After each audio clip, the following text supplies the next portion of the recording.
ਸ਼ੇਰੇ Punjab AM 600 ਤੁਹਾਡਾ ਸਾਰਿਆਂ ਦਾ ਬਹੁਤ-ਬਹੁਤ ਸਵਾਗਤ ਹੈ। ਇਹ ਹੈ ਦ ਨਵਜੋਤ ਢਿੱਲੋਂ ਸ਼ੋਅ। ਅੱਜ ਦੇ ਇਸ ਸ਼ੋਅ ਦੇ ਵਿੱਚ ਜੀ ਆਇਆਂ ਨੂੰ ਕਹਿੰਦੀ ਹਾਂ। ਅੱਜ ਇਸ ਪ੍ਰੋਗਰਾਮ ਦੇ ਵਿੱਚ ਇੱਕ ਖਾਸ ਮੁਲਾਕਾਤ ਹੋਣ ਵਾਲੀ ਹੈ।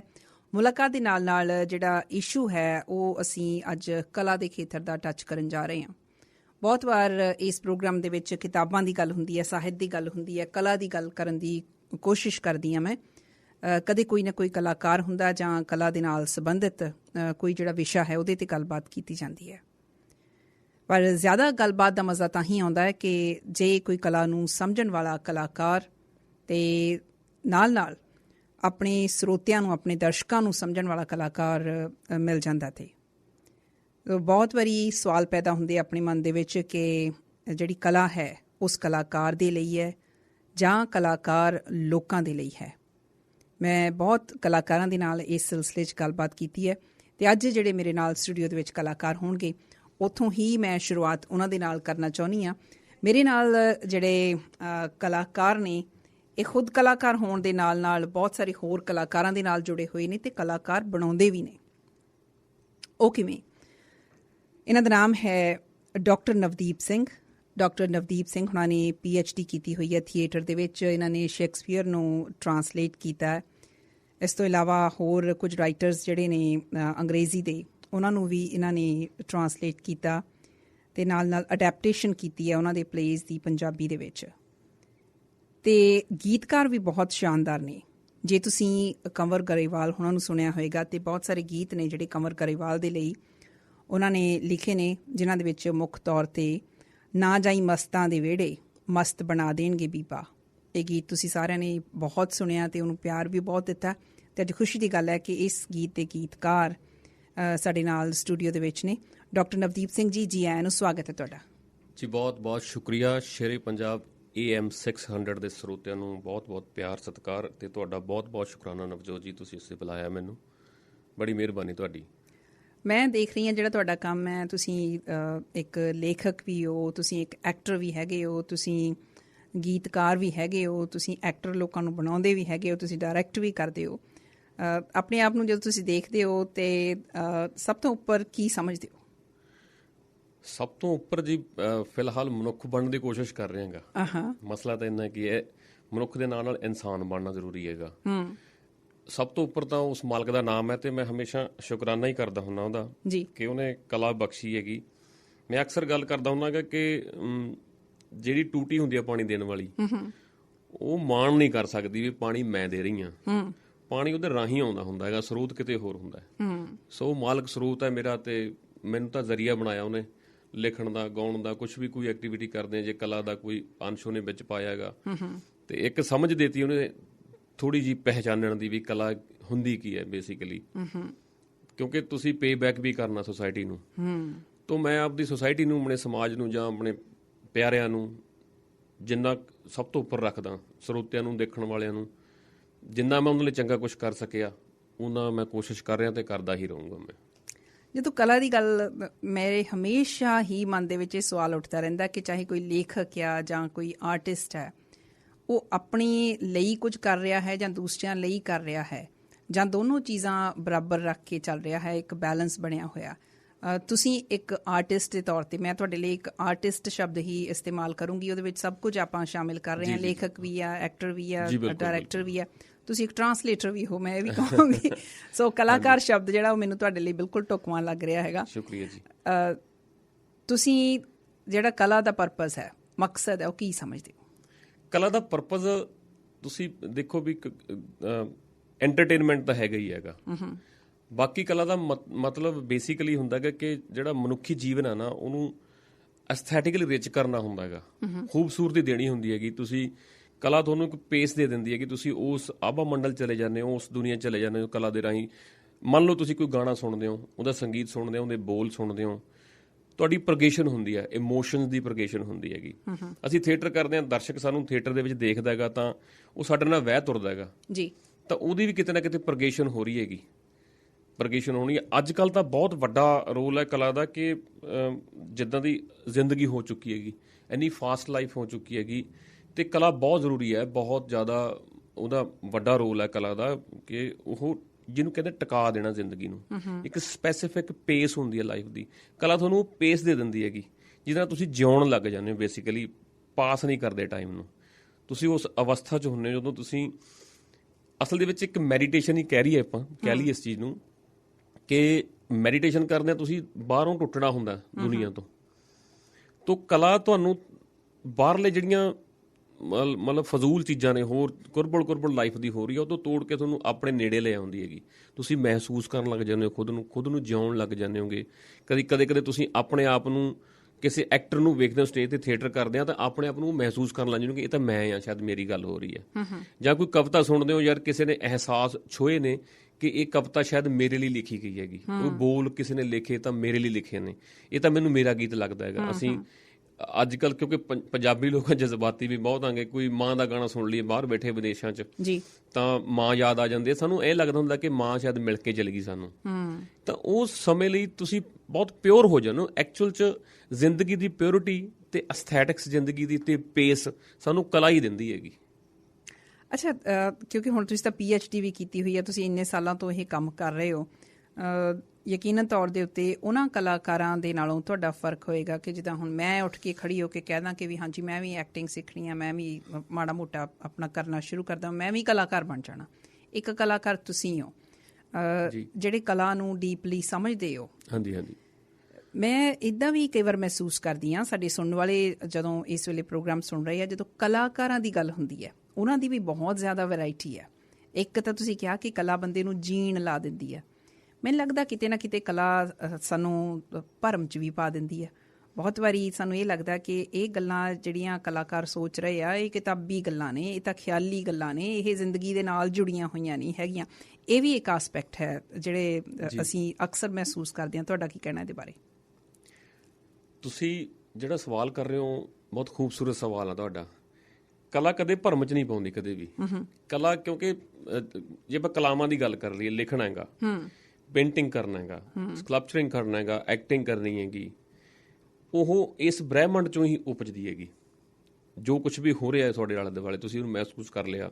ਮੈਂ ਕਿਸੇ ਬਜ਼ੁਰਗ ਨੂੰ ਬੈਠੇ ਦੇਖ ਲਿਆ, ਉਹਨੇ ਆਪਦੀ ਕੋਈ ਗੱਲ ਸਾਂਝੀ ਕੀਤੀ, ਮੇਰੇ ਦਿਲ ਨੂੰ ਛੂਹ ਗਈ, ਹੋ ਸਕਦਾ ਉਹਦੇ ਤੇ ਮੈਂ ਕੋਈ ਗੀਤ ਲਿਖਦਾ ਉਸ ਭਾਵਨਾਵਾਂ ਤੇ, ਕਿਉਂਕਿ ਉਹ ਮੁੱਖ ਰੂਪ 'ਚ ਓਰੀਜਨਲ ਹੈ। ਹੁਣ ਤੁਸੀਂ ਖਬਰ ਪੜ੍ਹੀ ਅਖਬਾਰ ਦੇ ਵਿੱਚ ਕਿ ਫਲਾਨੀ ਥਾਂ ਤੇ ਆਹ ਘਟਨਾ ਵਾਪਰ ਗਈ ਹੈ, ਉਹ ਖਬਰ ਹੈ, ਇੱਕ ਰਾਈਟਰ ਨੇ ਉਹ ਖਬਰ ਪੜ੍ਹੀ ਹੈ ਤਾਂ ਉਹ ਖਬਰ ਨੂੰ ਉਹ 360 ਐਂਗਲ ਤੋਂ ਦੇਖੂਗਾ। ਉਹਦੇ ਲਈ ਮਹਿਜ਼ ਖਬਰ ਨਹੀਂ, ਉਹ ਖਬਰ ਕਹਾਣੀ ਕਿਵੇਂ ਬਣ ਜਾਂਦੀ ਆ। ਕਿਸੇ ਦੀ ਜ਼ਿੰਦਗੀ 'ਚ ਵਾਪਰੀ ਹੋਈ ਘਟਨਾ ਨੂੰ ਤੁਸੀਂ ਕਹਾਣੀ ਬਣਾਉਂਦੇ ਹੋ ਤਾਂ ਕਿੱਦਾਂ ਬਣਾਉਂਦੇ ਹੋ? ਉਹ ਜਿਹੜੀਆਂ ਡੂੰਘਾਈਆਂ, ਉਹ ਪਰਤਾਂ ਨੇ, ਕਿਉਂਕਿ ਖਬਰ ਦੇ ਵਿੱਚ ਮੋਸਟਲੀ ਤੁਸੀਂ ਇੱਕ ਐਂਗਲ ਵੇਖਦੇ ਹੋ ਕਿ ਆਹ ਘਟਨਾ ਵਾਪਰ ਗਈ, ਇਹਦੇ ਵਿੱਚ ਆਹ ਚੀਜ਼ ਹੋ ਗਈ ਹੈ, ਠੀਕ ਹੈ। ਪਰ ਕਹਾਣੀਕਾਰ ਹੈ ਜਿਹੜਾ ਰਾਈਟਰ ਹੈ ਜਾਂ ਪੇਂਟਿੰਗ ਕਰਨ ਵਾਲਾ, ਉਹਦੀਆਂ ਬਹੁਤ ਸਾਰੀਆਂ ਪਰਤਾਂ ਨੂੰ ਫਰੋਲ ਕੇ ਲੈ ਕੇ ਆਉਂਦਾ ਵਾਪਸ। ਐਕਚੁਅਲ 'ਚ ਓਰੀਜਨਲ ਹੁੰਦੀਆਂ ਨੇ, ਉਹ ਭਰਮ ਨਹੀਂ ਹੁੰਦਾ ਬੇਸਿਕਲੀ। ਉਹ ਕਹਾਣੀ ਜਦੋਂ ਦੂਸਰਾ ਕੋਈ ਪੜ੍ਹਦਾ ਹੈਗਾ, ਉਸ ਘਟਨਾ, ਉਸ ਖਬਰ 'ਚੋਂ ਉਪਜੀ ਹੋਈ ਕਹਾਣੀ ਨੂੰ ਕੋਈ ਦੂਸਰਾ ਪੜ੍ਹੂਗਾ, ਜਾਂ ਨਾਟਕ ਉਪਜਿਆ, ਜਾਂ ਨਾਵਲ ਉਪਜਿਆ, ਜਾਂ ਕੋਈ ਗੀਤ ਉਪਜਿਆ, ਜਾਂ ਕੋਈ ਪੇਂਟਿੰਗ ਜਾਂ ਕਵਿਤਾ, ਕੁਛ ਵੀ ਲਾ ਲਓ ਆਪਾਂ, ਤਾਂ ਦੂਸਰਾ ਪੜ੍ਹੂਗਾ ਤਾਂ ਉਹਨੂੰ ਉਹਨਾਂ ਪਰਤਾਂ ਬਾਰੇ ਜਾਣਕਾਰੀ ਹੋਣ ਲੱਗ ਜੂ ਵੀ ਵਾਕਈ ਆਹ ਚੀਜ਼ ਹੈਗੀ ਹੈ। ਇਸੇ ਕਰਕੇ ਜਦੋਂ ਆਪਾਂ ਸਾਹਿਤ ਪੜ੍ਹਦੇ ਆਂਗੇ ਤਾਂ ਜ਼ਿੰਦਗੀ ਨੂੰ ਇੱਕ ਤਾਂ ਮਤਲਬ ਬਹੁਤ ਹੋਰ ਨਜ਼ਰੀਏ ਨਾਲ, ਬੜੇ ਹੋਰ ਵੱਖਰੀ ਤਰ੍ਹਾਂ ਦੇ ਨਜ਼ਰੀਏ ਨਾਲ ਦੇਖਣ ਲੱਗ ਜਾਂਦੇ ਅਸੀਂ, ਬਹੁਤ ਟਿਕ ਜਾਂਦੇ। ਮੇਰਾ ਆਪਦਾ ਪਰਸਨਲ ਤਜਰਬਾ ਹੈ ਵੀ ਜਿੰਨਾ ਮੈਂ ਲਿਟਰੇਚਰ ਪੜ੍ਹਦਾ ਰਿਹਾਂਗਾ ਤਾਂ ਉਨੇ ਟਿਕਦੇ ਗਿਆਂਗੇ ਕਿਸੇ ਸਮੱਸਿਆ ਪ੍ਰਤੀ, ਜ਼ਿੰਦਗੀ ਦੀ ਸਮੱਸਿਆ ਪ੍ਰਤੀ, ਜਾਂ ਕਿਸੇ ਖੁਸ਼ੀ ਪ੍ਰਤੀ, ਜਾਂ ਕੋਈ ਵੀ ਵਰਤਾਰਾ ਜ਼ਿੰਦਗੀ 'ਚ ਹੁੰਦਾ ਉਹਦੇ ਪ੍ਰਤੀ ਸਾਡਾ ਇੱਕ ਬਹੁਤ ਖੂਬਸੂਰਤ ਨਜ਼ਰੀਆ ਬਣ ਜਾਂਦਾ ਤੇ ਅਸੀਂ ਉਹਨੂੰ ਟੈਕਲ ਕਰਦੇ ਹਾਂ ਉਸ ਤਰੀਕੇ ਨਾਲ। ਖੁਸ਼ੀ ਆਉਂਦੀ ਤਾਂ ਖੁਸ਼ੀ ਕਿੱਦਾਂ ਮਾਣਦੇ ਹਾਂ, ਦੁੱਖ ਹੈ ਤਾਂ ਦੁੱਖ ਨੂੰ ਕਿੱਦਾਂ ਮਹਿਸੂਸ ਕਰਦੇ ਆਂਗੇ। ਤਾਂ ਤੁਹਾਨੂੰ ਅਦਾ ਸਿਖਾ ਦਿੰਦੀ ਹੈ ਕਲਾ। ਮੇਰੇ ਖਿਆਲ 'ਚ ਭਰਮ ਨਹੀਂ ਪਾਉਂਦੀ, ਕਦੇ ਵੀ ਕਲਾ ਭਰਮ ਨਹੀਂ ਪਾਊਗੀ ਜੇ ਕਲਾ ਪਿਓਰ ਹੈ। ਔਰ ਕਲਾ ਹਮੇਸ਼ਾ ਹੀ ਪਿਓਰ ਹੁੰਦੀ ਹੈਗੀ। ਇਹ ਥੋੜੀ ਜਿਹੀ ਔਖੀ ਲੱਗਦੀ ਗੱਲ ਹਜ਼ਮ ਕਰਨੀ ਕਿ ਵੀ ਜੇ ਕਲਾ ਪਿਓਰ ਹੈ। ਹੁਣ ਮੈਂ ਪਹਿਲਾਂ ਵੀ ਗੱਲ ਕੀਤੀ ਕਿ ਕਲਾਕਾਰਾਂ ਦੀਆਂ ਵੀ ਬਹੁਤ ਵੰਨਗੀਆਂ ਹੈਗੀਆਂ, ਇਸ ਗੱਲ ਤੋਂ ਤੁਸੀਂ ਵੀ ਵਾਕਿਫ ਹੈਗੇ ਹੋ, ਹੈ ਨਾ? ਸੋ ਕਲਾ ਦਾ ਪਿਓਰ ਹੋਣਾ ਆਪਣੇ ਆਪ ਦੇ ਵਿੱਚ, ਜਾਂ ਕਲਾ ਨੂੰ ਗੰਧਲਾ ਕਰ ਦੇਣਾ, ਮੈਨੂੰ ਲੱਗਦਾ ਇਹ ਵੀ ਕਲਾਕਾਰਾਂ ਤੇ ਕੁਝ ਸੋ ਕਾਲਡ ਕਲਾਕਾਰਾਂ ਤੇ ਵੀ ਡਿਪੈਂਡ ਕਰਦਾ ਹੈ। ਇਹ ਉਹ ਜਿਹੜੀ ਮੈਂ ਕਹਿ ਰਹੀ ਹਾਂ ਨਾ ਵੀ ਇੱਕ ਭਰਮ ਵੀ ਹੈ, ਸ਼ਾਇਦ ਉਹਨਾਂ ਦੇ ਅੰਦਰ ਵੀ ਉਹ ਭਰਮ ਹੁੰਦਾ। ਹੁਣ ਕੋਈ ਕਲਾਕਾਰ ਹੈਗਾ ਜਾਂ ਨਹੀਂ ਹੈਗਾ, ਜਾਂ ਕੋਈ ਕਿੰਨਾ ਕੁ ਕਲਾਕਾਰ ਹੈ, ਕੋਈ ਛੋਟਾ ਕਲਾਕਾਰ, ਵੱਡਾ ਕਲਾਕਾਰ, ਅਸੀਂ ਉਹ ਵੀ ਬਹੁਤ ਵੰਨਗੀਆਂ ਬਣਾਈਆਂ ਹੋਈਆਂ। ਆਪਾਂ ਅੱਗੇ ਚੱਲ ਕੇ ਇਹਦੇ ਬਾਰੇ ਵੀ ਗੱਲ ਕਰਾਂਗੇ। ਜਦੋਂ ਤੁਸੀਂ ਆਪਣੇ ਲਿਟਰੇਚਰ ਦੀ ਗੱਲ ਕਰ ਰਹੇ ਹੋ, ਆਪਣੇ ਆਲੇ ਦੁਆਲੇ ਦੀ ਗੱਲ ਕਰਦੇ ਹੋ, ਕੁਦਰਤੀ ਤੌਰ 'ਤੇ ਤੁਸੀਂ ਵੀ ਪੰਜਾਬ ਦੇ ਵਿੱਚੋਂ, ਪੰਜਾਬੀਆਂ ਦੇ ਵਿੱਚ ਆਪਾਂ ਵਿਚਰਦੇ ਹਾਂ, ਪਰ ਸਭ ਤੋਂ ਪਹਿਲੀ ਗੱਲ ਤੁਸੀਂ ਕੀਤੀ ਹੈ ਮਨੁੱਖ ਹੋਣ ਦੀ, ਕਿ ਉਸ ਵੇਲੇ ਫਿਰ ਕੋਈ ਉਹ ਬਾਊਂਡਰੀਜ਼ ਨਹੀਂ ਰਹਿ ਜਾਂਦੀਆਂ ਕਿ ਵੀ ਮੈਂ ਪੰਜਾਬੀਆਂ ਬਾਰੇ ਸੋਚਣਾ ਜਾਂ ਪੰਜਾਬੀਆਂ ਤੋਂ ਬਾਹਰ ਬਾਰੇ ਸੋਚਣਾ। ਹਾਂਜੀ ਹਾਂਜੀ। ਪਰ ਤੁਸੀਂ ਜਿਹੜੀ ਮੈਂ ਸ਼ੁਰੂ 'ਚ ਆਪਣੇ ਸੁਣਨ ਵਾਲਿਆਂ ਨੂੰ ਗੱਲ ਦੱਸ ਕੇ ਹਟੀ ਹਾਂ, ਜਿੰਨੀ ਕੁ ਮੈਨੂੰ ਨੌਲੇਜ ਹੈਗੀ ਹੈ ਕਿ ਸ਼ੇਕਸਪੀਅਰ ਨੂੰ ਤੁਸੀਂ ਟਰਾਂਸਲੇਟ ਕੀਤਾ ਜਾਂ ਹੋਰ ਜਿਹੜੇ ਵੈਸਟਰਨ ਰਾਈਟਰਸ ਆ ਤੁਸੀਂ ਉਹਨਾਂ ਨੂੰ ਪੜ੍ਹਿਆ ਜਾਂ ਉਹਨਾਂ ਦੇ ਨਾਟਕ ਅਡੈਪਟ ਕੀਤੇ ਹੈਗੇ ਆ। ਜੀ ਬਿਲਕੁਲ। ਉਹ ਜਿਹੜਾ ਖਿਆਲ ਸੀਗਾ, ਉਹ ਖਿਆਲ ਕਿਵੇਂ ਆਇਆ ਤੁਹਾਨੂੰ ਉਸ ਤੋਂ ਬਾਅਦ, ਜਾਂ ਕਿਹੋ ਜਿਹੀ ਸੰਤੁਸ਼ਟੀ ਮਿਲੀ ਆ ਵੀ ਹਾਂ ਮੈਂ ਇਹ ਕੰਮ ਕਰਨਾ? ਇਹ ਕੋਈ ਛੋਟਾ ਕੰਮ ਨਹੀਂ ਸੀ ਸ਼ੇਕਸਪੀਅਰ ਨੂੰ ਟਰਾਂਸਲੇਟ ਕਰਨਾ। ਜੀ ਜੀ ਬਿਲਕੁਲ। ਅਸਲ ਦੇ ਵਿੱਚ ਇਹ ਖਿਆਲ ਆਉਣ ਤੋਂ ਪਹਿਲਾਂ ਇੱਕ ਸਬੱਬ ਬਣਿਆਗਾ। ਅੱਛਾ। At that time, I was doing my master in theatre. ਮੇਰੇ ਡਿਪਾਰਟਮੈਂਟ ਪੰਜਾਬੀ ਯੂਨੀਵਰਸਿਟੀ ਪਟਿਆਲਾ, ਜਿਹੜਾ ਮੇਰਾ ਰੰਗਮੰਚ ਦਾ ਵਿਭਾਗ ਹੈ, ਸਾਡਾ ਡਿਪਾਰਟਮੈਂਟ ਹੈ, ਉੱਥੇ ਮਾਸਟਰ ਕਰਦਾ ਸੀਗਾ। ਮੈਂ ਸੈਕੰਡ ਈਅਰ ਦੇ ਵਿੱਚ ਸੀਗਾ, ਤੇ ਹਰ ਸਾਲ ਇੱਕ ਪ੍ਰੋਡਕਸ਼ਨ ਹੁੰਦੀ ਹੈ, ਨਾਟਕ ਹੁੰਦਾ ਉੱਥੇ। ਅੱਛਾ। ਸਟੂਡੈਂਟਸ ਲਈ ਦੀ ਟ੍ਰੇਨਿੰਗ ਵਾਸਤੇ ਬਾਹਰੋਂ ਡਾਇਰੈਕਟਰਸ ਆਉਂਦੇ ਨੇ, ਤੇ ਸਾਡੇ ਪੰਜਾਬ ਦੇ ਬਹੁਤ ਨਾਮਵਰ ਤੇ ਮੇਰੇ ਬਹੁਤ ਸਤਿਕਾਰਤ ਸ਼ਖਸੀਅਤ ਨੇ, ਕੇਵਲ ਧਾਲੀਵਾਲ ਜੀ। ਹਾਂਜੀ। ਕੇਵਲ ਭਾਜੀ, ਅਸੀਂ ਕੇਵਲ ਭਾਈ ਕਹਿੰਦੇ ਉਹਨਾਂ ਨੂੰ ਪਿਆਰ ਨਾਲ। ਤੇ ਉਹਨਾਂ ਨੇ ਸਾਡੇ ਡਿਪਾਰਟਮੈਂਟ ਆਉਣਾ ਸੀ, ਤੇ ਉਹਨਾਂ ਨੇ ਵਿਚਾਰ ਕੀਤਾ ਕਿ ਸ਼ੇਕਸਪੀਅਰ ਖੇਡਿਆ ਜਾਵੇ। ਅੱਛਾ। ਤੇ ਸ਼ੇਕਸਪੀਅਰ ਅਸੀਂ ਪੰਜਾਬੀ 'ਚ ਖੇਡਾਂਗੇ। ਅੱਛਾ। ਤੇ ਇਸ ਤਰ੍ਹਾਂ ਅਸੀਂ ਮੈਂ ਸਟੂਡੈਂਟ ਸੀ ਉਸ ਟਾਈਮ ਤੇ, ਬੈਠੇ ਸੀ ਕਲਾਸ ਦੇ ਵਿੱਚ, ਤੇ ਕਹਿੰਦੇ ਟਰਾਂਸਲੇਟ ਕੌਣ ਕਰੂਗਾ ਇਸ ਚੀਜ਼ ਇਹਨੂੰ? ਤੇ ਸਾਡੇ ਪ੍ਰੋਫੈਸਰ ਸੀ ਡਾਕਟਰ ਜਸਪਾਲ ਦਿਓਲ ਜੀ, ਉਹਨਾਂ ਨੇ ਯਕੀਨ ਮੇਰੇ ਤੇ ਰੱਖਿਆ, ਕਹਿੰਦੇ ਨਵਦੀਪ ਕਰ ਸਕਦਾ ਹੈਗਾ, ਇਹਦੀ ਇੰਗਲਿਸ਼ ਅੱਛੀ ਹੈਗੀ, ਜਿੰਨਾ ਵੀ ਹੋ ਸਕਦਾ ਇਹ ਲਿਟਰੇਚਰ ਪੜ੍ਹਨ ਵਾਲਾ ਸਟੂਡੈਂਟ ਹੈਗਾ। ਤੇ ਕੁਛ ਡਿਸਕਸ਼ਨ ਹੋਈ ਹੈ, ਕਹਿੰਦੇ ਦੇਖਦੇ ਚਲੋ ਕਿ ਕਿੱਦਾਂ ਹੈਗਾ। ਉਹਨਾਂ ਦਿਨਾਂ ਦੇ ਵਿੱਚ ਮੈਂ ਪਿਊਸ਼ ਮਿਸ਼ਰਾ ਜੀ ਦਾ ਨਾਟਕ ਸੀ ਗਗਨ ਦਾ ਮਾਮਾ ਵਾਜਿਓ। ਅੱਛਾ। ਅਸੀਂ ਰੈਪਰਟਰੀ ਵੱਲੋਂ ਸ਼ੋਅ ਕਰ ਰਹੇ ਸੀ ਉਹਨਾਂ ਦਿਨਾਂ ਦੇ ਵਿੱਚ, ਉਸ ਥਾਂ ਵੱਖੋ ਵੱਖਰੀ ਥਾਵਾਂ ਦੇ ਉੱਤੇ। ਤੇ ਮੈਂ ਸ਼ੇਕਸਪੀਅਰ ਨੂੰ ਪੜ੍ਹਨਾ ਸ਼ੁਰੂ ਕੀਤਾ। ਅੱਛਾ। ਮੇਰਾ ਇੰਟਰਸਟ ਪਹਿਲਾਂ ਹੀ ਸੀਗਾ, ਕਿੰਗ ਲੀਅਰ ਸੀਗਾ ਉਹ ਨਾਟਕ ਦਾ ਨਾਮ। ਤੇ ਮੈਂ ਪਹਿਲਾ ਐਕਟ ਕਰਕੇ ਭਾਜੀ ਨੂੰ ਭੇਜਿਆ, ਤੇ ਭਾਜੀ ਨੂੰ ਫੈਕਸ ਕਰਾਇਆ ਮੈਂ ਪਹਿਲਾ ਐਕਟ ਕਰਕੇ। ਤੇ ਭਾਜੀ ਦਾ ਇਮੀਡੀਏਟਲੀ ਮੈਨੂੰ ਕਾਲ ਆਈ ਕਿ ਨਵਦੀਪ ਬਹੁਤ ਖੂਬਸੂਰਤ ਕੀਤਾ ਤੂੰ ਕੰਮ, ਤੇ ਇਹਨੂੰ ਕੰਟੀਨਿਊ ਕਰ, ਕੈਰੀ ਔਨ ਕਰ। ਅੱਛਾ। ਉਹਨਾਂ ਨੇ ਮੇਰੇ ਤੇ ਯਕੀਨ ਦਿਖਾਇਆ, ਤੇ ਉਹ ਯਕੀਨ ਮੇਰੇ ਤੇ ਰੱਖਣਾ ਹੀ ਐਡੇ ਵੱਡੇ ਬੰਦੇ ਦਾ ਮੇਰੇ ਲਈ ਬਹੁਤ ਵੱਡਾ ਹੌਸਲਾ ਸੀਗਾ। ਹੱਲਾਸ਼ੇਰੀ ਮਿਲ ਗਈ। ਹਾਂਜੀ ਹਾਂ। ਦਿਨ ਪਰ ਰਾਤ ਫਿਰ ਮੈਂ ਸ਼ੇਕਸਪੀਅਰ ਨੂੰ ਸਟੱਡੀ ਕੀਤਾ, ਉਹਦੇ ਸਿਨੋਪਸਿਸ ਸਟੱਡੀ ਕੀਤੇ, ਲਾਇਬ੍ਰੇਰੀ ਬੈਠਿਆ। ਤੇ ਉਸ ਜਦੋਂ ਸ਼ੇਕਸਪੀਅਰ ਟਰਾਂਸਲੇਟ ਕੀਤਾ, ਸ਼ੁਰੂ ਕੀਤਾ ਮੈਂ ਕਰਨਾ, ਤਾਂ ਮਤਲਬ ਐਡੀ ਖੂਬਸੂਰਤ ਅਹਿਸਾਸ ਸੀਗਾ ਵੀ ਨੀਂਦਾਂ ਵੀ ਭੁੱਲ ਜਾਂਦੀਆਂ ਨੇ ਬੰਦੇ ਨੂੰ, ਹਨਾ, ਚੌਂ ਚੜ ਜਾਂਦਾ ਬੰਦੇ ਨੂੰ। ਸ਼ੋਅ ਕਰਕੇ ਆਉਣਾ, ਰਾਤ ਨੂੰ 1:30-2 ਵਜੇ ਬਹਿ ਕੇ ਫਿਰ ਸੋਚਣ ਲੱਗ ਜਾਣਾ ਵੀ ਇੱਥੇ ਕੀ ਕਹਿ ਰਿਹਾ ਸ਼ੇਕਸਪੀਅਰ, ਪੰਜਾਬੀ ਦੇ ਵਿੱਚ ਮੇਰਾ ਐਕਟਰ ਕੀ ਕਹੂਗਾ, ਇਹਨੂੰ ਕਿੱਦਾਂ ਬੋਲੂਗਾ। ਕਿਉਂਕਿ ਮੈਂ ਇਹ ਅਕਸਰ ਗੱਲ ਕਰਦਾ ਕਿ ਟਰਾਂਸਲੇਸ਼ਨ ਸ਼ਬਦਾਂ ਦੀ ਨਹੀਂ ਹੁੰਦੀ ਭਾਵਨਾਵਾਂ ਦੀ ਹੈ, ਕਿ ਮੇਰੇ ਪੰਜਾਬ ਦਾ ਅਦਾਕਾਰ ਕੀ ਬੋਲੂਗਾ ਇਹਨੂੰ।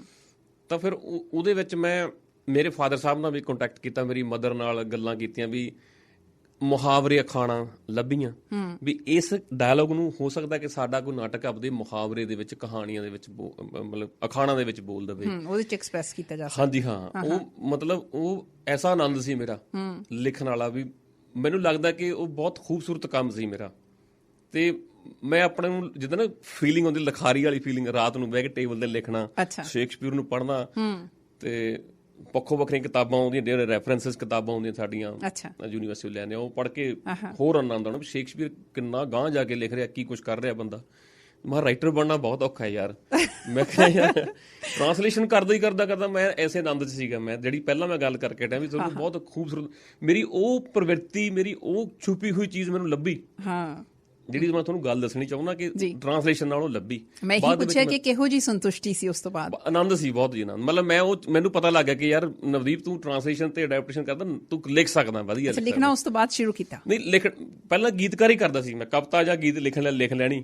ਪਰ ਜਿੱਦਾਂ ਆਪਾਂ ਕਹਿੰਦੇ ਵੀ ਸਾਹਿਤ ਦੀ ਜਿਹੜੀ ਵਿਧਾ ਹੈਗੀ, ਨਾਟਕ ਹੈਗੀ, ਬਹੁਤ ਖੂਬਸੂਰਤ ਵਿਧਾ ਹੈਗੀ ਇਹ। ਮਤਲਬ ਉਹ ਜਿਹੜੀ ਟਰਾਂਸਲੇਸ਼ਨ ਛਪੀ ਵੀ ਹੈ ਕਿਤੇ? ਫਿਰ ਨਹੀਂ, ਪ੍ਰਿੰਟ ਕਰਾਉਣੀ ਹੈ ਜੀ ਅਸੀਂ ਐਕਚੁਅਲੀ, ਕਿਉਂਕਿ ਉਹ 3 ਘੰਟੇ ਦਾ ਪਲੇ ਹੈ, ਤੇ 3 ਘੰਟੇ ਦਾ ਪੋਸੀਬਲ ਨਹੀਂ ਪੰਜਾਬੀ 'ਚ ਖੇਡਣਾ ਪਲੇ। ਸਾਡੇ ਦਰਸ਼ਕਾਂ ਦਾ ਉਹਨੂੰ ਥੋੜਾ ਐਡਿਟ ਕੀਤਾ ਗਿਆ, ਪਰ ਉਸ ਤੋਂ ਬਾਅਦ ਕੁਝ ਰੁਝੇਵੇਂ ਹੈ ਕਿ ਮਾਸਟਰ ਕਰ ਲਈ, ਫਿਰ PhD ਚਲੇ ਗਏ। ਬੜੀ ਇੰਟਰਸਟਿੰਗ ਤੁਸੀਂ ਇਹ ਗੱਲਬਾਤ ਕੀਤੀ ਕਿ ਪੇਰੈਂਟਸ ਨਾਲ ਵੀ ਗੱਲ ਕੀਤੀ ਕਿ ਸ਼ਾਇਦ ਕੁਝ ਮੁਹਾਵਰੇ ਜਾਂ ਕੁਝ ਇਜ਼ਹਾਰ ਕਰਨ ਦੇ ਲਈ ਦਾਦੀ ਨਾਲ ਵੀ ਗੱਲ ਕੀਤੀ, ਬਿਹਤਰ ਸ਼ਬਦ ਮਿਲ ਸਕਦੇ ਆ। ਡਾਕਟਰ ਨਵਦੀਪ, ਤੁਸੀਂ ਜ਼ਿਕਰ ਕੀਤਾ ਕਿ ਸ਼ੇਕਸਪੀਅਰ ਤੁਸੀਂ ਜਦੋਂ ਟਰਾਂਸਲੇਟ ਕੀਤਾ ਤੁਹਾਨੂੰ ਮਜ਼ਾ ਬਹੁਤ ਆਇਆ, ਸੰਤੁਸ਼ਟੀ ਬਹੁਤ ਜ਼ਿਆਦਾ ਹੋਈ। ਪਰ ਮੇਰਾ ਇੰਟਰਸਟ ਇਹ ਹੈ ਕਿ ਉਹਦੇ ਦੌਰਾਨ ਕਿਹੋ ਜਿਹੇ ਚੈਲੰਜਿਸ ਸੀ, ਮੈਂ ਤਾਂ ਇਹ ਦੇਖਦੀ ਹੁੰਦੀ ਹਾਂ ਕਈ ਵਾਰ ਅਸੀਂ ਕੋਈ ਛੋਟੀ ਜਿਹੀ ਚੀਜ਼ ਨੂੰ ਟਰਾਂਸਲੇਟ ਕਰਨਾ ਹੋਵੇ, ਅਸੀਂ ਆਪਣੇ ਆਲੇ ਦੁਆਲੇ ਡਿਕਸ਼ਨਰੀਜ਼ ਰੱਖ ਲਈਆਂ, ਕੋਈ ਆਨਲਾਈਨ ਜਿਹੜੇ ਰਿਸੋਰਸਿਸ ਅਵੇਲੇਬਲ ਉਹ ਅਸੀਂ ਕੀਤੇ। ਪਰ ਇੱਕ ਕਿਉਂਕਿ ਇਹ ਹੁਣ ਇਹੋ ਜਿਹੀ ਸੈਟਿੰਗ ਦੀ ਟਰਾਂਸਲੇਸ਼ਨ ਸੀ ਜਿਹੜੀ ਪੰਜਾਬ ਦੇ ਨਾਲ ਸੰਬੰਧਿਤ ਨਹੀਂ ਸੀ, ਉਹ ਬਾਹਰ ਦੀ ਸੀਗੀ। ਉਹਦੇ ਵਿੱਚ ਮੈਂ ਸਮਝਦੀ ਹਾਂ, ਮੈਂ ਮਹਿਸੂਸ ਕਰਦੀ ਹਾਂ ਕਿ ਜ਼ਿਆਦਾ ਵੱਡਾ ਚੈਲੰਜ ਆਇਆ ਹੋਏਗਾ, ਕਿਉਂਕਿ ਸ਼ੇਕਸਪੀਅਰ ਤਾਂ ਸਾਨੂੰ ਅੰਗਰੇਜ਼ੀ 'ਚ ਹੀ ਪੜ੍ਹਨ ਦੀ ਕਈ ਵਾਰ ਉਹ ਸੁਣਨ ਦੇ ਵਿੱਚ ਬਹੁਤ ਵੱਡਾ ਚੈਲੰਜ ਲੱਗਦਾ। ਮੈਂ ਵੀ ਜਦੋਂ ਇਲੈਕਟਿਵ ਇੰਗਲਿਸ਼ ਰੱਖੀ ਹੋਈ ਸੀ ਉਹਦੇ ਵਿੱਚ ਸ਼ੇਕਸਪੀਅਰ ਅਸੀਂ ਪੜ੍ਹਦੇ ਸੀਗੇ, ਭਾਵੇਂ ਜਨਰਲ ਇੰਗਲਿਸ਼ ਦੇ ਵਿੱਚ ਥੋੜ੍ਹਾ ਘੱਟ ਆਉਂਦਾ ਸੀ, ਅਤੇ ਉਹ ਸਮਝਣਾ ਇੰਨਾ ਸੌਖਾ ਨਹੀਂ ਸੀਗਾ। ਅਤੇ ਟਰਾਂਸਲੇਸ਼ਨ ਕਰਨਾ ਤਾਂ ਓਬਵੀਅਸਲੀ ਬਹੁਤ ਜ਼ਿਆਦਾ ਚੈਲੰਜਿੰਗ ਹੋਏਗਾ। ਕਿੱਦਾਂ ਦੇ ਚੈਲੰਜਸ ਸਨ ਅਤੇ ਕਿੱਥੋਂ ਤੁਸੀਂ ਹੈਲਪ ਲਈ? ਚੈਲੰਜ ਤਾਂ ਅਸੀਂ ਵੱਡਾ ਸੀਗਾ ਜੀ। ਦੇਖੋ, ਕਿਉਂਕਿ ਸ਼ੇਕਸਪੀਅਰ ਵੇਲੇ ਦੀ ਸਮੇਂ ਦੀ ਭਾਸ਼ਾ ਹੋਰ ਹੈਗੀ, ਇੰਗਲਿਸ਼ ਬਹੁਤ ਔਖੀ ਹੈਗੀ। ਉਸ ਤੋਂ ਬਾਅਦ ਸਾਡੇ ਕੁਝ ਟੀਚਰ ਰਹੇ ਨੇ ਇੰਗਲਿਸ਼ ਡਿਪਾਰਟਮੈਂਟ ਤੋਂ। ਅੱਛਾ। ਇੱਕ ਡਾਕਟਰ ਸੁਰਜੀਤ ਮਾਨ ਹੋਏ ਨੇ ਜੀ, ਅੱਜ ਕੱਲ੍ਹ ਤਾਂ ਫੌਤ ਹੋ ਗਏ, ਉਹ ਸੰਗਰੂਰ ਦੇ ਵਿੱਚ ਰਹੇ ਨੇ, ਉਹ ਪ੍ਰੋਫੈਸਰ ਇੰਗਲਿਸ਼ ਦੇ ਜੀ। ਮਤਲਬ ਉਹ ਬੰਦਾ ਸ਼ੇਕਸਪੀਅਰ ਨੂੰ ਜਿਉਂਦਾ ਸੀਗਾ। ਅੱਛਾ। ਮਤਲਬ ਵੇ ਆਫ ਲਿਵਿੰਗ ਉਹਨਾਂ ਦਾ ਸੀਗਾ, ਉਹਨਾਂ ਦਾ ਤੁਰਨ ਦਾ, ਬੋਲਣ ਦਾ ਅੰਦਾਜ਼। ਉਹਨਾਂ ਨੇ ਕਈ ਵਾਰੀ ਸ਼ਾਮ ਨੂੰ ਸਾਨੂੰ ਬੁਲਾ ਲੈਣਾ। ਮੈਂ ਹਾਲਾਂਕਿ ਸਟੂਡੈਂਟ ਰਿਹਾ ਸਾਇੰਸ ਦਾ, ਮੈਡੀਕਲ ਦਾ, ਤੇ ਮੇਰੇ ਕਜ਼ਨ ਬ੍ਰਦਰ ਨੇ ਵੱਡੇ, ਪਰਮਿੰਦਰ ਸਿੰਘ ਸੋਨੂੰ, ਤੇ ਉਹ ਸਵਿਮਿੰਗ ਕੋਚ ਰਹੇ ਨੇ, ਅੱਜ ਕੱਲ੍ਹ ਸਵਿਮਿੰਗ ਕੋਚ ਨੇ, ਮੇਰੇ ਸਵਿਮਿੰਗ ਦੇ ਸੀਨੀਅਰ ਰਹੇ ਨੇ। ਤੇ ਉਹਨਾਂ ਨੂੰ ਮਿਲੇ ਸੀ ਉਹ ਡਾਕਟਰ ਸੁਰਜੀਤ ਮਾਨ। ਉਹ ਮੈਨੂੰ ਨਾਲ ਲੈ ਗਏ ਇੱਕ ਵਾਰ ਉਹਨਾਂ ਕੋਲੇ। ਉਹਨਾਂ ਨੇ ਡਾਕਟਰ ਸੁਰਜੀਤ ਮਾਨ ਕੋਲੇ ਬੈਠੇ ਸੀ, ਤਿੰਨੇ ਜਾਣੇ ਸ਼ਾਮ ਨੂੰ ਬੈਠੇ ਸੀਗੇ। ਸਾਡੇ ਨਾਲ ਉਹਨਾਂ ਦੀ ਮਤਲਬ ਪਿਆਰ ਮੁਹੱਬਤ ਲਿਟਰੇਚਰ ਕਰਕੇ ਹੀ ਪੈ ਗਿਆ। ਅੱਛਾ। ਉਹ ਸ਼ੇਕਸਪੀਅਰ ਪੜ੍ਹਾਉਂਦੇ ਬੜੇ ਕਮਾਲ ਦੇ ਤਰੀਕੇ ਨਾਲ ਸੀਗੇ। ਉਹ ਉਚਾਰਨ ਕਰਦੇ ਸੀ ਸ਼ੇਕਸਪੀਅਰ ਦੇ ਡਾਇਲੋਗ ਨੂੰ, ਜਾਂ ਗੱਲਬਾਤ ਕਰਨੀ ਉਹਨਾਂ ਨੇ ਕਦੇ ਵੀ, ਤਾਂ ਉਦੋਂ ਦਾ ਇੰਟਰਸਟ ਪੈ ਗਿਆ। ਫਿਰ ਮੈਂ ਉਹਨਾਂ ਨੂੰ ਵੀ ਕੰਟੈਕਟ ਕੀਤਾ ਜੀ। ਉਸ ਤੋਂ ਬਾਅਦ ਸਾਡੇ ਕੁਝ ਮੇਰੇ ਦੋਸਤ ਮਿੱਤਰ ਸੀ ਕੁਝ ਇੰਗਲਿਸ਼ ਡਿਪਾਰਟਮੈਂਟ ਦੇ, ਜਿਹੜੀ ਟਰਾਂਸਲੇਸ਼ਨ ਸ਼ੇਕਸਪੀਅਰ ਦੀ ਓਰੀਜਨਲ ਲੈਂਗੁਏਜ ਤੋਂ ਜਿਹੜੇ ਅੱਜ ਕੱਲ੍ਹ ਦੀ ਜਿਹੜੀ ਅੰਗਰੇਜ਼ੀ ਹੈਗੀ ਉਹਦੇ ਵਿੱਚ ਆ, ਉਹਨੂੰ ਸਟੱਡੀ ਕੀਤਾ ਜੀ ਮੈਂ। ਅੱਛਾ। ਉਸ ਤੋਂ ਬਾਅਦ ਉਹਦੇ ਭਾਵ ਅਰਥ ਸਮਝੇ ਵੀ ਕਹਿਣਾ ਕੀ ਚਾਹੁੰਦਾ ਹੈਗਾ। ਹੁਣ ਕੁਝ ਡਾਇਲੋਗ ਅੰਗਰੇਜ਼ੀ ਦੇ ਵਿੱਚ ਹੋਰ ਤਰ੍ਹਾਂ ਸੀ, ਤੇ ਮੈਂ ਉਹਨੂੰ ਆਪਣੀ ਕਵਿਤਾ ਮੁਤਾਬਕ ਢਾਲਿਆ, ਜਿੱਦਾਂ ਇੱਕ ਰਾਈਮ ਬਣ ਜਾਂਦੀ ਹੈਗੀ। ਅੱਛਾ। ਤੇ ਇੱਕ ਮੈਂ ਸਪੈਸ਼ਲੀ ਉਹਦੇ ਵਿੱਚ ਇੱਕ ਡਾਇਲੋਗ ਪਾਇਆ ਸੀਗਾ। ਮੇਰਾ ਕਰੈਕਟਰ ਸੀ ਉਹਦੇ 'ਚ ਐਡਮੰਡ ਦਾ। ਐਡਮੰਡ ਨਾਂ ਦਾ ਕਰੈਕਟਰ ਸੀ ਜਿਹੜਾ ਨੈਗੇਟਿਵ ਸੀ, ਜਿਹੜਾ ਟੋਟਲ ਸਾਰਾ ਸ਼ਾਤਰ ਦਿਮਾਗੀ ਕਰਦਾ, ਸਾਰੀ ਖੇਡਦਾ। ਅੱਛਾ। ਉਹਦੇ ਵਿੱਚ ਉਹਦਾ ਤਕੀਆ ਕਲਾਮ ਬਣਾਇਆ ਕਿ ਮੈਂ ਤਾਂ ਚੋਟੀ ਦਾ।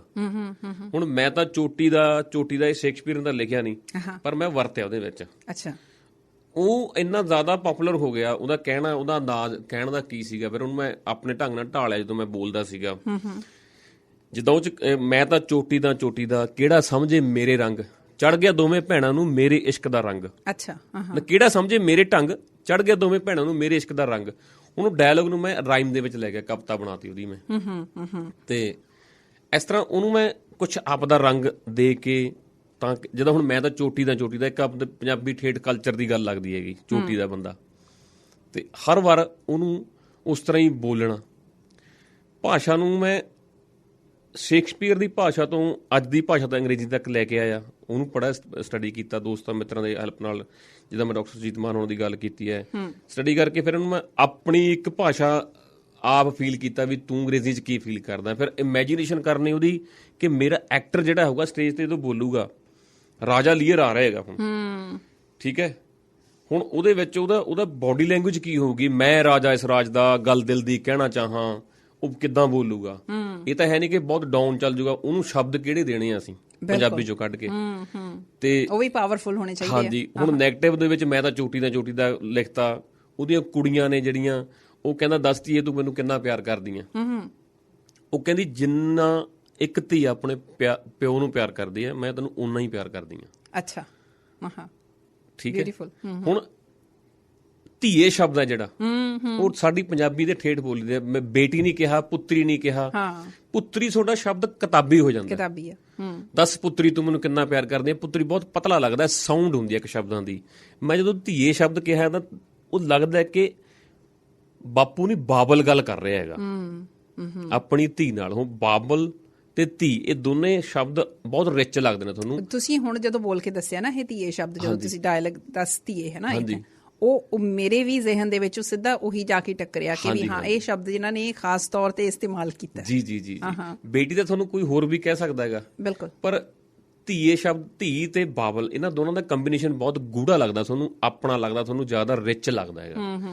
ਤਾਂ ਇਹ ਚੀਜ਼ਾਂ ਬਹੁਤ ਜ਼ਰੂਰੀ ਨੇ ਸਮਝਣੀਆਂ ਕਿ ਮੇਰਾ ਦਰਸ਼ਕ ਜਦੋਂ ਦੇਖੂਗਾ, ਹੁਣ ਕਿਸੇ ਇੱਕ ਲੇਮੈਨ, ਇੱਕ ਪਿੰਡ ਦੇ ਬੰਦੇ ਨੂੰ ਜੇ ਨਾਟਕ ਦਿਖਾ ਦਈਏ ਉਹ, ਕਿਉਂਕਿ ਟਰਾਂਸਲੇਸ਼ਨ ਸੀ ਇਹ, ਡਰੈਸ ਜਿਹੜਾ ਸਾਡਾ ਕਾਸਟਿਊਮ ਸੀ ਉਹ ਵੈਸਟਰਨ ਸੀਗਾ। ਅੱਛਾ, ਰਾਜੇ ਦੇ ਵੈਸਟਰਨ ਕਾਸਟਿਊਮ ਪਾਇਆ, ਉਸੇ ਤਰ੍ਹਾਂ ਹੀ ਜਿਹੜਾ ਬ੍ਰਿਟਿਸ਼ ਦੇ ਵਿੱਚ ਸ਼ੇਕਸਪੀਅਰ ਵੇਲੇ ਪਾਉਂਦੇ ਸੀ ਅਸੀਂ, ਉਹੀ ਡਿਜ਼ਾਈਨ ਕੀਤਾ, ਉਹੀ ਸੈੱਟ ਸੀਗਾ। ਪਰ ਜਦੋਂ ਭਾਸ਼ਾ ਸੁਣਦੇ ਸੀ ਲੱਗਦਾ ਸੀਗਾ ਵੀ ਇਹ ਸਾਡਾ ਨਾਟਕ ਹੈ, ਆਪਣਾ ਨਾਟਕ ਹੈਗਾ। ਮੈਂ ਇਹ ਮਹਿਸੂਸ ਕਰ ਰਹੀ ਹਾਂ, ਤੁਸੀਂ ਫਿਰ ਖੇਡਿਆ ਇਹ, ਹੈ ਨਾ? ਹਾਂਜੀ ਹਾਂਜੀ। ਤੇ ਇਹਦਾ ਜਿਹੜਾ ਇੰਪੈਕਟ ਸੀ ਉਸ ਵੇਲੇ ਦਰਸ਼ਕਾਂ ਨੇ ਜਿਹੜਾ ਮਹਿਸੂਸ ਕੀਤਾ, ਉਹ ਕਿਉਂਕਿ ਰਾਈਟ ਵੇ ਤੁਸੀਂ ਉਹ ਤੁਹਾਡੇ ਤੱਕ ਪਹੁੰਚ ਜਾਂਦੀ ਆ ਜਿਹੜੀ ਫੀਡਬੈਕ ਹੈਗੀ ਆ। How was that? ਇੰਪੈਕਟ ਨਾ ਜ਼ਿਆਦਾ ਕਮਾਲ ਸੀਗਾ ਕਿ ਤੁਸੀਂ ਯਕੀਨ ਨਹੀਂ ਕਰਨਾ ਕਿ ਆਡੀਟੋਰੀਅਮ ਦੇ ਬਾਹਰ ਸਾਨੂੰ ਸਕਰੀਨਾਂ ਲਾਉਣੀਆਂ ਪਈਆਂ ਸੀ, ਸਕਰੀਨ ਲਾਉਣੀ ਪਈ ਸੀ। ਰਾਸ਼ਨ ਇੰਨਾ ਵੱਧ ਗਿਆ ਸੀ, ਰਾਸ਼ਨ ਇੰਨਾ ਵੱਧ ਗਿਆ ਸੀਗਾ। ਅਸੀਂ ਉਹ ਨਾਟਕ ਦਿੱਲੀ ਵੀ ਖੇਡ ਕੇ ਆਏ, ਸ਼੍ਰੀ ਰਾਮ ਸੈਂਟਰ ਦੇ ਵਿੱਚ, NSG। ਅੱਛਾ, ਤੇ ਉਹ ਵੀ ਇਸ ਗੱਲ ਨੂੰ ਮੰਨਦੇ ਸੀ। ਸਾਡੇ vice chancellor doctor Jaspal Singh ਹੋਏ ਨੇ, ਉਹਨਾਂ ਵੇਲੇ 'ਚ ਜਦੋਂ ਅਸੀਂ ਸ਼ੇਕਸਪੀਅਰ ਖੇਡਿਆ, ਉਹਨਾਂ ਨੇ ਕੰਪਲੀਮੈਂਟ ਮੈਨੂੰ ਇਹ ਦਿੱਤਾ ਸੀ ਕਿ ਮੈਨੂੰ ਇਹ ਲੱਗਦਾ ਕਿ ਇਹ ਨਾਟਕ ਪੰਜਾਬੀ 'ਚ ਹੀ ਲਿਖਿਆ ਗਿਆ ਔਰ ਸ਼ੇਕਸਪੀਅਰ ਨੇ ਇਹਨੂੰ ਟਰਾਂਸਲੇਟ ਅੰਗਰੇਜ਼ੀ 'ਚ ਕੀਤਾ, ਸ਼ੇਕਸਪੀਅਰ ਨੇ ਕਾਪੀ ਕੀਤਾ ਹੋਣਾ ਤੇਰੇ ਨਾਟਕ ਤੋਂ, ਮੈਨੂੰ ਇਹ ਲੱਗਦਾ। ਉਹਨਾਂ ਨੇ ਇਹ ਕੰਪਲੀਮੈਂਟ ਦਿੱਤਾ ਸੀ ਮੈਨੂੰ ਕਿ ਇਹ ਨਾਟਕ ਆਪਣਾ ਹੈਗਾ, ਸ਼ਾਇਦ ਸ਼ੇਕਸਪੀਅਰ ਨੇ ਇਹਨੂੰ ਕਾਪੀ ਕੀਤਾ ਹੋਵੇ, ਤੋਂ ਟਰਾਂਸਲੇਟ ਕੀਤਾ ਹੋਵੇਗਾ ਅੰਗਰੇਜ਼ੀ ਦੇ ਵਿੱਚ। ਹਾਂਜੀ ਹਾਂਜੀ। ਕਦੇ ਮੌਕਾ ਮਿਲਿਆ ਤਾਂ ਕਦੇ ਹੈ ਪਲੈਨਿੰਗ ਦੇ ਵਿੱਚ ਕਿ ਉਹ ਨਾਟਕ ਇੱਥੇ ਵੀ ਖੇਡ ਸਕੋ? ਜ਼ਰੂਰ ਜੀ ਜ਼ਰੂਰ, ਬਿਲਕੁਲ, ਹਰ ਹਾਲ 'ਚ ਖੇਡਾਂਗੇ ਅਸੀਂ। ਹਾਂ, ਸ਼ੇਕਸਪੀਅਰ ਨੂੰ ਖੇਡਣਾ ਪੰਜਾਬੀ ਦੇ ਵਿੱਚ ਇੱਥੇ, ਕਿਉਂਕਿ ਤੁਸੀਂ ਇੱਥੇ ਵੈਨਕੂਵਰ ਦੇ ਵਿੱਚ ਸ਼ੇਕਸਪੀਅਰ ਖੇਡਿਆ ਜਾਂਦਾ ਹੈਗਾ, ਤੇ ਅਸੀਂ ਪੰਜਾਬੀ 'ਚ ਖੇਡਾਂਗੇ ਇਹਨੂੰ, ਉਸੇ ਰੂਪ 'ਚ ਖੇਡਾਂਗੇ। ਇੱਕ ਵਧੀਆ ਉਪਰਾਲਾ ਹੋਏਗਾ ਇੱਥੇ ਉਹਦੇ ਬੱਚਿਆਂ ਨੂੰ ਵੀ, ਯੂਥ ਨੂੰ ਉਹਦੇ ਨਾਲ ਜੋੜਨ ਦੇ ਲਈ, ਥੀਏਟਰ ਦੇ ਨਾਲ, ਜਦੋਂ ਆਪਾਂ ਪੰਜਾਬੀ ਥੀਏਟਰ ਦੀ ਗੱਲ ਕਰਦੇ ਹਾਂ। ਹਾਂਜੀ ਹਾਂਜੀ। ਹੁਣ ਤੁਹਾਨੂੰ ਇੱਥੇ ਰਹਿੰਦਿਆਂ ਨੂੰ ਕਈ ਸਾਲ ਹੋ ਗਏ ਆ। ਜੀ ਜੀ। ਤੁਸੀਂ ਮੇਰੇ ਖਿਆਲ ਥੀਏਟਰ ਪੜ੍ਹਾਉਂਦੇ ਵੀ ਰਹੇ ਹੋ ਉੱਥੇ? ਹਾਂਜੀ, ਮੈਂ 5 ਸਾਲ ਯੂਨੀਵਰਸਿਟੀ ਬਤੌਰ ਸਕਾਲਰ ਪੜ੍ਹਾਇਆ ਮੈਂ, ਯੂਨੀਵਰਸਿਟੀ ਡਿਪਾਰਟਮੈਂਟ ਦੇ ਵਿੱਚ ਹੀ।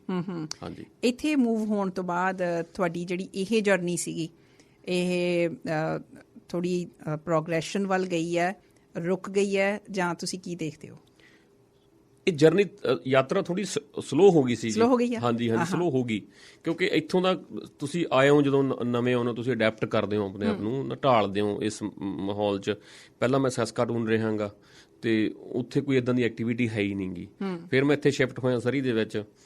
ਸਰੀ ਦੇ ਵਿੱਚ ਆ ਕੇ ਪਹਿਲਾਂ ਕੰਮਾਂ ਕਾਰਾਂ ਦੀ ਪੈ ਜਾਂਦੀ ਵੀ ਕੰਮ ਕਿਹੜਾ ਲੱਭੀਏ, ਤੇ ਕੰਮ ਹੌਲੀ ਹੌਲੀ ਲੱਭਦੇ ਲੱਭਦੇ ਤਾਂ ਲੱਕੀਲੀ ਕਿਸਮਤ ਵਾਲਿਆਂ ਕਿ ਮੈਨੂੰ ਚੈਨਲ ਪੰਜਾਬੀ ਦੇ ਵਿੱਚ ਜਾਣ ਦਾ ਮੌਕਾ ਮਿਲਿਆ। ਇੰਟਰਵਿਊ ਲਈ ਗਿਆ ਸੀ ਮੈਂ, ਉੱਥੇ ਸੁੱਖੀ ਹੋਰਾਂ ਨੇ ਮੇਰੀ ਇੰਟਰਵਿਊ ਕੀਤੀ ਤੇ ਉੱਥੇ ਡਾਕਟਰ ਜਸਕਰਨ ਮਿਲੇ ਮੈਨੂੰ। ਅੱਛਾ। ਉਹਨਾਂ ਨੇ ਮੈਨੂੰ ਬੁਲਾਇਆ ਤੇ ਕਹਿੰਦੇ ਮੈਂ ਉੱਥੋਂ, ਉਹ ਵੀ ਕੇਵਲ ਭਾ ਦੇ ਸਟੂਡੈਂਟ ਰਹੇ ਨੇ ਜੀ। ਕੇਵਲ ਭਾ ਉਹਨਾਂ ਨੇ, ਅੱਛਾ, ਕੇਵਲ ਭਾ ਦੇ ਨਾਟਕਾਂ ਦੀ ਉਹਨਾਂ ਨੇ PhD ਕੀਤੀ ਹੈਗੀ, ਡਾਕਟਰ ਜਸਕਰਨ ਹੋਰਾਂ ਨੇ। ਉਹਨਾਂ ਦੇ ਜਿਹੜੇ ਰੰਗ ਮੰਚੀ ਵਿਧਾ ਜਿਹੜੀ ਉਹਨਾਂ ਦੀ, ਉਹਦੇ ਉੱਤੇ ਕੀਤੀ ਹੈਗੀ। ਤੇ ਸਾਡੀ ਕਮਿਊਨੀਕੇਸ਼ਨ ਇੰਨੀ ਵਧੀਆ ਹੋ ਗਈ ਕਿ ਕਿਸਮਤ ਚੰਗੀ ਨੂੰ ਅਸੀਂ ਦੋਵੇਂ ਜਣੇ ਰੈਡੀ ਹੋ ਗਏ ਨਾਟਕ ਕਰਨ ਲਈ, ਤੇ ਅਸੀਂ ਦੋਵਾਂ ਜਣਿਆਂ ਨੇ ਇੱਕ ਕਲੱਬ ਬਣਾ ਲਿਆ, ਥੈਸਪਿਸ ਆਰਟਸ ਕਲੱਬ। ਦੋਵਾਂ ਨੇ ਸਭ ਤੋਂ ਪਹਿਲਾ ਨਾਟਕ ਅਸੀਂ ਖੇਡਿਆ, ਪਾਲੀ ਭੁਪਿੰਦਰ ਹੋਰਾਂ ਦਾ ਸੀਗਾ ਨਾਟਕ ਰੰਗ। ਤੁਹਾਨੂੰ ਕਿਹੜਾ ਰੰਗ ਪਸੰਦ ਹੈ? ਤੁਹਾਨੂੰ ਕਿਹੜਾ ਰੰਗ ਪਸੰਦ? ਹਾਂਜੀ, ਉਹ ਜਦੋਂ ਨਾਟਕ ਖੇਡਿਆ ਗਿਆ ਫਿਰ ਮੈਨੂੰ ਹੌਸਲਾ ਹੋ ਗਿਆ ਵੀ ਗਤੀਵਿਧੀ ਚੱਲ ਪਈ ਕੋਈ ਨਾ ਕੋਈ। ਮੈਂ ਲੱਭਦਾ ਫਿਰਦਾ ਸੀ ਮਤਲਬ ਕਿ ਕੋਈ ਗਤੀਵਿਧੀ ਚੱਲ ਪਵੇ। ਫਿਰ ਉਸ ਤੋਂ ਬਾਅਦ ਕੋਵਿਡ ਆ ਗਿਆ, ਕੋਵਿਡ ਨੇ ਥੋੜਾ ਸਾਰਾ ਕੁਝ ਹੀ ਤੁਹਾਨੂੰ ਪਤਾ ਬੰਦ ਕਰਤਾ। ਫਿਰ ਹੁਣ ਰੌਂਗ ਨੰਬਰ ਨਾਟਕ ਤੇ ਆ ਗਏ। ਹੁਣ ਮਤਲਬ ਲਗਾਤਾਰ ਜਾਰੀ ਆ ਕੋਸ਼ਿਸ਼ਾਂ ਸਾਡੀਆਂ, ਜੁੜੇ ਹੋਏ ਆ ਰੰਗਮੰਚ। ਮੈਂ ਆਪਣੇ ਸੁਣਨ ਵਾਲਿਆਂ ਨੂੰ ਦੱਸਣਾ ਚਾਹੁੰਦੀ ਹਾਂ, ਤੁਹਾਨੂੰ ਕਿਹੜਾ ਰੰਗ ਪਸੰਦ ਹੈ? ਇਹ ਨਾਟਕ ਇਹਨਾਂ ਦਾ ਦੇਖਣ ਦਾ ਮੈਨੂੰ ਵੀ ਮੌਕਾ ਮਿਲਿਆ, ਪਰ ਮੈਨੂੰ ਇਹ ਨਹੀਂ ਸੀ ਪਤਾ ਕਿ ਡਾਕਟਰ ਨਵਦੀਪ ਸਿੰਘ ਇਸ ਕਲਾ ਦੇ ਖੇਤਰ ਦੇ ਵਿੱਚ ਕਿੰਨੀ ਦੇਰ ਤੋਂ ਜੁੜੇ ਹੋਏ ਆ ਜਾਂ ਕੀ ਕੁਝ ਕਰ ਰਹੇ ਆ। ਪਰ ਕਮਾਲ ਦੀ ਪੇਸ਼ਕਾਰੀ ਸੀ ਇਹਨਾਂ ਦੀ ਤੇ ਡਾਕਟਰ ਜਸਕਰਨ ਦੋਵਾਂ ਦੀ, ਬੜਾ ਮੈਨੂੰ ਚੰਗਾ ਲੱਗਾ ਸੀ। ਪਰ ਆਉਂਦੇ ਦਿਨਾਂ ਦੇ ਵਿੱਚ ਜਿਹੜਾ ਇੱਕ ਹੋਰ ਨਾਟਕ ਤੁਹਾਡਾ ਆ ਰਿਹਾ ਹੈ, ਮੈਂ ਚਾਹੁੰਦੀ ਹਾਂ ਕਿ ਸੁਣਨ ਵਾਲਿਆਂ ਨੂੰ ਆਪਾਂ ਉਹਦੇ ਬਾਰੇ ਵੀ ਜ਼ਰੂਰ ਗੱਲ ਕਰੀਏ ਕਿ ਉਹ ਨਾਟਕ ਮੇਰੇ ਖਿਆਲ ਉਹ ਵੀ ਪਾਲੀ ਭੁਪਿੰਦਰ ਦਾ ਹੀ ਤੁਸੀਂ ਨਾਟਕ ਹੈ, ਰੌਂਗ ਨੰਬਰ। ਉਹ ਵੀ ਔਰਤ ਮਰਦ ਦੇ ਰਿਸ਼ਤਿਆਂ ਦੇ ਉੱਤੇ ਆਧਾਰਿਤ ਨਾਟਕ ਹੈ, ਜਿੱਦਾਂ ਤੁਹਾਨੂੰ ਕਿਹੜਾ ਰੰਗ ਪਸੰਦ ਹੈ ਉਹ ਵੀ ਸੀਗਾ। ਪਤੀ ਪਤਨੀ ਦੇ ਰਿਸ਼ਤਿਆਂ ਦੇ ਆਧਾਰਿਤ ਹੈ। ਟ੍ਰਾਇੰਗਲ ਹੈ ਕਿ ਸਮਾਜ ਹੈ, ਇੱਕ ਪਤੀ ਇੱਕ ਪਤਨੀ ਹੈ, ਸ਼ੱਕ ਕਿੱਦਾਂ ਤੁਹਾਨੂੰ ਬਰਬਾਦ ਕਰ ਦਿੰਦਾ ਹੈਗਾ। ਰੌਂਗ ਨੰਬਰ ਸ਼ੱਕ, ਹਾਂਜੀ ਹਾਂ, ਰੌਂਗ ਨੰਬਰ। ਵੀ ਰੌਂਗ ਨੰਬਰ ਤੁਹਾਡਾ ਕਈ ਵਾਰੀ ਲਾਉਂਦੇ ਰਾਈਟ ਨੰਬਰ ਲੱਗ ਜਾਂਦਾ, ਕਈ ਵਾਰੀ ਰਾਈਟ ਨੰਬਰ ਰੌਂਗ ਨੰਬਰ ਹੋ ਜਾਂਦਾ ਹੈ। ਸਮਾਜ ਤੁਹਾਨੂੰ ਕਿੱਦਾਂ ਉਕਸਾ ਦਿੰਦਾ ਹੈਗਾ ਸ਼ੱਕ ਕਰਨ ਲਈ, ਤੁਹਾਡੇ ਅੰਦਰ ਸ਼ੱਕ ਪਾ ਦਿੰਦਾ, ਉਹ ਤੁਸੀਂ ਆਊਟ ਆਫ ਟਰੈਕ ਹੋ ਜਾਂਦੇ ਹੋ। ਇਹ ਸਾਰਾ ਉਹਦੇ ਤੇ ਬੇਸਡ ਨਾਟਕ ਹੈ ਕਿ ਪਤੀ ਪਤਨੀ ਦੇ ਰਿਸ਼ਤਿਆਂ ਦੇ ਉੱਤੇ। ਤੇ ਇਹ ਨਾਟਕ ਸਰੀ ਦੇ ਵਿੱਚ ਖੇਡਿਆ ਜਾ ਰਿਹਾ ਜੀ ਹੁਣ ਐਸੇ ਸੈਟਰਡੇ ਨੂੰ 4:30 ਵਜੇ ਸ਼ੋਅ ਇਹਦਾ। ਤੇ ਇਸ ਤੋਂ ਪਹਿਲਾਂ ਇੱਕ ਸ਼ੋਅ ਇਹਦਾ ਹੋ ਚੁੱਕਿਆ ਹੈਗਾ, ਐਡਮਿੰਟਨ 'ਚ ਕਰਕੇ ਆਏ ਅਸੀਂ ਜੀ। ਤੇ ਅੱਗੇ ਸਰੀ ਤੋਂ ਬਾਅਦ ਫਿਰ ਅੱਗੇ ਵਿਨੀਪੈਗ ਵੀ ਹੈਗਾ ਸ਼ੋਅ ਇਹਨਾਂ ਦਾ, ਐਂਡ ਵੀ ਆਰ ਪਲੈਨਿੰਗ ਕਿ ਓਟਵਾ ਵੀ ਹੋਵੇ ਸ਼ੋਅ ਇਹਨਾਂ ਦਾ। ਸੋ ਐਕਟੀਵਿਟੀ ਚੱਲ ਰਹੀ ਹੈਗੀ ਰੌਂਗ ਨੰਬਰ ਦੀ। ਰੌਂਗ ਨੰਬਰ ਚਲੋ ਵੀਕਐਂਡ ਤੇ ਸਾਡੇ ਸੁਣਨ ਵਾਲੇ ਜਿਹੜੇ ਉਹ ਦੇਖ ਸਕਣਗੇ। ਹਾਂਜੀ, ਮੈਂ ਜਿਹੜਾ ਤੁਹਾਨੂੰ ਸਵਾਲ ਕੀਤਾ ਸੀ ਕਿ ਤੁਹਾਡੀ ਜਿਹੜੀ ਜਰਨੀ ਹੈ, ਤੁਸੀਂ ਕਿ ਥੋੜੀ ਜਿਹੀ ਸਲੋ ਡਾਊਨ ਹੋ ਗਈ ਆ, ਪਰ ਹੁਣ ਤੁਸੀਂ ਥੀਏਟਰ ਜਿਹੜਾ ਉਹ ਕਰਨਾ ਸ਼ੁਰੂ ਕਰ ਦਿੱਤਾ। ਥੀਏਟਰ ਤੋਂ ਇਲਾਵਾ ਜਿਹੜੇ ਤੁਸੀਂ ਗੀਤ ਲਿਖਦੇ ਹੋ, ਕਮਰ ਗਰੇਵਾਲ ਹੋਣਾ ਦੇ ਨਾਲ ਜਿਹੜੇ ਪ੍ਰਸਿੱਧ ਤੁਹਾਡੇ ਕਈ ਗੀਤ ਹੋਏ ਆ, ਥੋੜਾ ਜਿਹਾ ਉਹਨਾਂ ਬਾਰੇ ਵੀ ਦੱਸੋ ਕਿ ਵੀ ਜਿਹੜਾ ਗੀਤ ਲਿਖਣ ਦੀ ਲੋੜ ਕਦੋਂ ਮਹਿਸੂਸ ਹੁੰਦੀ ਹੈ, ਕਵਿਤਾ ਲਿਖਣ ਦੀ ਲੋੜ ਕਦੋਂ ਮਹਿਸੂਸ ਹੁੰਦੀ ਹੈ, ਨਾਟਕ ਲਿਖਣਾ ਜਾਂ ਕੁਝ ਹੋਰ ਲਿਖਣਾ, ਕੀ ਜਿਹੜੀਆਂ ਅੰਦਰੋਂ ਲੋੜਾਂ ਹੁੰਦੀਆਂ ਉਹ ਵੱਖ-ਵੱਖ ਹੁੰਦੀਆਂ ਤੇ ਮਕਸਦ ਵੀ ਵੱਖ-ਵੱਖ ਹੁੰਦਾ? ਲੋੜ ਨਹੀਂ ਹੁੰਦੀ ਜੀ, ਤੁਹਾਨੂੰ ਕੁਦਰਤ ਦੱਸਦੀ ਹੁੰਦੀ ਹੈ ਇਹ ਵੀ ਐਕਚੁਅਲ 'ਚ ਜਿਵੇਂ ਕਹਿੰਦੇ ਕਿਸੇ ਨੇ ਹਲੂਣਾ ਦੇ ਕੇ ਜਗਾਤਾ ਹੁੰਦਾ ਹੈਗਾ ਜੀ, ਹਲੂਣਾ ਦੇ ਕੇ ਜਗਾਤਾ ਹੁੰਦਾ ਕਿਸੇ ਨੇ, ਉਹ ਚੀਜ਼ ਹੁੰਦੀ ਹੈਗੀ ਅਸਲ ਦੇ ਵਿੱਚ ਬੇਸਿਕਲੀ। ਜਦੋਂ ਤੁਸੀਂ ਮੰਨ ਲਓ ਤੁਹਾਡੇ ਅੰਦਰ ਤੁਹਾਨੂੰ ਪਤਾ ਲੱਗਦਾ ਵੀ ਮੈਂ ਕਰ ਕੀ ਸਕਦਾਂਗਾ, ਮੈਂ ਕਵਿਤਾ ਲਿਖ ਸਕਦਾ, ਮੈਂ ਪੇਂਟਿੰਗ ਕਰ ਸਕਦਾ, ਮੈਂ ਗਾ ਸਕਦਾ, ਮੈਂ ਕੀ ਕਰ ਸਕਦਾਂਗਾ। ਤਾਂ ਸਟਾਰਟਿੰਗ ਦੇ ਵਿੱਚ ਬੇਸਿਕਲੀ ਸਾਡੇ ਘਰ ਨਾ ਮਾਤਾ ਪਿਤਾ ਨੇ ਪੜ੍ਹਨ ਲਿਖਣ ਦਾ ਮਾਹੌਲ ਬਹੁਤ ਵਧੀਆ, ਟੀਚਰ ਨੇ ਦੋਵੇਂ ਮੇਰੇ ਮਾਤਾ ਪਿਤਾ ਰਿਟਾਇਰ ਹੋ ਚੁੱਕੇ ਨੇ, ਗਾਹੇ ਬਗਾਏ ਉਹਨਾਂ ਨੇ ਪੜ੍ਹਦਾ ਰਹਿਣਾ, ਲਿਟਰੇਚਰ ਪੜ੍ਹਦੇ ਰਹਿਣਾ। ਮੇਰੇ ਫਾਦਰ ਸਾਹਿਬ ਹਿਸਟਰੀ ਪੜ੍ਹਨ ਦੇ ਲੈਕਚਰਰ ਰਹੇ ਨੇ। ਮੇਰੇ ਮਾਤਾ ਰਿਲੀਜੀਅਸ ਮਾਈਂਡਡ ਨੇ, ਰਿਲੀਜਨ ਦੀਆਂ ਕਿਤਾਬਾਂ ਪੜ੍ਹਨੀਆਂ, ਹਾਂਜੀ। ਉਹ ਪੜ੍ਹਦੇ ਕਿਤੇ ਉਦੋਂ ਨਹੀਂ ਸੀ ਇੰਨਾ ਪਤਾ, ਪਰ ਜਦੋਂ ਤੁਸੀਂ ਵੱਡੇ ਹੁੰਦੇ ਹੌਲੀ ਹੌਲੀ ਉਹ ਗੁਰਦਾਸ ਮਾਨ ਸਾਹਿਬ ਨੂੰ ਜ਼ਿਆਦਾ ਸੁਣਦੇ ਸੀਗੇ। ਮੈਂ ਉਹਨਾਂ ਦਾ ਜ਼ਿਆਦਾ ਸੁਣਿਆ ਉਹਨਾਂ ਨੂੰ, ਮੇਰੇ ਫਾਦਰ ਕਰਕੇ। ਉਹਨਾਂ ਦੇ ਲਾਈਵ ਸ਼ੋਅ ਬਹੁਤ ਲੰਬੇ ਦੇਖਦਾ ਰਿਹਾ ਮੈਂ, ਬਹੁਤ ਲੰਬੇ ਸਮੇਂ ਤੋਂ। ਇੱਕ ਪ੍ਰਭਾਵ ਪੈ ਜਾਂਦਾ ਕਿਸੇ ਸ਼ਖਸੀਅਤ ਦਾ ਤੁਹਾਡੇ ਕੋਲੇ। ਫਿਰ ਹੌਲੀ ਹੌਲੀ ਤੁਹਾਨੂੰ ਸਮਝ ਆਉਂਦੀ ਹੈਗੀ ਗੀਤਾਂ ਦੀ। ਨੁਸਰਤ ਫਤਿਹ ਅਲੀ ਖਾਨ ਸਾਹਿਬ, ਜਗਜੀਤ ਜੀ ਹੋ ਗਏ, ਗੁਲਾਮ ਅਲੀ ਸਾਹਿਬ ਹੋ ਗਏ, ਤੁਸੀਂ ਉਹ ਚੀਜ਼ਾਂ ਸੁਣਦੇ ਹੋਗੇ ਤਾਂ ਉਹ ਪ੍ਰਭਾਵ ਆਉਂਦੇ ਨੇ। ਮੇਰੇ ਤੇ ਥੋੜਾ ਜਿਹਾ ਸੂਫੀਜ਼ਮ ਦਾ ਵੀ ਪ੍ਰਭਾਵ ਕਾਫੀ ਰਿਹਾ ਹੈਗਾ ਤੇ ਸੋਸ਼ਲਿਜ਼ਮ। ਚਲੋ ਫਿਰ ਲਿਟਰੇਚਰ ਪੜ੍ਹਨਾ ਸ਼ੁਰੂ ਹੋ ਗਿਆ। ਐਕਚੁਅਲੀ BA ਦੌਰਾਨ ਜਦੋਂ BSc ਮੈਡੀਕਲ 'ਚ ਮੈਂ ਐਡਮਿਸ਼ਨ ਲਿਆ +1 +2 ਦੇ ਵਿੱਚ, ਜ਼ਿਆਦਾਤਰ ਉਦੋਂ ਪੜ੍ਹਿਆ ਗਿਆ। ਜ਼ਿਆਦਾਤਰ ਉਸ ਤੋਂ ਬਾਅਦ ਜ਼ਿਆਦਾ ਜਿਹੜਾ ਨਾਲ ਲਿਟਰੇਚਰ ਪੜ੍ਹਿਆ ਗਿਆ B.Ed ਦੇ ਵਿੱਚ ਪੜ੍ਹਿਆ ਗਿਆ, ਕਿਉਂਕਿ ਮੈਡੀਕਲ ਸਟੂਡੈਂਟ ਸੀ, ਉਦੋਂ ਮੌਕਾ ਨਹੀਂ ਸੀ ਮਿਲਦਾ।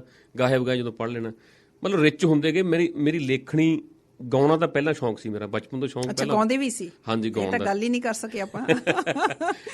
ਗਾਉਣ ਦਾ ਸ਼ੌਂਕ ਸਾਈਡ ਜੇ ਤੇ ਰਹਿ ਗਿਆ ਤੇ ਪਹਿਲਾਂ ਗੀਤ ਲਿਖਣਾ ਸ਼ੁਰੂ ਹੋ ਗਿਆ ਸੀ 10ਵੀਂ 11ਵੀਂ ਦੇ ਵਿੱਚ। ਕਿਤੇ ਗੱਲ ਤਾਂ ਉਹੀ ਹੋ ਗਈ ਨਾ, ਕਲਾਕਾਰ ਹੋ ਤੁਸੀਂ। ਮਤਲਬ ਮੈਂ ਪਹਿਲਾਂ ਗੱਲ ਕੀਤੀ ਸੀ, ਮੈਂ ਕਿਹਾ ਕਲਾਕਾਰ ਹੀ ਸ਼ਬਦ ਢੁਕਦਾ ਹੈ, ਚਾਹੇ ਤੁਸੀਂ ਲਿਟਰੇਚਰ ਦੀ ਗੱਲ ਕਰ ਲਓ, ਤੁਸੀਂ ਥੀਏਟਰ ਦੀ ਗੱਲ ਕਰ ਲਓ, ਤੁਸੀਂ ਚਾਹੇ ਗਾਉਣ ਦੀ ਗੱਲ ਕਰ ਲਓ। ਮੈਨੂੰ ਲੱਗਦਾ ਕਿ jack of all master of none, ਹਨਾ, ਉਹ ਲੱਗਦਾ ਹੁੰਦਾ ਮੈਂ ਇੰਨਾ ਕਿ 5 ਪੈਸੇ ਕੁਛ ਨਾ ਕੁਛ ਕਰਦਾ ਰਹਿਣਾ। ਮੈਂ ਹੁਣ ਅੱਜ ਕੱਲ੍ਹ ਇੱਕ ਨਾਟਕ ਲਿਖ ਕੇ ਹਟਿਆ ਮੈਂ, ਆਪਣਾ ਹੀ ਉਹ ਅਡੈਪਟੇਸ਼ਨ ਕੀਤੀ ਇਹਦੀ ਨਾਟਕ ਦੀ, ਤੇ ਇੱਕ ਫਿਲਮ ਲਿਖ ਰਿਹਾ ਮੈਂ।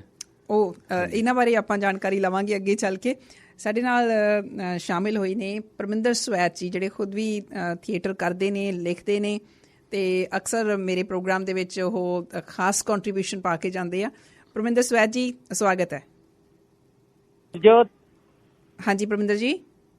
ਹਾਂਜੀ, ਮੈਂ ਕਿਹਾ ਨਵਦੀਪ ਨੂੰ ਸੁਣ ਕੇ ਬਹੁਤ ਵਧੀਆ ਲੱਗ ਰਿਹਾ ਜੀ, ਤੇ ਸਾਨੂੰ ਇਸ ਗੱਲ ਦੀ ਖੁਸ਼ੀ ਆ ਵੀ ਹੁਣ ਸਾਨੂੰ ਐਂ ਲੱਗਦਾ ਵੀ ਰੰਗਮੰਚ ਕੈਨੇਡਾ ਦੇ ਵਿੱਚ ਮਰੂਗਾ ਨਹੀਂ। ਪਹਿਲਾਂ ਤਾਂ ਮੱਥਾ ਟੇਕਦਾ ਜੀ ਮੈਂ, ਜਿਸ ਕਾਰਨ ਨਵਦੀਪ ਵਰਗੇ ਹੀਰੇ ਆ ਗਏ ਨਾ, ਮੈਨੂੰ ਲੱਗਦਾ ਵੀ ਸਾਨੂੰ ਇਹਨਾਂ ਨੂੰ ਥੋੜਾ ਜਿਹਾ ਕਰਦੇ ਰਹਿਣਾ ਚਾਹੀਦਾ, ਜਿਵੇਂ ਤੁਸੀਂ ਇਹਨਾਂ ਨੂੰ ਬੂਸਟ ਦੇ ਕਰ ਰਹੇ ਹੋ ਉਸੇ ਤਰੀਕੇ ਨਾਲ, ਪਰ ਇਹ ਕੰਮ ਕਰਨਗੇ। ਸੋ ਮੈਨੂੰ ਤਾਂ ਇਸ ਗੱਲ ਦੀ ਖੁਸ਼ੀ ਆ ਵੀ ਅਸੀਂ ਬਹੁਤ ਵਧੀਆ ਲਾਈਨ ਤੇ ਜਾ ਰਹੇ ਆ। ਤੁਹਾਡਾ ਆਸ਼ੀਰਵਾਦ ਹੈ ਜੀ, ਮੈਂ ਮੱਥਾ ਟੇਕਦਾ ਤੁਹਾਨੂੰ।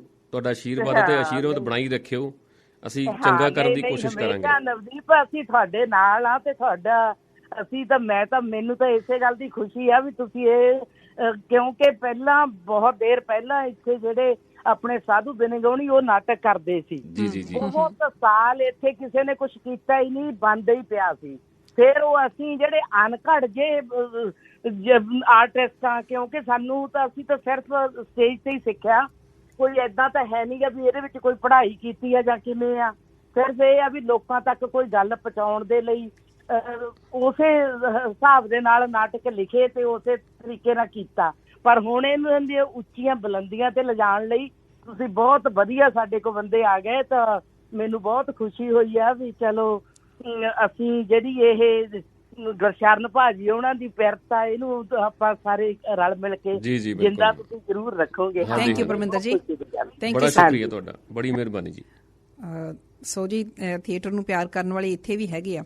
ਅੱਛਾ, ਹੁੰਦਾ ਕੀ ਆ ਡਾਕਟਰ ਨਵਦੀਪ, ਜਿਵੇਂ ਤੁਸੀਂ ਵੀ ਥੋੜਾ ਜਿਹਾ ਜ਼ਿਕਰ ਕੀਤਾ ਸੀ ਕਿ ਇੱਥੇ ਆ ਕੇ ਮੇਰੀ ਐਕਟੀਵਿਟੀ ਸਲੋ ਹੋ ਗਈ। ਹਾਂਜੀ ਹਾਂਜੀ, ਕਈਆਂ ਦੀ ਐਕਟੀਵਿਟੀ ਮਾਰੀ ਹੀ ਜਾਂਦੀ ਆ, ਇਹ ਵੀ ਆ ਬਹੁਤ ਹਾਂ, ਬਹੁਤ ਇੰਪੋਰਟੈਂਟ ਗੱਲ ਕੀਤੀ ਤੁਸੀਂ। ਹਾਂਜੀ, ਇਸ ਤਰ੍ਹਾਂ ਵੀ ਬਹੁਤ ਸਾਰੇ ਕਲਾਕਾਰ ਹੋਣਗੇ ਜਿਨ੍ਹਾਂ ਦੇ ਨਾਲ ਇਸ ਤਰ੍ਹਾਂ ਹੋਇਆ। ਮਹੱਤਵਪੂਰਨ ਗੱਲ ਆ ਤੁਹਾਡੀ ਇਹ। ਹਾਂਜੀ, ਜਦੋਂ ਮੈਂ ਡਾਕਟਰ ਹੋਣ ਦੀ ਗੱਲ ਕਰਦੀ ਹਾਂ ਡਾਕਟਰ ਨਵਦੀਪ, ਬਹੁਤੀ ਵਾਰੀ ਇਹ ਸਫਾਈ ਦੇਣੀ ਪੈਂਦੀ ਕਿ ਇਹ ਬੰਦਾ ਕਿਹੋ ਜਿਹਾ ਡਾਕਟਰ ਹੈ। ਕਈ ਵਾਰੀ ਜਿਹੜੇ ਕੁਆਲੀਫਾਈਡ ਮੈਡੀਕਲ ਡਾਕਟਰ ਵੀ ਨਹੀਂ ਹੁੰਦੇ, ਕੋਈ ਨਿਊਟ੍ਰੀਸ਼ਨਿਸਟ ਆ ਜਾਂ ਕੋਈ ਉਸੇ ਤਰ੍ਹਾਂ ਦੇ ਫੀਲਡ ਨਾਲ ਜੁੜਿਆ ਹੋਇਆ, ਚਾਹੇ ਕੋਈ ਵੈਦ ਹਕੀਮ ਵੀ ਹੈਗਾ, ਸਾਡੇ ਸੁਣਨ ਵਾਲੇ ਉਹਨਾਂ ਨੂੰ ਨਾ ਡਾਕਟਰ ਕਹਿ ਕੇ ਹੀ ਸੰਬੋਧਨ ਕਰਦੇ ਹੁੰਦੇ ਆ। ਇਹ ਚੀਜ਼ ਹੈਗੀ ਆ। ਤੁਸੀਂ ਵਿੱਚ ਜ਼ਿਕਰ ਕੀਤਾ ਸੀ ਕਿ ਤੁਸੀਂ ਮੈਡੀਕਲ ਦੇ ਸਟੂਡੈਂਟ ਰਹੇ ਹੋ ਪਰ ਤੁਸੀਂ ਆ ਗਏ ਇੱਧਰ ਕਲਾ ਦੇ ਖੇਤਰ ਦੇ ਵਿੱਚ। ਇਹ ਤੁਸੀਂ ਨਹੀਂ ਹੈਗੇ, ਇਹ ਮੈਂ ਜਦੋਂ ਡਾਕਟਰ ਸਾਹਿਬ ਸਿੰਘ ਉਹਨਾਂ ਨਾਲ ਗੱਲ ਕੀਤੀ ਸੀ ਤੇ ਉਹ ਵੀ ਪ੍ਰੋਪਰ ਡਾਕਟਰ ਸੀ ਉਹ, ਪਰ ਉਹਨਾਂ ਨੇ ਉੱਧਰ ਪ੍ਰੈਕਟਿਸ ਨਹੀਂ ਕੀਤੀ, ਉਹਨਾਂ ਨੂੰ ਕਲਾ ਖਿੱਚ ਕੇ ਉੱਧਰ ਦੇ ਪਾਸੇ ਲੈ ਆਈ। ਮੈਨੂੰ ਥੋੜ੍ਹਾ ਜਿਹਾ ਇਸ ਗੱਲ ਦਾ ਜ਼ਰੂਰ ਦੱਸੋ ਕਿ ਵੀ ਸ਼ੁਰੂ ਤੋਂ ਜਦ ਤੁਹਾਨੂੰ ਕਾਲਜ ਪਾਇਆ ਜਾਂਦਾ, ਤੁਹਾਡੇ ਤਾਂ ਪੇਰੈਂਟਸ ਵੀ ਟੀਚਰ ਸੀਗੇ ਹੈ ਨਾ, ਉਸ ਵੇਲੇ ਅਸੀਂ ਆਪਣਾ ਉਹ ਸਟਰੀਮ ਚੁਣ ਲੈਂਦੇ ਹਾਂ ਕਿਉਂਕਿ ਸਾਡੇ ਤੇ ਪ੍ਰੈਸ਼ਰ ਹੁੰਦਾ ਹੈ, ਖਾਸ ਕਰਕੇ ਮੈਂ ਆਪ ਵੀ ਉਸ ਚੀਜ਼ ਦੇ ਵਿੱਚੋਂ ਲੰਘੀ ਹਾਂ ਕਿ ਵੀ ਤੁਸੀਂ ਜਾਂ ਮੈਡੀਕਲ ਲੈ ਲਓ ਜਾਂ ਕਾਮਰਸ ਲੈ ਲਓ, ਜੇ ਆਰਟ ਜਾਂ ਆਰਟਸ ਇਹ ਤਾਂ ਐਵੇਂ ਕਿਵੇਂ ਜੇ ਲੈਂਦੇ ਹੁੰਦੇ ਆ ਲੋਕ, ਜਾਂ ਤਾਂ ਆਰਟਸ ਤਾਂ ਕੋਈ ਵੀ ਕਰ ਲਊਗਾ। ਮੈਨੂੰ ਇਹ ਦੱਸੋ ਕਿ ਵੀ ਜਿਹੜਾ ਕੋਈ ਵੀ ਕਰ ਲਊਗਾ, ਤੁਸੀਂ ਉਹ ਚੂਜ਼ ਕੀਤਾ ਮੈਡੀਕਲ ਦੇ ਫੀਲਡ ਨੂੰ ਛੱਡ ਕੇ। ਮੈਡੀਕਲ ਤੁਸੀਂ ਗ੍ਰੈਜੂਏਸ਼ਨ ਕੀਤੀ ਸੀ ਉਹਦੇ 'ਚ? ਹਾਂਜੀ ਹਾਂਜੀ। ਹਾਂ, ਇਹ ਕਿਵੇਂ ਹੋਇਆ? ਕਦੋਂ ਰੀਅਲਾਈਜ਼ੇਸ਼ਨ ਹੋਈ ਇਸ ਚੀਜ਼ ਦੀ ਕਿ ਭਾਈ ਨਹੀਂ ਮੈਨੂੰ ਮੈਡੀਕਲ ਛੱਡਣਾ ਪੈਣਾ, ਮੈਨੂੰ ਉੱਧਰ ਜਾਣਾ ਪੈਣਾ? ਗੱਲ ਇੱਦਾਂ ਕਿ ਮੈਂ 10ਵੀਂ ਦੇ ਵਿੱਚ ਉਹਨਾਂ ਦਿਨਾਂ ਦੇ ਵਿੱਚ ਮਾਹੌਲ ਇੱਦਾਂ ਦਾ ਸੀਗਾ ਕਿ ਕੁਛ ਤਾਂ ਪੇਰੈਂਟਸ ਮੇਰੇ ਟੀਚਰ ਨੇ, ਟੀਚਰ ਹੁਣ ਜਦੋਂ ਸਕੂਲ 'ਚ ਬਹਿੰਦੇ ਹੈਗੇ ਤੇ ਜਿੱਦਾਂ ਸਟਾਫ ਸਾਰਾ ਬੈਠਾ ਹੈਗਾ, ਇੱਕ ਨੇ ਕਿਹਾ ਕਿ ਮੇਰਾ ਮੁੰਡਾ ਫਲਾਣੀ ਥਾਂ ਤੇ MBBS ਕਰਦਾ, ਇੱਕ ਨੇ ਕਿਹਾ ਕਿ ਮੇਰੀ ਬੇਟੀ ਇੰਜੀਨੀਅਰਿੰਗ ਕਰਦੀ ਹੈ, ਇੱਕ ਨੇ ਕਿਹਾ ਕਿ ਮੇਰਾ ਬੇਟਾ MD ਕਰ ਰਿਹਾ ਹੈਗਾ ਮਨੀਪਾਲ 'ਚ। ਤਾਂ ਪੇਰੈਂਟ ਹੁਣ ਦੇਖੋ, ਫਾਦਰ ਸਾਹਿਬ ਮੇਰੇ ਮਾਤਾ ਪਿਤਾ ਦੋਵੇਂ ਪੇਂਡੂ ਬੈਕਗਰਾਊਂਡ ਤੋਂ ਨੇ, ਮਿਹਨਤ ਕਰਕੇ ਉੱਪਰ ਆਏ, ਅੱਗੇ ਸ਼ਹਿਰ 'ਚ ਰਹਿਣ ਲੱਗੇ। ਤੇ ਉਹਨਾਂ ਵੇਲਿਆਂ ਦੇ ਵਿੱਚ ਇੱਕ ਟ੍ਰੈਂਡ ਚੱਲਦਾ ਹੁੰਦਾ ਸੀ, ਕਦੇ ਕੰਪਿਊਟਰ ਦਾ ਟ੍ਰੈਂਡ ਚੱਲ ਗਿਆ, ਸਾਰੇ ਬੱਚੇ ਕੰਪਿਊਟਰ ਵਾਲੇ ਪਾਸੇ ਨੂੰ ਹੋ ਗਏ, ਤੇ ਸਾਡੇ ਵੇਲੇ ਚੱਲਿਆ ਟ੍ਰੈਂਡ ਮੈਡੀਕਲ ਦਾ ਜ਼ਿਆਦਾ। ਅੱਛਾ, ਕਿ ਇੱਕ ਬਸ ਇਹੀ ਗੱਲ ਸੁਣਦੀ, ਮੇਰਾ ਬੇਟਾ ਫਲਾਣੇ ਥਾਂ ਤੇ MBBS ਕਰਦਾ, ਮੇਰੀ ਬੇਟੀ MD ਕਰਦੀ ਆ, ਤੇ ਮਾਪਿਆਂ ਨੂੰ ਹੋ ਹੀ ਜਾਂਦਾ ਕਿ ਸਾਡੇ ਬੱਚੇ ਦਾ ਕੋਈ ਭਵਿੱਖ ਬਣ ਜਾਏ ਕਿਸੇ ਹਿਸਾਬ ਨਾਲ, ਅਸੀਂ ਵੀ ਕਹਿਣ ਜੋਗੇ ਹੋ ਜੀ ਸਾਡਾ ਬੇਟਾ ਆਹ ਕਰਦਾ, ਸਾਡੀ ਬੇਟੀ ਆਹ ਕਰਦੀ ਹੈ। ਤੇ ਮੈਂ ਸੀਗਾ ਪੇਂਡੂ ਸਕੂਲ 'ਚ ਪੜ੍ਹਦਾ, ਪਿੰਡਾਂ ਦੇ ਵਿੱਚ ਪੜ੍ਹਿਆ ਜੀ ਮੈਂ। ਕਿਹੜਾ ਪਿੰਡ? ਹਜੇ ਤੱਕ ਪਿੰਡ ਨਹੀਂ ਦੱਸਿਆ। ਮੇਰਾ ਪਿੰਡ ਭੁਰਥਲਾ ਮੰਡੇਰ ਹੈ ਜੀ। ਜਦੋਂ ਮਲੇਰਕੋਟਲੇ ਤੋਂ ਖੰਨੇ ਨੂੰ ਜਾਂਦੇ ਆਪਾਂ ਤਾਂ ਰਸਤੇ 'ਚ ਆਉਂਦਾ ਪਿੰਡ ਭੁਰਥਲਾ ਮੰਡੇਰ, ਜਰਗ ਜੋੜੇ ਪੁਲਾਂ ਕੋਲੇ। ਜਰਗ ਦਾ ਮੇਲਾ ਬੜਾ ਮਸ਼ਹੂਰ ਹੈਗਾ, ਸਾਡੇ ਨਾਲ ਲੱਗਦਾ ਪਿੰਡ ਹੈ ਜੀ ਉਹ ਜਰਗ ਜਿਹੜਾ ਹੈਗਾ, ਤੇ ਭੁਰਥਲਾ ਮੰਡੇਰ ਮੇਰਾ ਪਿੰਡ ਹੈ। ਤੇ ਉੱਥੋਂ ਸਬੱਬ ਇਹ ਬਣ ਗਿਆ, ਫਾਦਰ ਸਾਹਿਬ ਨੇ ਕਿ ਫੈਸਲਾ ਲੈ ਲਿਆ ਕਿ ਬੇਟੇ ਨੂੰ ਮੈਡੀਕਲ 'ਚ ਪਾਇਆ ਜਾਵੇ, ਕਿ ਡਾਕਟਰ ਬਣਾਇਆ ਜਾਵੇ। ਪਰ ਅੰਦਰ ਜਿਹੜੇ ਡਾਕਟਰ ਨਵਦੀਪ ਨੇ ਉਹਦੇ ਕੁਝ ਹੋਰ ਚੱਲਦਾ ਸੀ ਅੰਦਰ। ਠੀਕ ਹੈ। ਉਹ ਪਹਿਲਾਂ ਮੈਂ ਗੇਮ ਕਰਦਾ ਸਵਿਮਿੰਗ ਦੀ ਜੀ। ਅੱਛਾ, ਨੈਸ਼ਨਲ ਦੀ ਸਵਿਮਿੰਗ ਕੀਤੀ ਹੈ ਮੈਂ। ਹੌਲੀ ਹੌਲੀ ਕਰਕੇ ਦੱਸਦੇ ਹਾਂ ਥੋੜਾ ਸਾਰਾ।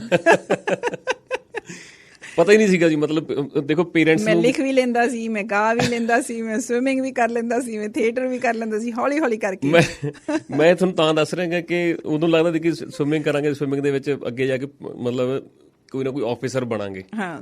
ਕੋਈ ਨਾ ਕੋਈ ਜਿਹੜੀ ਉਹ ਕੁੰਡੀ ਜ਼ਰੂਰ ਦਿਸਦੀ ਸੀ, ਬੇਟ ਦਿਸਦੀ ਸੀ, ਹੈ ਨਾ। ਹਾਂਜੀ ਹਾਂਜੀ, ਕਿ ਵੀ ਜੇ ਮੈਡੀਕਲ ਕੀਤਾ ਤਾਂ ਅੱਗੇ ਜਾ ਕੇ ਇਹ ਰਿਜ਼ਲਟ ਹੋਊਗਾ ਕਿ ਡਾਕਟਰ ਨਵਦੀਪ ਬਣੂਗਾ। ਤੇ ਜੇ ਸਵਿਮਿੰਗ ਦੇ ਵਿੱਚ ਕਹਿੰਦੇ ਸੀ ਨਾ ਉੱਥੇ ਜੇ ਕੁਝ ਚੰਗੇ ਪਲੇਅਰਸ ਨੂੰ ਵੀ ਜ਼ਿਆਦਾ ਜਿਹੜੀਆਂ ਇਹ ਚੀਜ਼ਾਂ ਸਾਡੇ ਸਮੇਂ ਭਰਤੀ ਹੋਏ ਨੇ, ਸਾਡੇ ਸੀਨੀਅਰ ਭਰਤੀ ਹੋਏ ਨੇ ਜੀ, SHO ਬਣਿਆ, ਕੋਈ DSP ਬਣਿਆਗਾ ਪੰਜਾਬ ਪੁਲਿਸ ਦੇ ਵਿੱਚ।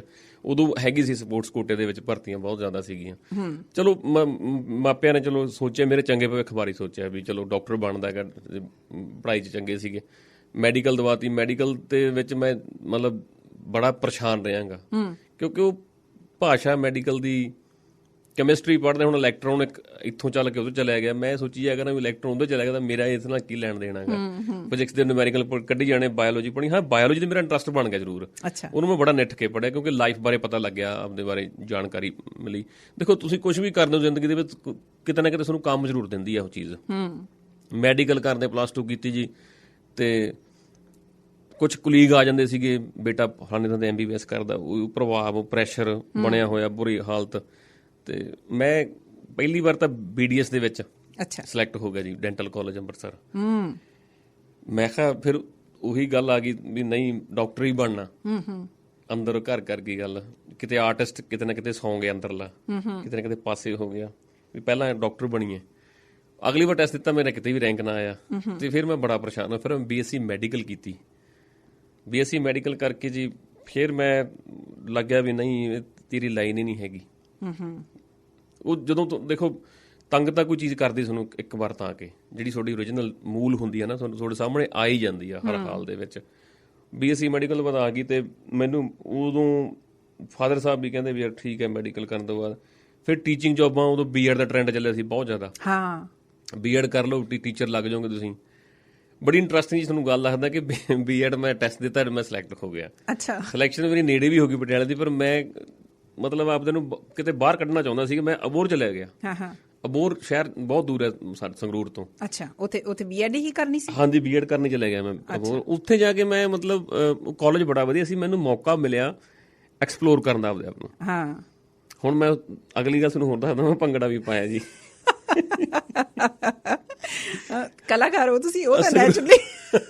ਸੰਗਰੂਰ ਭੰਗੜਾ ਪਾਉਂਦੇ ਸੀ ਕਿਤੇ ਮੇਰੇ ਕੋਚ ਸਾਹਿਬ ਨੇ, ਜਿਹੜੇ ਮਹੇਸ਼ ਭਾਜੀ ਅੱਜ ਕੱਲ੍ਹ ਆਸਟ੍ਰੇਲੀਆ ਨੇ, ਇੱਕ ਹਰਜਿੰਦਰ ਭਾਜੀ ਨੇ, ਤੇ ਭੰਗੜਾ ਸਿੱਖਿਆ ਸੀ ਮੈਂ ਜਾ ਕੇ ਉੱਥੇ। ਭੰਗੜੇ 'ਚ ਪੰਗਾ ਲੈ ਲਿਆ ਮੈਂ, ਗਾਇਕੀ 'ਚ ਵੀ ਚਲਿਆ ਗਿਆ, ਮੈਂ ਟੀਚਿੰਗ 'ਚ ਵੀ ਚਲਿਆ ਗਿਆ। ਮੈਂ I was the president of my college at that time, and B.Ed ਕਰਨ ਵੇਲੇ। ਉਦੋਂ ਮੈਨੂੰ ਮੌਕਾ ਬਹੁਤ ਮਿਲਿਆ। 1 ਸਾਲ 'ਚ ਮੈਂ ਜਿੰਨੇ ਚਾਅ ਸੀ ਪੂਰੇ ਰੱਜ ਕੇ ਕੀਤੇ ਆਪਦੇ। ਨੱਚਿਆ ਵੀ, ਗਾਇਆ ਵੀ, ਲਿਖਿਆ ਵੀ, ਪੂਰਾ ਆਨੰਦ ਲਿਆ ਮੈਂ। ਕੰਫਰਟ ਜ਼ੋਨ 'ਚੋਂ ਬਾਹਰ ਨਿਕਲ ਗਿਆ। ਹਾਂਜੀ ਹਾਂ, ਉਹ ਜਿਹੜੀ ਮੈਡੀਕਲ ਵਾਲੀ ਪ੍ਰੈਸ਼ਰ ਸੀ ਉਹ ਸਾਰਾ ਕੁਝ ਤੋੜ ਕੇ ਬਾਹਰ ਆ ਗਿਆ। ਫਿਰ ਮੈਂ ਫੈਸਲਾ ਕੀਤਾ, ਮੈਂ ਕਿਹਾ ਲੈ ਵੀ ਹੁਣ ਆਹੀ ਕੁਝ ਕਰਨਾ ਹੈਗਾ। ਮੈਂ ਵਾਪਸ ਆਇਆ। ਫਿਰ ਸਵਾਲ ਤੁਹਾਡੇ ਕੋਲ ਫਿਰ ਉਹੀ ਖੜਾ ਹੈ ਤੁਹਾਡੇ ਸਾਹਮਣੇ, ਭਵਿੱਖ ਦਾ। ਠੀਕ ਹੈ ਜੀ, ਰੋਟੀ ਵੀ ਕਮਾਉਣੀ ਹੈ ਨਾ, ਰੋਜ਼ੀ ਰੋਟੀ। ਹਾਂ ਜੀ, ਮਾਪਿਆਂ ਦਾ ਸਵਾਲ ਸੀ ਵੀ ਕਾਕਾ ਜੀ ਨੌਕਰੀ ਮਿਲਣੀ ਹੈਗੀ, ਫਿਰ ਛੋਕਰੀ ਮਿਲੂਗੀ, ਫਿਰ ਤੁਹਾਡੀ ਲਾਈਫ ਸੈੱਟ ਹੋਊਗੀ। ਇਹ ਆਮ ਤੌਰ ਤੇ ਹੈਗਾ। ਠੀਕ ਹੈ, ਜਿਹੜੀ ਸਾਡੀਆਂ ਮੱਧ ਵਰਗੀ ਪਰਿਵਾਰ ਨੇ ਹਨਾ, ਇਹ ਤਾਂ ਹੁਣ ਹੋਣਾ ਹੀ ਹੋਣਾ। ਇਹ ਵੱਡਾ ਸਵਾਲ ਹੈ ਸਾਡੇ ਲਈ। ਮੈਂ ਤੁਹਾਨੂੰ ਦੱਸਦਾ ਇੰਟਰਸਟਿੰਗ ਗੱਲ ਕਿ ਆ ਕੇ ਮੈਂ ਇੱਕ ਅਕੈਡਮੀ 'ਚ ਪੜ੍ਹਾਇਆ। ਉਸ ਤੋਂ ਬਾਅਦ ਪੋਸਟਾਂ ਨਿਕਲੀਆਂ, B.Ed ਬੇਸ ਤੇ ਪੋਸਟਾਂ ਨਿਕਲੀਆਂ। ਮੈਂ ਅਪਲਾਈ ਕਰਕੇ ਬਾਹਰ ਨਿਕਲਿਆ। ਮੈਂ ਉਦੋਂ ਜ਼ਿਲ੍ਹਾ ਪ੍ਰੀਸ਼ਦ ਨੇ ਪੋਸਟਾਂ ਕੱਢੀਆਂ ਸੀ, ਉਧਰ ਵੀ ਕਰਤਾ ਅਪਲਾਈ। ਸਰਕਾਰੀ ਨੌਕਰੀ ਮਿਲੂਗੀ, ਅਪਾਇੰਟਮੈਂਟ ਹੁੰਦੀ, ਤੇ ਮੈਂ ਬਾਹਰ ਨਿਕਲਿਆ ਜ਼ਿਲ੍ਹਾ ਪ੍ਰੀਸ਼ਦ ਤੋਂ। ਇੰਟਰਸਟਿੰਗ ਗੱਲ ਦੱਸਦਾ ਤੁਹਾਨੂੰ ਹੈ ਕਿ ਉੱਥੇ ਨਾ 2 ਟੈਂਟ ਲੱਗੇ ਹੋਏ ਸੀਗੇ। ਟੈਂਟ ਕਲਰਡ ਟੈਂਟ ਲੱਗੇ ਜੀ। ਮੈਂ ਅੱਜ ਕੱਲ੍ਹ ਨਾ ਮੋਬਾਈਲ ਕੰਪਨੀਆਂ ਲਾ ਕੇ ਬਹਿੰਦੇ ਨੇ, ਥੋੜੇ ਜਿਹੇ ਤੰਬੂ ਜਿਹੇ ਲਾ ਕੇ ਬਹਿੰਦੇ ਨੇ।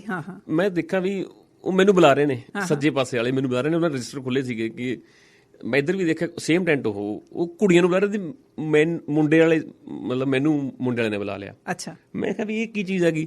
ਕਹਿੰਦੇ ਤੁਹਾਡਾ ਨਾਮ ਬਾਇਓਡਾਟਾ ਸਾਰਾ ਕਰਾ ਕੇ ਜਾਓ, ਅਸੀਂ ਉਹ ਸਾਹਮਣੇ ਟੈਂਟ ਲੱਗਿਆ ਉਹ ਕੁੜੀ ਵਾਲਿਆਂ ਦਾ, ਸਾਡੇ ਵਾਲਾ ਮੁੰਡੇ ਵਾਲਿਆਂ ਦਾ, ਤੁਸੀਂ ਕਰਾ ਕੇ ਜਾਓ, ਤੁਹਾਡੀ ਮੈਚਿੰਗ ਕਰਾਵਾਂਗੇ, ਤੁਹਾਡੇ ਲਈ ਕੁੜੀ ਲੱਭਾਂਗੇ। ਜ਼ਿਲ੍ਹਾ ਪ੍ਰੀਸ਼ਦ ਦੇ ਦਫ਼ਤਰ ਦੇ ਬਾਹਰ ਇਹ ਸਿਨਾਰੀਓ ਸੀਗਾ। ਮੈਂ ਇੰਨਾ ਕੁ ਹੱਸਿਆ ਨਾ, ਮੈਨੂੰ ਹੈਰਾਨੀ ਹੋ ਗਈ। ਮੈਂ ਫਾਦਰ ਸਾਹਿਬ ਦੇ ਨਾਲ ਪਿੱਛੇ ਸਕੂਟਰ ਤੇ ਬੈਠਾ। ਡੈਡੀ ਕਹਿੰਦੇ ਦੇਖ ਵੀ ਤੇਰੀ ਅਪਾਇੰਟਮੈਂਟ ਹੋ ਗਈ ਹੈ ਤੇ ਆਪਾਂ ਕੁੜੀ ਲੱਭਾਂਗੇ ਹੁਣ ਟੀਚਰ, ਤੇ ਤੂੰ ਵੀ ਟੀਚਰ, ਤੇਰੀ ਵਾਈਫ ਵੀ ਟੀਚਰ। ਮੈਂ ਮੈਚਿੰਗ ਕਰਾਉਣ ਲਈ ਵੜੇ ਕਿ ਨਹੀਂ ਫਿਰ ਤੁਸੀਂ? ਮੈਂ ਵੀ ਟੀਚਰ ਜੀ। ਗਲਤ ਮਤਲਬ ਇਹ ਤਾਂ ਉਹ ਗੱਲ ਕਿੱਧਰ ਜਾ ਰਹੀ ਹੈ ਦੇਖੋ। ਫਾਦਰ ਸਾਹਿਬ ਕਹਿੰਦੇ ਮੈਂ ਟੀਚਰ, ਤੇਰੀ ਮੰਮੀ ਟੀਚਰ, ਤੂੰ ਵੀ ਟੀਚਰ, ਤੇਰੀ ਵਾਈਫ ਟੀਚਰ। ਮੈਂ ਟੀਚਰ ਮੈਂ ਵੀ ਫਸ ਗਿਆ ਕਿਸੇ ਉੱਤੇ। ਮਹੱਲੇ ਵੀ ਪੰਗਾ ਲੈ ਲਿਆ ਵੱਡਾ ਵੀ ਹੁਣ ਵਿਆਹ ਵੀ ਹੋ ਜਾਣਾ ਛੇਤੀ। ਇੱਕ ਬਹਾਨਾ ਚਾਹੀਦਾ ਤੇ ਭੱਜਣ ਨੂੰ। ਮੈਂ ਸੋਚਾਂ 'ਚ ਪੈ ਗਿਆ ਵੀ ਕੀ ਕਰੀਏ। ਆ ਕੇ ਮੈਂ ਦੇਖ ਲਿਆ ਵੀ ਇੱਕ ਬੋਰਿੰਗ ਜੀ। ਅੱਛਾ, ਮੇਰੇ ਚਾਚਾ ਜੀ ਵੀ ਟੀਚਰ ਨੇ, ਮੇਰੀ ਚਾਚੀ ਵੀ ਟੀਚਰ ਹੈ, ਟੀਚਰ ਬੜੇ ਸਾਡੇ ਪਰਿਵਾਰ 'ਚ। ਮੈਂ ਕਿਹਾ ਵੀ ਇਹਨੂੰ ਤੂੜੀ ਕਿਸੇ ਹਿਸਾਬ ਨਾਲ। ਕੁਦਰਤ ਕਿਤੇ ਮੇਰੇ ਸਿਸਟਰ ਛੋਟੇ, she is chemistry, doctorate in chemistry, young scientist ਨੇ, ਉਹ ਪ੍ਰੋਫੈਸਰ ਨੇ ਅੱਜ ਕੱਲ੍ਹ। ਛੋਟੀ ਸਿਸਟਰ ਹੈ ਮੇਰੀ ਜਿਹੜੀ। ਮੈਂ ਉਹਦੇ ਲਈ ਪ੍ਰੋਸਪੈਕਟ ਲੈਣ ਲਈ ਗਿਆ ਪਟਿਆਲੇ। ਮੇਰੇ ਕੋਲ ਪੈਸੇ ਬਚ ਗਏ। ਮੈਂ ਕਿਹਾ ਵੀ ਮਨਾ ਹੁਣ ਚਾਂਸ ਹੈ ਤੇਰੇ ਕੋਲੇ। ਮੈਂ ਪੰਜਾਬੀ ਯੂਨੀਵਰਸਿਟੀ ਪਟਿਆਲਾ ਗਿਆ ਤੇ ਉੱਥੇ ਪ੍ਰੋਸਪੈਕਟ ਖਰੀਦਿਆ ਆਪਦੇ ਲਈ। ਇੱਕ ਪ੍ਰੋਸਪੈਕਟ ਉਹਦੇ ਲਈ ਲੈਣਾ ਸੀ। ਉਦੋਂ ਉਹਨੂੰ ਆਨਲਾਈਨ ਨਹੀਂ ਸੀ ਹੁੰਦਾ, ਪ੍ਰੋਸਪੈਕਟ ਲੈਣਾ ਪੈਂਦਾ ਸੀ। ਹਾਂਜੀ, ਮੈਨੂੰ ਪਤਾ, ਮੈਨੂੰ ਯਾਦ ਆ। ਪ੍ਰੋਸਪੈਕਟਸ ਲੈ ਕੇ ਆਉਂਦੇ ਸੀ, ਉਹ ਲੈ ਕੇ ਉਹਦੇ ਨਾਲ ਫਾਰਮ ਮਿਲਦਾ ਹੁੰਦਾ, ਭਰਨਾ ਪੈਂਦਾ ਸੀ ਪੈਨ ਨਾਲ। ਇੱਕ ਪ੍ਰੋਸਪੈਕਟ ਮੈਂ ਖੁਦ ਆਪਣੇ ਲਈ 600 ਰੁਪਏ ਦਾ ਪ੍ਰੋਸਪੈਕਟ, 600 ਹੀ ਬਚਿਆ ਮੇਰੇ ਕੋਲ। ਮੈਂ 6 ਪ੍ਰੋਸਪੈਕਟ ਲਿਆ ਤੇ ਪ੍ਰੋਸਪੈਕਟ ਭਰਤਾ। ਉਹਦੇ ਵਿੱਚ 3 ਆਪਸ਼ਨਾਂ ਹੁੰਦੀਆਂ ਨੇ, ਤੁਸੀਂ ਕੀ ਸਬਜੈਕਟ ਲੈਣਾ ਗਾ। ਪਹਿਲਾ ਸੀ ਮਤਲਬ ਜਿੱਦਾਂ ਉਹਦੇ ਵਿੱਚ ਮੈਂ ਭਰਿਆ ਥੀਏਟਰ ਤੇ ਸਾਈਕੋਲੋਜੀ ਤੇ ਫਿਲਾਸਫੀ। ਹੁਣ ਇਹ ਵੀ ਮੇਰੇ ਸਬਜੈਕਟ ਫੇਵਰਟ ਰਹੇ ਨੇ। ਇਹ ਕੀ ਸੀ, ਮਾਸਟਰਸ ਲਈ ਸੀ? ਮਾਸਟਰ ਲਈ ਜੀ। ਮੈਂ ਭਰ ਕੇ ਆ ਗਿਆ ਫਾਰਮ, ਮੇਰੇ ਐਡਮਿਸ਼ਨ ਹੋ ਗਈ ਜੀ ਮੇਰੀ। ਅੱਛਾ। ਤਿੰਨੇ ਸਬਜੈਕਟਾਂ 'ਚ ਹੋ ਗਈ, ਫਿਲਾਸਫੀ 'ਚ ਵੀ ਹੋ ਗਈ, ਸਾਈਕੋਲੋਜੀ 'ਚ ਵੀ ਹੋ ਗਈ, ਥੀਏਟਰ 'ਚ ਵੀ ਹੈਗੀ। ਐਂਟਰੈਂਸ ਟੈਸਟ ਸੀ? ਹੈ ਜੀ, ਐਂਟਰੈਂਸ ਟੈਸਟ ਸੀਗਾ ਜਾਂ ਨਹੀਂ? ਨਹੀਂ, ਇੰਟਰਵਿਊ ਸੀ ਉਦੋਂ। ਇੰਟਰਵਿਊ ਸੀ, ਹਾਂਜੀ। ਤਿੰਨਾਂ 'ਚ ਮੈਂ ਇੰਟਰਵਿਊ ਦਿਆ, ਤਿੰਨਾਂ 'ਚ ਸਿਲੈਕਟ ਹੋ ਗਿਆ। ਮੈਂ ਥੀਏਟਰ ਦੇ ਵਿੱਚ ਮੇਰੀ ਇੰਟਰਵਿਊ ਹੋਈ, ਮੇਰਾ ਆਡੀਸ਼ਨ ਹੋਇਆ, ਮੈਂ ਸਿਲੈਕਟ ਹੋ ਗਿਆ। ਮੈਂ ਕਲਾਸਾਂ ਵੀ ਲਾਉਣ ਲੱਗ ਗਿਆ, ਮੈਨੂੰ ਘਰੇ ਪਤਾ ਹੈ ਨਹੀਂਗਾ। ਤੇ ਮੈਂ ਦੱਸਿਆ ਕਿ ਫਾਦਰ ਸਾਹਿਬ ਨੂੰ ਵੀ ਮੈਂ ਤਾਂ ਆ ਲੱਗ ਗਿਆ ਕਰਨ। ਮਤਲਬ ਫਾਦਰ ਸਾਹਿਬ ਗੁੱਸੇ ਹੋਏ, ਨੈਚੁਰਲੀ ਹੋਣਾ ਹੀ ਹੈ, ਜਿਵੇਂ ਬਾਪੂ ਗੁੱਸੇ ਹੁੰਦਾ। ਤੇ ਕਹਿੰਦੇ ਹੁਣ ਤੂੰ ਤੇਰੀ ਅਪੁਆਇੰਟਮੈਂਟ ਹੋ ਗਈ ਸੀ, ਤੇਰਾ ਭਵਿੱਖ ਬਣ ਗਿਆ ਸੀ, ਸਾਰਾ ਕੁਝ ਹੋ ਗਿਆ ਸੀ। ਮੈਂ ਕਿਹਾ ਵੀ ਇੱਕ ਮੌਕਾ ਦੇ ਦਿਓ ਮੈਨੂੰ ਆਪਦੇ ਰਾਹ ਤੁਰਨ ਦਾ, ਵੀ ਮੈਂ ਜਾਣਾ ਚਾਹੁੰਦਾਗਾ। ਕਹਿੰਦੇ ਠੀਕ ਹੈ। ਮੈਂ ਕਿਹਾ ਵੀ ਜੇ ਇੱਥੋਂ ਨਾ ਮੈਂ ਕਾਮਯਾਬ ਹੋਇਆ ਤਾਂ ਮੈਂ ਵਾਪਸ ਆ ਜਾਊਂਗਾ, ਮੇਰਾ ਵਿਆਹ ਕਰ ਦਿਓ। ਨੌਕਰੀ ਛੱਡ ਦਿੱਤੀ ਫਿਰ? ਹਾਂਜੀ। ਅੱਛਾ। ਉਹ ਮੇਰਾ ਪਹਿਲਾ ਸਟੈਪ ਸੀਗਾ। ਉਸ ਦਿਨ ਮੀਂਹ ਪੈ ਰਿਹਾ ਸੀ। ਮਾਂ ਮੇਰੀ ਕਹਿੰਦੇ ਵੀ ਤੂੰ ਜਾ, ਅੱਛਾ, ਕਰ ਜੋ ਤੇਰਾ ਦਿਲ ਕਰਦਾ, ਕੋਈ ਗੱਲ ਨਹੀਂ। ਫਾਦਰ ਸਾਹਿਬ ਨੇ ਵੀ ਸਪੋਰਟ ਕੀਤਾ, ਇਹੋ ਜਿਹੀ ਗੱਲ ਨਹੀਂ। ਹਮੇਸ਼ਾ ਹੀ ਸਪੋਰਟਿਵ ਰਹੇ ਨੇ ਮਾਪੇ ਮੇਰੇ, ਅੱਜ ਵੀ ਸਪੋਰਟਿਵ ਨੇ ਉਹ ਪੂਰੀ ਤਰ੍ਹਾਂ, ਕੋਈ ਫਿਕਰ ਨਹੀਂ ਕਿਸੇ ਤਰ੍ਹਾਂ ਦਾ ਕਰਦੇ ਹੋ। ਕਿਉਂਕਿ ਅੱਜ ਕੱਲ੍ਹ ਮਾਹੌਲ ਇੱਦਾਂ ਦਾ ਹੋ ਚੁੱਕਿਆ ਕਿ ਮਾਪਿਆਂ ਨੂੰ ਇਹ ਹੁੰਦਾ ਕਿ ਸਾਡਾ ਬੱਚਾ ਬਚ ਜੇ ਮਾੜੇ ਸੰਗਤ ਤੋਂ। ਪਰ ਗੱਲ ਇਹ ਹੈ ਕਿ ਜਿਹੜਾ ਸੁਪਨਾ ਉਹਨਾਂ ਦਾ ਸੀ ਨਾ ਕਿ ਆਪਣੇ ਮੁੰਡੇ ਦੇ ਨਾਂ ਨਾਲ ਡਾਕਟਰ ਲੱਗਣਾ ਚਾਹੀਦਾ, ਹਾਂਜੀ, ਉਹ ਲੱਗ ਗਿਆ। ਹਾਂ, ਉਹ ਆ ਕੇ ਮੈਂ MA ਕੀਤੀ। MA ਦੌਰਾਨ ਮੈਂ ਗੋਲਡ ਮੈਡਲਿਸਟ ਰਿਹਾ MA 'ਚ। ਮੈਂ ਪੜ੍ਹਿਆ ਵੀ ਬਹੁਤ ਜੀ, ਮਿਹਨਤ ਬਹੁਤ ਕੀਤੀ। ਮੇਰਾ ਪਹਿਲਾ ਟੈਸਟ ਸੀ ਨੈਟ ਦਾ।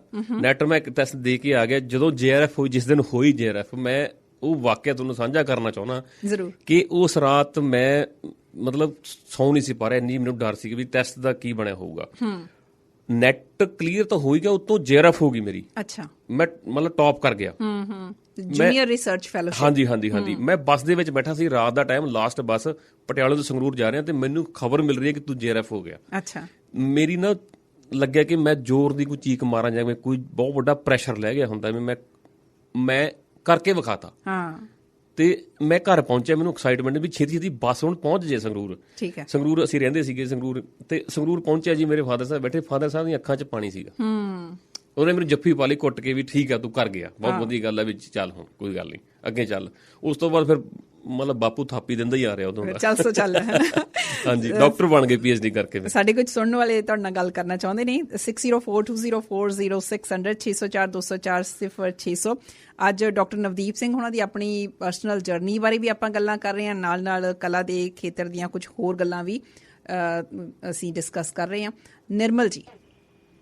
ਨਵਜੋਤ ਜੀ, ਮੈਂ ਡਾਕਟਰ ਨਵਦੀਪ ਸਿੰਘ ਜੀ ਨੂੰ ਪੁੱਛਣਾ ਚਾਹੁੰਦੀ ਹਾਂ, ਕਿਉਂਕਿ ਪੰਜਾਬੀ ਵਿੱਚ ਜੋ ਸਾਊਂਡ ਹੈਗੇ ਨਾ ਆਪਣੇ ਜ਼ਿਆਦਾ ਆ ਇੰਗਲਿਸ਼ ਨਾਲੋਂ। ਕੁਝ ਜਿੱਦਾਂ ਨੰਨਾ ਹੋਇਆ ਜਾਂ ਨਾਣਾ, ਜਦੋਂ ਇੰਗਲਿਸ਼ ਦੇ ਵਿੱਚੋਂ ਪੰਜਾਬੀ 'ਚ ਟਰਾਂਸਲੇਟ ਕਰਦੇ ਆ, ਇਹ ਸੌਖਾ ਆ ਜਦੋਂ ਕਿ ਪੰਜਾਬੀ ਨੂੰ ਟਰਾਂਸਲੇਟ ਕਰਨਾ ਹੋਵੇ ਇੰਗਲਿਸ਼ ਵਿੱਚ? ਹਾਂਜੀ, ਤੁਹਾਡਾ ਇਹਨਾਂ ਦਾ ਸਵਾਲ ਸੀ ਕਿ ਪੰਜਾਬੀ ਨੂੰ ਅੰਗਰੇਜ਼ੀ 'ਚ ਕਰਨਾ ਸੌਖਾ ਜਾਂ ਅੰਗਰੇਜ਼ੀ ਨੂੰ ਪੰਜਾਬੀ 'ਚ ਟਰਾਂਸਲੇਟ ਕਰਨਾ ਸੌਖਾ, ਇਹੀ ਸੀ ਨਿਰਮਲ ਜੀ? ਹਾਂਜੀ। ਦੇਖੋ, ਸੌਖਾ ਦੋਵੇਂ ਚੀਜ਼ਾਂ ਨੇ ਜੀ। ਮੈਂ ਇਹ ਗੱਲ ਕਹਿੰਦਾ, ਤੁਹਾਡੀ ਭਾਸ਼ਾ ਦੇ ਕਮਾਂਡ ਹੋਣੀ ਚਾਹੀਦੀ ਹੈ, ਤੁਹਾਨੂੰ ਸੁਣਨਾ ਆਉਣਾ ਜ਼ਿਆਦਾ ਚਾਹੀਦਾ। ਜੇ ਤੁਸੀਂ ਆਪਣੇ ਪਿੰਡਾਂ ਨਾਲ ਨਹੀਂ ਜੁੜੇ ਹੋਏ, ਆਪਣੀ ਮੂਲ ਭਾਸ਼ਾ ਨਾਲ ਨਹੀਂ ਜੁੜੇ ਹੋਏ, ਤੁਹਾਡੇ ਕੋਲ ਸ਼ਬਦਾਂ ਦਾ ਭੰਡਾਰ ਨਹੀਂ ਹੈਗਾ, ਤਾਂ ਤੁਸੀਂ ਕਿਸੇ ਭਾਸ਼ਾ ਤੋਂ ਦੂਜੀ ਭਾਸ਼ਾ ਟਰਾਂਸਲੇਟ ਕਰਨਾ ਤੁਹਾਨੂੰ ਔਖਾ ਹੋ ਜਾਊਗਾ। ਭਾਸ਼ਾ ਪੜ੍ਹਨੀ ਬਹੁਤ ਜ਼ਰੂਰੀ ਹੈ, ਭਾਵੇਂ ਤੁਸੀਂ ਅੰਗਰੇਜ਼ੀ ਤੋਂ ਪੰਜਾਬੀ 'ਚ ਕਰੋ, ਚਾਹੇ ਪੰਜਾਬੀ ਤੋਂ ਅੰਗਰੇਜ਼ੀ 'ਚ ਕਰੋ, ਤਾਂ ਤੁਹਾਡੇ ਕੋਲ ਵੋਕੈਬਲਰੀ ਚਾਹੀਦੀ ਹੈ ਘੱਟੋ ਘੱਟ। ਇੱਕ ਤੁਹਾਡੇ ਕੋਲ ਇਹ ਸਮਝ ਹੋਣੀ ਚਾਹੀਦੀ ਹੈ ਟਰਾਂਸਲੇਸ਼ਨ ਵੇਲੇ ਕਿ ਇਸ ਭਾਸ਼ਾ ਨੂੰ, ਇਸ ਚੀਜ਼ ਨੂੰ ਮੈਂ ਜੇ ਟਰਾਂਸਲੇਟ ਕਰ ਰਿਹਾ ਤਾਂ ਕਾਹਦੇ ਲਈ ਕਰ ਰਿਹਾ ਅਤੇ ਕਿਉਂ ਕਰ ਰਿਹਾ ਗਾ, ਇਹ ਜ਼ਰੂਰ ਹੈ। ਅਤੇ ਉਹਦਾ ਭਾਵ ਕੀ ਉਹਦੇ ਪਿੱਛੇ। ਕਈ ਵਾਰੀ ਤੁਹਾਨੂੰ ਭਾਵ ਸਮਝਣ ਨਾਲ ਹੀ ਤੁਹਾਡੀ ਭਾਸ਼ਾ ਦੇ ਵਿੱਚ ਇਹੋ ਜਿਹੇ ਸ਼ਬਦ ਪਏ ਹੁੰਦੇ ਨੇ ਜਿਹੜੇ ਤੁਸੀਂ ਵਰਤ ਲੈਂਦੇ ਹੋਗੇ। ਸੋ ਮਤਲਬ ਕੋਈ ਮੁਸ਼ਕਿਲ ਗੱਲ ਨਹੀਂ ਹੈਗੀ ਮੇਰੇ ਲਈ ਕਿਸੇ ਵੀ ਭਾਸ਼ਾ ਨੂੰ ਟਰਾਂਸਲੇਟ ਕਰਨਾ। ਹੁਣ ਰਸ਼ੀਅਨ ਲਿਟਰੇਚਰ ਪੰਜਾਬੀ 'ਚ ਬਹੁਤ ਟਰਾਂਸਲੇਟ ਹੋ ਚੁੱਕਿਆ ਜੀ। ਉਰਦੂ ਤੋਂ ਪੰਜਾਬੀ ਸਾਹਿਤ ਹੋ ਰਿਹਾ, ਪੰਜਾਬੀ ਤੋਂ ਉਰਦੂ ਹੋ ਰਿਹਾ। ਹੁਣ ਤਾਂ ਬਹੁਤ ਖੂਬਸੂਰਤ ਗੱਲਾਂ ਹੈ ਕਿ ਨੈੱਟ ਦਾ ਜ਼ਮਾਨਾ ਆ ਚੁੱਕਿਆ, ਤੁਸੀਂ ਬਹੁਤ ਈਜ਼ੀ ਔਖਾ ਕੰਮ ਸੌਖਾ ਹੋ ਗਿਆ। ਹਾਂਜੀ, ਅਗਲੇ ਲਿਸਨਰ ਨੇ ਬਲਜੀਤ ਸਿੰਘ ਔਲਖ ਜੀ। ਸਤਿ ਸ਼੍ਰੀ ਅਕਾਲ ਭੈਣ ਜੀ। ਸਤਿ ਸ਼੍ਰੀ ਅਕਾਲ ਜੀ। ਬਾਈ ਜੀ, ਮੈਂ ਵੀ ਤੁਹਾਡੇ ਇਹਨਾਂ ਦੇ ਹੋਮ ਟਾਊਨ ਨੂੰ ਬਿਲੋਂਗ ਕਰਦਾ, ਸੰਗਰੂਰ ਨੂੰ। ਵਾਹ ਜੀ, ਸਤਿ ਸ਼੍ਰੀ ਅਕਾਲ ਭਾਜੀ। ਸਤਿ ਸ਼੍ਰੀ ਅਕਾਲ। ਸਤਿ ਸ਼੍ਰੀ ਅਕਾਲ ਜੀ। ਮੈਂ ਵੀ ਟੀਚਰ ਸੀਗਾ, ਜੌਬ ਛੱਡ ਕੇ ਆਇਆ, ਮੈਂ ਵੀ 9 ਸਾਲ ਸਰਵਿਸ ਕੀਤੀ ਹੈ। ਵਾਹ ਜੀ ਵਾਹ। ਤੇ ਮੇਰੇ ਕਜ਼ਨ ਬ੍ਰਦਰ ਸੀਗੇ ਸਰਬਜੀਤ ਔਲਖ, ਉਹ ਅਨਫੋਰਚੂਨੇਟਲੀ ਉਹਨਾਂ ਦੀ ਡੈਥ ਹੋ ਗਈ। ਉਹ ਥੀਏਟਰ ਨਾਲ ਜੁੜੇ ਹੋਏ ਸੀ ST ਕਾਲਜ। ਅੱਛਾ, ਠੀਕ ਹੈ ਜੀ, ਆਈ ਨੋ ਜੀ। ਉਹ ਜੁੜੇ ਹੋਏ ਸੀ, ਲੈਕਚਰਰ ਸੀਗੇ, ਤੇ ਉਹਨਾਂ ਦੀ ਇੱਥੇ ਐਕਸੀਡੈਂਟ 'ਚ ਡੈਥ ਹੋ ਗਈ ਸੀ। ਉਹਨਾਂ ਨੇ ਬੜਾ ਵਰਲਡ ਘੁੰਮਿਆ, ਉਹਨਾਂ ਨੇ ਵੀ ਥੀਏਟਰ ਦੇ ਸਿਰ ਤੇ। ਥੀਏਟਰ ਬਹੁਤ ਕੁਝ ਤੁਹਾਨੂੰ ਦਵਾ ਦਿੰਦਾ। ਜੀ ਜੀ ਬਿਲਕੁਲ ਬਿਲਕੁਲ ਬਿਲਕੁਲ। ਮਾਨ ਸਾਹਿਬ ਦੀ ਬੇਟੀ ਬੋਸਕੀ ਮੇਰੀ ਜੂਨੀਅਰ ਹੁੰਦੀ ਸੀ। ਓਹੋ ਮਹਾਰਾਜ ਬੋਸਕੀ ਦੇ ਜਾਣਾ ਕਰਕੇ ਮਾਨ ਸਾਹਿਬ ਇਕੱਲੇ ਹੋ ਗਏ ਸੀਗੇ। ਬਸ ਮੇਰੀ ਉਹ ਜੂਨੀਅਰ ਹੁੰਦੀ ਸੀ। ਜਨਰਲ ਗੁਰਨਾਮ ਸਿੰਘ GGS ਚ ਪੜ੍ਹਿਆ ਮੈਂ। ਵਾਹ ਜੀ ਵਾਹ, ਬੜੀ ਖੁਸ਼ੀ ਹੋਈ ਤੁਸੀਂ ਮਤਲਬ ਇੱਥੇ ਕਾਲ ਕਰ ਰਹੇ ਹੋ ਮੈਨੂੰ। ਮੈਂ ਨਹੀਂ ਬਾਈ ਜੀ, ਮੈਂ ਤੁਹਾਡੀਆਂ ਗੱਲਾਂ ਸੁਣ ਮੈਂ ਆਪਣਾ ਲੱਭੀ ਗਿਆ, ਕਿਉਂਕਿ ਉਹ ਕੁਆਟਰਾਂ 'ਚ ਰਹਿੰਦੇ ਹੁੰਦੇ ਸੀ ਉਦੋਂ ਕਲੱਬ ਵਾਲਿਆਂ 'ਚ। ਫਿਰ ਬਾਅਦ 'ਚ ਉਹਨਾਂ ਨੇ ਉਹ ਮਾਨ ਕੋਠੀ ਪਾਈ ਸੀ ਕੋਠੀ। ਹਾਂਜੀ ਹਾਂਜੀ ਹਾਂਜੀ। ਮੈਨੂੰ ਬੜੀ ਖੁਸ਼ੀ ਹੋਈ ਤੁਹਾਡੇ ਨਾਲ ਸੁਣ ਕੇ। ਮੈਨੂੰ ਆਪਦਾ ਪਿੰਡ ਯਾਦ ਆਈ ਗਿਆ ਤੇ ਉਹ ਯਾਦ ਆਈ ਗਿਆ। ਸ਼ੁਕਰੀਆ ਜੀ, ਸ਼ੁਕਰੀਆ। ਬਹੁਤ ਵਧੀਆ, ਤੁਸੀਂ ਥੀਏਟਰ ਹੀ ਸਿਰਜਦਾ ਹੈ। ਵਾਹ ਵਾਹ, ਥੈਂਕ ਯੂ ਬਲਜੀਤ ਜੀ, ਥੈਂਕ ਯੂ ਸੋ ਮਚ, ਮਿਹਰਬਾਨੀ, ਸ਼ੁਕਰੀਆ ਤੁਹਾਡਾ ਕਾਲ ਕਰਨ ਦੇ ਲਈ। ਅੱਛਾ, ਹੁਣ ਜਿਹੜਾ ਸਵਾਲ ਮੇਰਾ ਹਾਲੇ ਪੈਂਡਿੰਗ ਪਿਆ ਉਹ ਜ਼ਰੂਰ ਮੈਂ ਕਰਨਾ ਚਾਹੁੰਦੀ ਹਾਂ। ਜਿਵੇਂ ਇਹਨਾਂ ਨੇ ਗੱਲ ਕੀਤੀ ਆ ਕਿ ਥੀਏਟਰ ਹੀ ਸਿਰਜ ਦਿੱਤਾ। ਜਿਹੜੇ ਥੀਏਟਰ ਨੂੰ ਚਾਹੁਣ ਵਾਲੇ ਨੇ ਜਾਂ ਪਿਆਰ ਕਰਦੇ ਆ ਕਲਾ ਨੂੰ, ਉਹਨਾਂ ਨੂੰ ਚੰਗੀਆਂ ਲੱਗਦੀਆਂ ਇਹੋ ਜਿਹੀਆਂ ਗੱਲਾਂ। ਪਰ ਤੁਸੀਂ ਇਹ ਕਿਹਾ ਸੀ ਕਿ ਮੇਰੀ ਸਪੀਡ ਇੱਥੇ ਆ ਕੇ ਭਾਵੇਂ ਸਲੋ ਹੋ ਗਈ ਆ, ਮੈਂ ਹੁਣ ਨਾਟਕ ਲਿਖ ਰਿਹਾ, ਫਿਲਮਾਂ ਲਿਖ ਰਿਹਾ। ਅਤੇ ਮੈਂ ਤੁਹਾਨੂੰ ਇਹ ਪੁੱਛਿਆ ਸੀ ਕਿ ਬਹੁਤ ਸਾਰੇ ਲੋਕ ਨੇ ਜਿਨ੍ਹਾਂ ਦੀ ਉਹ ਸਪੀਡ ਜਿਹੜੀ ਆ ਉਹ ਖ਼ਤਮ ਹੀ ਹੋ ਜਾਂਦੀ ਆ, ਜਾਂ ਉਹਨਾਂ ਦਾ ਉਹ ਸ਼ੌਕ ਮਰ ਹੀ ਜਾਂਦਾ ਹੈਗਾ। ਕੁਝ ਉਹਨਾਂ ਨੂੰ ਤੁਸੀਂ ਕਹਿਣਾ ਚਾਹੋ? ਹਾਂ, ਮੈਂ ਉਹਨਾਂ ਨੂੰ ਜ਼ਰੂਰ ਉਹਨਾਂ ਨਾਲ ਸਾਂਝੀ ਕਰਨਾ ਚਾਹੁੰਦਾ ਗੱਲ ਇਹ ਕਹਿ ਕੇ, ਤੁਹਾਡਾ ਮੂਲ ਹੈ ਜਿਹੜਾ, ਉਹ ਤੁਹਾਡਾ ਭਾਵ ਹੈ, ਤੁਹਾਡੀਆਂ ਭਾਵਨਾਵਾਂ ਨੇ, ਤੁਹਾਡਾ ਮੂਲ ਹੈ। ਬੰਦਾ ਨਹੀਂ ਤਾਂ ਬੰਦਾ ਜਿਹੜਾ ਹੈਗਾ ਉਹ ਪੱਥਰ ਹੋ ਜੇ। ਇਹ ਏਰੀਏ ਮੁਲਕ ਇੱਦਾਂ ਦੇ ਨੇ, ਤੁਹਾਨੂੰ ਪੱਥਰ ਕਰ ਦੇਣ, ਤੁਹਾਨੂੰ ਪਤਾ ਵੀ ਨਹੀਂ ਲੱਗਦਾ ਤੁਹਾਡੀ ਜ਼ਿੰਦਗੀ ਕਦੋਂ ਤੁਹਾਡੇ ਕੋਲ ਦੀ ਹੋ ਕੇ ਲੰਘ ਜਾਂਦੀ ਹੈਗੀ, ਤੇ ਤੁਸੀਂ ਕੰਮਾਂ ਕਾਰਾਂ 'ਚ ਵਿਅਸਤ ਰਹਿ ਜਾਂਦੇ ਹੋਗੇ। ਕਈ ਕਲਾਕਾਰ ਮਰ ਗਏ ਇੱਥੇ। ਮੇਰਾ ਨਾਟਕ ਹੈ ਇੱਕ ਵੇਅਰ ਹਾਊਸ, ਉਹਦੇ ਵਿੱਚ ਮੈਂ ਲਿਖਿਆ ਪ੍ਰੋਪਰ। ਅੱਛਾ, ਕਿ ਤੁਹਾਨੂੰ ਮਤਲਬ ਜਿਹੜਾ ਵਕਤ ਹੈ, ਜਿਹੜਾ ਨਾ ਵਕਤ, ਰੁਕ ਜਾਓ ਪਲੀਜ਼, ਰੁਕ ਜਾਓ ਤੇ ਖਿਆਲ ਕਰੋ ਆਪਣੇ ਬਾਰੇ। ਤੁਸੀਂ ਵੀ ਹੈਗੇ ਹੋ, ਤੁਹਾਡੇ ਨਾਲ ਆਪਣਾ ਆਪ ਅੰਦਰੋਂ ਮਰਨ ਨਾ ਦਿਓ। ਉਹ ਭਾਵਨਾਵਾਂ ਵਿਅਕਤ ਕਰੋ। ਕਲਾ ਦੇਖੋ ਸ਼ੁਰੂ ਤੋਂ ਚੱਲੀ ਆ ਰਹੀ ਹੈ ਜੀ। ਤੁਸੀਂ ਦੇਖੋ ਆਦਮਾਨ ਵੇਲੇ ਦੇਖੀ ਆਪਾਂ, ਜੰਗਲਾਂ ਵਿੱਚ ਫਿਰਦਾ ਸੀ, ਉਹ ਆ ਕੇ ਜਿਹੜਾ ਕੁਝ ਦੇਖਦਾ ਸੀ ਆ ਕੇ ਉਹ ਕੰਧਾਂ ਦੇ ਚਿੱਤਰ ਬਣਾ ਦਿੰਦਾ ਸੀ ਉੱਦਾਂ ਦੇ। ਉਹੀ ਉਹਦੀ ਭਾਸ਼ਾ ਬਣ ਗਈ। ਫਿਰ ਉਹ ਵਿਅਕਤ ਕਰਨ ਲੱਗਿਆ, ਡਾਂਸ ਸ਼ੁਰੂ ਹੋ ਗਏ, ਉੱਥੋਂ ਹੀ ਥੀਏਟਰ ਸ਼ੁਰੂ ਹੋਇਆ ਹੈਗਾ। ਮੈਂ ਇਹ ਜ਼ਰੂਰ ਬੇਨਤੀ ਕਰਦਾਂਗਾ ਕਿ ਕੋਈ ਵੀ ਵਿਅਕਤੀ ਹੈ ਜੇ ਅੰਦਰ ਉਹਦੇ ਕੋਈ ਲਿਖਣ ਦੀ ਕਲਾ ਹੈ, ਪੇਂਟਿੰਗ ਕਰਨ ਦੀ ਕਲਾ ਹੈ, ਤੁਸੀਂ ਕਦੇ ਨਾ ਸੋਚੋ ਕਿ ਸਾਨੂੰ ਟ੍ਰੇਨਿੰਗ ਲੈਣੀ ਹੈ। ਅਸੀਂ ਕਦੇ ਨਾ ਸੋਚੋ ਕਿ ਅਸੀਂ ਕਿਵੇਂ ਕਰਾਂਗੇ। ਆਪਣੇ ਆਪ ਨੂੰ ਵਿਅਕਤ ਕਰੋ। ਮੈਂ ਤੁਹਾਨੂੰ ਇਹ ਵੀ ਦੱਸ ਦੇਣਾ ਚਾਹੁੰਦਾ ਕਿ ਕਿਸੇ ਨਾਲ ਜਾ ਕੇ ਗੱਲ ਕਰਨਾ ਵੀ ਕਲਾ ਹੈ ਇੱਕ। ਕਈ ਚੀਜ਼ਾਂ ਸਾਡੇ ਅੰਦਰ ਇਸੇ ਤਰ੍ਹਾਂ ਹੀ ਮਰ ਜਾਂਦੀਆਂ ਨੇ, ਕਈ ਰਿਸ਼ਤੇ ਮਰ ਜਾਂਦੇ ਨੇ ਕਿ ਅਸੀਂ ਗੱਲ ਹੀ ਨਹੀਂ ਕਰਦੇ ਕਿਸੇ ਨਾਲ ਜਾ ਕੇ। ਪਿਓ ਧੀ ਨਾਲ ਗੱਲ ਨਹੀਂ ਕਰ ਸਕਦਾ, ਧੀ ਪਿਓ ਨਾਲ ਹੀ ਗੱਲ ਕਰਦੀ, ਮਾਂ ਪਿਓ ਆਪਸ 'ਚ ਜਿਹੜਾ ਕਮਿਊਨੀਕੇਸ਼ਨ ਗੈਪ ਹੈ ਨਾ, ਜਿਹੜਾ ਇਹਨੂੰ ਖਤਮ ਕਰੋਗੇ। ਇਹ ਵੀ ਇੱਕ ਕਲਾ ਹੈਗੀ, ਆਪਣੇ ਆਪ 'ਚ ਗੱਲ ਕਰਨਾ, ਕਿ ਮੈਂ ਐਕਸਪ੍ਰੈਸ ਕਰਨਾ, ਐਕਸਪ੍ਰੈਸ ਕਰਨਾ, ਗੱਲ ਕਰਨਾ। ਉਹ ਫਿਰ ਜੇ ਤੁਹਾਨੂੰ ਲੱਗਦਾ ਕਿ ਕਦੇ ਇਕੱਲੇ ਬਹਿ ਕੇ ਦੇਖੋ, ਕਾਗਜ਼ ਪੈਨ ਲੈ ਕੇ ਦੇਖੋ, ਜੋ ਤੁਹਾਡੇ ਮਨ 'ਚ ਆਉਂਦਾ। ਇਹ ਨਾ ਸੋਚਿਆ ਕਰੋ ਕਿ ਮੈਂ ਕਵਿਤਾਵਾਂ ਨਹੀਂ ਲਿਖ ਸਕਦਾ, ਜਾਂ ਮੈਂ ਗਾਣਾ ਨਹੀਂ ਲਿਖ ਸਕਦਾ। ਕੋਈ ਲੋੜ ਨਹੀਂ ਕਿਸੇ ਚੀਜ਼ ਦੀ। ਖੁੱਲ੍ਹਾ ਲਿਖ ਕੇ ਦੇਖੋ ਆਪਣੇ ਨੂੰ ਕਿ ਮੈਂ ਆਹ ਆ, ਮੈਂ ਉਹ ਆ, ਮੈਨੂੰ ਇੱਥੇ ਦੁੱਖ ਹੈ, ਇੱਥੇ ਮੈਂ ਮਾੜਾ, ਇੱਥੇ ਚੰਗਾ। ਆਪਣੇ ਉਹਨੂੰ ਲਿਖਣ ਨਾਲ ਤੁਸੀਂ ਬਹੁਤ ਕੁਛ ਜਾਣਦੇ ਹੋ, ਆਪਣੇ ਬਾਰੇ ਜਾਣ ਲੈਂਦੇ ਹੋਗੇ ਲਿਖਣ ਨਾਲ। ਸੋ ਮੇਰੀ ਹੱਥ ਬੰਨ੍ਹ ਕੇ ਬੇਨਤੀ ਹੈ, ਕਦੇ ਮੌਕਾ ਮਿਲੇ ਸੰਗੀਤ ਸੁਣਿਆ ਕਰੋ, ਕਦੇ ਮੌਕਾ ਮਿਲੇ ਲਾਈਵ ਸ਼ੋਅ ਦੇਖਿਆ ਕਰੋ ਜਾ ਕੇ, ਕਦੇ ਮੌਕਾ ਮਿਲੇ ਕਿਸੇ ਕਲਾਕਾਰ ਦੀ ਕਲਾ ਨੂੰ ਐਪਰੀਸ਼ੀਏਟ ਕਰਿਆ ਕਰੋ ਜਾ ਕੇ, ਪੇਂਟਿੰਗ ਦੇਖਣੀ। ਜਾਂ ਹੋਰ ਨਹੀਂ ਮੌਕਾ ਤਾਂ ਜਵਾਕਾਂ ਨਾਲ ਬਹਿ ਕੇ ਉਹਨਾਂ ਦੇ ਸਕੈਚ ਚੱਕ ਕੇ ਆਪ ਹੀ ਰੰਗ ਰੂੰਗ ਕਰਕੇ ਵੇਖ ਲਿਆ ਕਰੋ। ਤੁਸੀਂ ਦੇਖੋ ਤਾਂ ਸਹੀ, ਨਿੱਕੀ ਨਿੱਕੀਆਂ ਖੁਸ਼ੀਆਂ ਤੁਹਾਨੂੰ ਕਿੱਥੇ ਤੱਕ ਲੈ ਜਾਂਦੀਆਂ ਨੇ। ਇਸੇ ਚੀਜ਼ ਨੇ ਸਾਨੂੰ ਜਿਉਂਦਾ ਰੱਖਿਆ ਜੀ। ਮੈਂ ਗੱਲ ਕਰਦਾ, ਜਿਹੜੀ ਤੁਸੀਂ ਸਵਾਲ ਪੁੱਛਿਆ ਸੀ ਵੀ ਸਪੀਡ ਸਲੋ ਹੋਣਾ ਮਤਲਬ ਵਧਣਾ ਜਾਂ ਘਟਣਾ, ਪੇਸ ਫੜਨੀ ਬੜੀ ਜ਼ਰੂਰੀ ਹੈ ਜ਼ਿੰਦਗੀ ਦੀ। ਪੇਸ ਫੜਨੀ ਬਹੁਤ ਜ਼ਰੂਰੀ ਹੈਗੀ। ਸੋ ਮੈਂ ਉਸ ਪੇਸ ਨੂੰ ਬਰਕਰਾਰ ਰੱਖਿਆ ਗਾਹੇ ਬਗਾਏ। ਹੋਰ ਨਹੀਂ ਤਾਂ ਮੈਂ ਦੇਖੋ, ਮੈਂ ਤੁਹਾਨੂੰ ਐਗਜ਼ਾਮਪਲ ਦਿੰਦਾ ਕਿ ਮੈਂ ਟਰੱਕ ਚਲਾਇਆ ਜੀ। ਅੱਛਾ, ਮੈਂ ਟੋਰਾਂਟੋ ਜਾਂਦਾ ਸੀਗਾ, ਮੇਰੇ ਟਰੱਕ 'ਚ ਕਿਤਾਬਾਂ ਪਈ ਹੁੰਦੀਆਂ ਸੀ। ਵਕਤ ਮਿਲਣਾ ਆਪਦੀ ਸ਼ਿਫਟ ਪੂਰੀ ਕਰਕੇ ਮੈਂ ਕਿਤਾਬ ਚੁੱਕ ਕੇ, ਚਾਹੇ 15 ਮਿੰਟ 20 ਮਿੰਟ ਕੁਛ ਵੀ, ਮੈਂ ਪੜ੍ਹਦਾ ਜ਼ਰੂਰ ਸੀਗਾ। ਅੱਜ ਕੱਲ੍ਹ ਵੀ ਕਦੋਂ ਮੌਕਾ ਮਿਲਦਾ ਮੈਂ ਪੜ੍ਹ ਲੈਂਦਾ ਜੀ, ਤਾਂ ਪੜ੍ਹਨਾ ਜਾਰੀ ਹੈਗਾ। ਕਦੋਂ ਮੌਕਾ ਮਿਲਦਾ ਫਿਲਮ ਵੇਖ ਲਓ, ਕਦੋਂ ਮੌਕਾ ਮਿਲਦਾ ਤੁਸੀਂ ਰੰਗਾਂ ਨਾਲ ਖੇਡਣ ਲੱਗ ਜਾਓ। ਕੋਈ ਜ਼ਰੂਰੀ ਨਹੀਂ ਤੁਸੀਂ ਪੇਂਟਿੰਗ ਕਰਨੀ, ਰੰਗਾਂ ਨੂੰ ਉੱਦਾਂ ਹੀ ਖਿਲਾਰ ਕੇ ਵੇਖ ਲਓ। ਅਸੀਂ ਆਪ ਨੂੰ ਬਲੌਕ ਕੀਤਾ ਹੋਇਆ, ਆਪ ਨੂੰ ਰੋਕਿਆ ਹੋਇਆ। ਅਸੀਂ ਆਪ ਹੀ ਜ਼ਿੰਮੇਵਾਰ ਹਾਂ ਉਸ ਚੀਜ਼ ਦੇ। ਕਿਰਪਾ ਕਰਕੇ 24 ਘੰਟਿਆਂ 'ਚ ਕੁਛ ਤਾਂ ਸਮਾਂ ਕੱਢੋ ਨਾ ਆਪਣੇ ਲਈ। ਬਹੁਤ ਖੂਬ ਗੱਲ ਕੀਤੀ ਇਹ। ਸਾਡੇ ਅਗਲੇ ਲਿਸਟਰ ਨੇ ਮੋਹਸਿਨ ਰਜ਼ਾ ਜੀ। ਵਾਹ, ਹਾਂਜੀ ਮੋਹਸਿਨ ਜੀ। ਮੋਹਸਿਨ ਜੀ ਜੀ ਜੀ ਜੀ ਹਾਂਜੀ, ਔਨ 에ਅਰ ਹੋ ਤੁਸੀਂ? ਥੈਂਕ ਯੂ ਜੀ। ਮੈਂ ਸਭ ਤੋਂ ਪਹਿਲੇ ਜੀ ਅਸਲਾਮ ਅਲੈਕੁਮ, ਸਤਿ ਸ੍ਰੀ ਅਕਾਲ। ਮੈਂ ਲਾਹੌਰ ਤੋਂ ਹਾਂ। ਵਾਲੇਕੁਮ ਅਸਲਾਮ ਜੀ। ਹਾਂਜੀ, ਮੈਂ ਸਭ ਤੋਂ ਪਹਿਲੇ ਜੀ ਜਿੰਨਾ ਤੁਸੀਂ ਇੰਟਰੋਡਕਸ਼ਨ ਕਰਾਇਆ, ਤੁਸੀਂ ਉਸਤਾਦਾਂ ਦੀ ਫੈਮਿਲੀ ਤੋਂ ਬਿਲੋਂਗ ਕਰਦੇ, ਫਿਰ ਸਭ ਤੋਂ ਜ਼ਿਆਦਾ ਤੁਹਾਡਾ ਬਹੁਤ ਰਿਸਪੈਕਟ ਨਾਲ ਤੁਹਾਡੇ ਵੱਲੋਂ, ਕਿਉਂਕਿ ਮਾਪੇ ਤਾਂ ਇੱਕ ਵਾਰੀ ਬਰਥ ਦਿੰਦੇ ਨੇ, ਮਗਰ ਜਿਹੜਾ ਉਸਤਾਦ ਹੁੰਦਾ ਨਾ, ਟੀਚਰ, ਉਹ ਬੱਚੇ ਨੂੰ ਬਣਾਉਂਦਾ ਹੈ। ਜੀ ਜੀ ਜੀ ਜੀ ਬਿਲਕੁਲ। ਬਹੁਤ ਬਹੁਤ ਰਿਸਪੈਕਟ ਤੁਹਾਨੂੰ। ਤੇ ਦੂਜਾ ਇੱਕ ਕੁਐਸਚਨ ਤੁਹਾਡਾ ਕਿ ਤੁਸੀਂ ਹੁਣ ਆਪਣੇ ਪਾਕਿਸਤਾਨ ਦੀ ਲਾਹੌਰ ਦੀ ਪੰਜਾਬੀ ਵੀ ਸੁਣੀ ਹੋਏਗੀ ਤੇ ਇੱਥੇ ਦੀ ਵੀ ਸੁਣੀ ਹੋਏਗੀ। ਹਾਂਜੀ ਹਾਂਜੀ ਹਾਂਜੀ ਹਾਂਜੀ। ਇੱਕ ਤੇ ਉਹਦਾ ਤੁਸੀਂ ਮੈਨੂੰ ਡਿਫਰੈਂਸ਼ੀਏਟ ਕਰਕੇ ਦਿਓ। ਅੱਛਾ ਜੀ। ਤੇ ਦੂਸਰਾ ਇੱਕ ਮੈਂ ਖੁਦ ਦੇਖਣਾ ਕਿ ਜਿਹੜੇ ਸਾਡੀ ਅਸੀਂ ਪੰਜਾਬੀ ਬੋਲਦੇ ਉਹ 'ਚ ਕਾਫੀ ਉਰਦੂ ਮਿਕਸ ਹੈ। ਹਾਂਜੀ ਹਾਂਜੀ ਹਾਂਜੀ ਜੀ। ਹੁਣ ਕੋਈ ਜੋਬ ਨੇਚਰ ਵੀ ਆਉਂਦੀ ਕਿ ਮੈਂ ਬਹੁਤ ਆਪਣੇ ਜਿਹੜੇ ਇੰਡੀਆ ਪੰਜਾਬ ਦੇ ਜਿਹੜੇ ਸਾਰੇ ਨੇ, ਮੈਂ ਉਹਨਾਂ ਨੂੰ ਮੇਰਾ ਬਹੁਤ ਮਿਲਣਾ ਜੁਲਣਾ ਨਾ। ਹਾਂਜੀ। ਤੇ ਆਪਾਂ ਨੂੰ ਅਕਸਰ ਕਹਿੰਦੇ ਤੁਹਾਡੀ ਪੰਜਾਬੀ ਤੋਂ ਪਤਾ ਲੱਗ ਜਾਂਦਾ ਤੁਸੀਂ ਲਾਹੌਰ ਦੇ ਹੋ। ਅੱਛਾ ਜੀ। ਅੱਛਾ, ਇੱਕ ਚੀਜ਼ ਮੈਂ ਕਈ ਵਾਰ ਮੇਰੇ ਮਿਲਣਾ ਨਾ, ਜਿਹੜਾ ਕਿ ਇੱਕ ਤੇ ਮੇਰਾ ਕੁਐਸਚਨ ਆਇਆ। ਦੂਸਰਾ ਇੱਕ ਕੁਐਸਚਨ ਆਇਆ ਕਿ ਉਹ ਅਕਸਰ ਕਹਿੰਦੇ ਨੇ ਕਿ ਬੇਟਾ ਅਸੀਂ ਕਈ ਦਾ ਰੂਡ ਬੋਲ ਜਾਂਦੇ ਆ ਨਾ ਪੰਜਾਬੀ। ਹਾਂਜੀ। ਤੇ ਕਈਆਂ ਦਾ ਮੈਂ ਐਨਾਲਿਸਿਸ ਕੀਤਾ ਨਾ ਕਿ ਬਈ ਕਿਉਂ ਇੰਝ ਕਹਿੰਦੇ, ਪੰਜਾਬੀ ਤਾਂ ਪੰਜਾਬੀ ਹੈ ਨਾ। ਉਹ ਇੱਕ ਵਰਡ ਹੈਗਾ ਤੂੰ। ਹਾਂਜੀ। ਇੱਕ ਵਰਡ ਹੈਗਾ ਤੁਸੀਂ। ਹਾਂਜੀ। ਜਿਹੜਾ ਤੂੰ ਵਰਡ ਅਸੀਂ ਯੂਜ਼ ਕਰਦੇ ਉਹ ਹੈਗਾ ਮੇਰਾ, ਯਾਨੀ ਕਲਾਸ ਵੱਲੋਂ, ਯਾਰ ਤੂੰ ਕੀ ਕਰਨਾ ਪਿਆ। ਹਾਂਜੀ ਹਾਂਜੀ। ਮੇਰਾ ਪੁਰਾਣਾ ਲੰਗੋਟੀਆ ਕਹਿ ਲਓ ਨਾ ਤੁਸੀਂ। ਹਾਂਜੀ ਹਾਂਜੀ। ਆਪਣੇ ਵੱਡੇ ਭਰਾ ਵਾਸਤੇ, ਮੈਂ ਆਪਣੇ ਮੰਮੀ ਡੈਡੀ ਵਾਸਤੇ, ਮੈਂ ਉਹਨਾਂ ਵਾਸਤੇ ਵਰਡ ਤੂੰ ਨਹੀਂ ਯੂਜ਼ ਕਰਾਂਗਾ, ਮੈਂ ਤੁਸੀਂ ਯੂਜ਼ ਕਰਾਂਗਾ। ਜੀ ਜੀ। ਤੇ ਇਹ ਚੀਜ਼ ਮੈਂ ਕਮੀ ਦੇਖੀ। ਤੇ ਮੈਂ ਕਈ ਘਰਾਂ 'ਚ ਵੀ ਗਿਆ ਤੇ ਉਹ ਬੱਚਾ ਕਹਿ ਰਿਹਾ ਅੱਬਾ ਤੂੰ ਕੀ ਕਰਨਾ ਪਿਆ ਨਾ। ਹਾਂਜੀ। ਉਹ ਚੀਜ਼ ਮੈਂ ਉਹਨਾਂ ਨੂੰ ਕਈ ਵਾਰ ਮੈਂ ਐਕਸਪਲੇਨ ਕਰਦਾ, ਮੈਂ ਕਿਹਾ ਤੁਸੀਂ ਦੇਖੋ, ਤੁਸੀਂ ਜਿਹੜੇ ਮੇਰੇ ਹਾਨ ਦੇ ਜਾਂ ਮੇਰੇ ਤੋਂ ਛੋਟੇ ਵੀਰ, ਮੈਂ ਉਹਨਾਂ ਨੂੰ ਕਹਿੰਦਾ, ਮੈਂ ਕਿਹਾ ਤੁਸੀਂ ਦੇਖੋ, ਤੁਸੀਂ ਆਪਣੇ ਡੈਡੀ ਨੂੰ ਕਹਿ ਰਹੇ ਹੋ ਤੂੰ, ਤੇ ਤੁਹਾਡੇ ਪੁੱਤਰ ਨੇ ਵੀ ਆਪਣੇ ਤੁਹਾਨੂੰ ਵੀ ਤੂੰ ਕਹਿਣਾ ਤੇ ਤੁਹਾਡੇ ਡੈਡੀ ਨੂੰ ਵੀ ਤੂੰ ਕਹਿਣਾ। ਹਾਂਜੀ ਹਾਂਜੀ। ਇਹ ਮੈਂ ਦੈਟਸ ਵਾਟ ਆਈ ਫੈਲਟ ਨਾ, ਕਿ ਮੈਂ ਇੰਨਾ ਵੱਡਾ ਇੱਕ ਡਿਫਰੈਂਸ ਮੈਂ ਦੇਖਿਆ। ਹਾਂਜੀ। ਬਾਕੀ ਮੈਂ ਜਦੋਂ ਕਈ ਮੈਂ ਐਵੇਂ ਇੱਕ ਮੈਂ ਕਿਤੇ ਗਿਆ ਨਾ ਕਿ ਯਾਰ ਕੱਪੜਾ ਛਿੱਜ ਗਿਆ, ਉਹ ਕਹਿੰਦਾ ਤੂੰ ਕਿੱਥੋਂ ਵਰਡ ਬੋਲਿਆ, ਮੈਂ ਤੇ ਐਨੇ ਅਕਸਰ ਤੇ ਇੱਥੇ ਆਇਆ, ਮੈਨੂੰ ਤੇ ਕਿਸੇ ਨੇ ਸੁਣਾਇਆ ਹੀ ਨਹੀਂ ਹੈ ਵਰਡ ਨਾ। ਹਾਂਜੀ।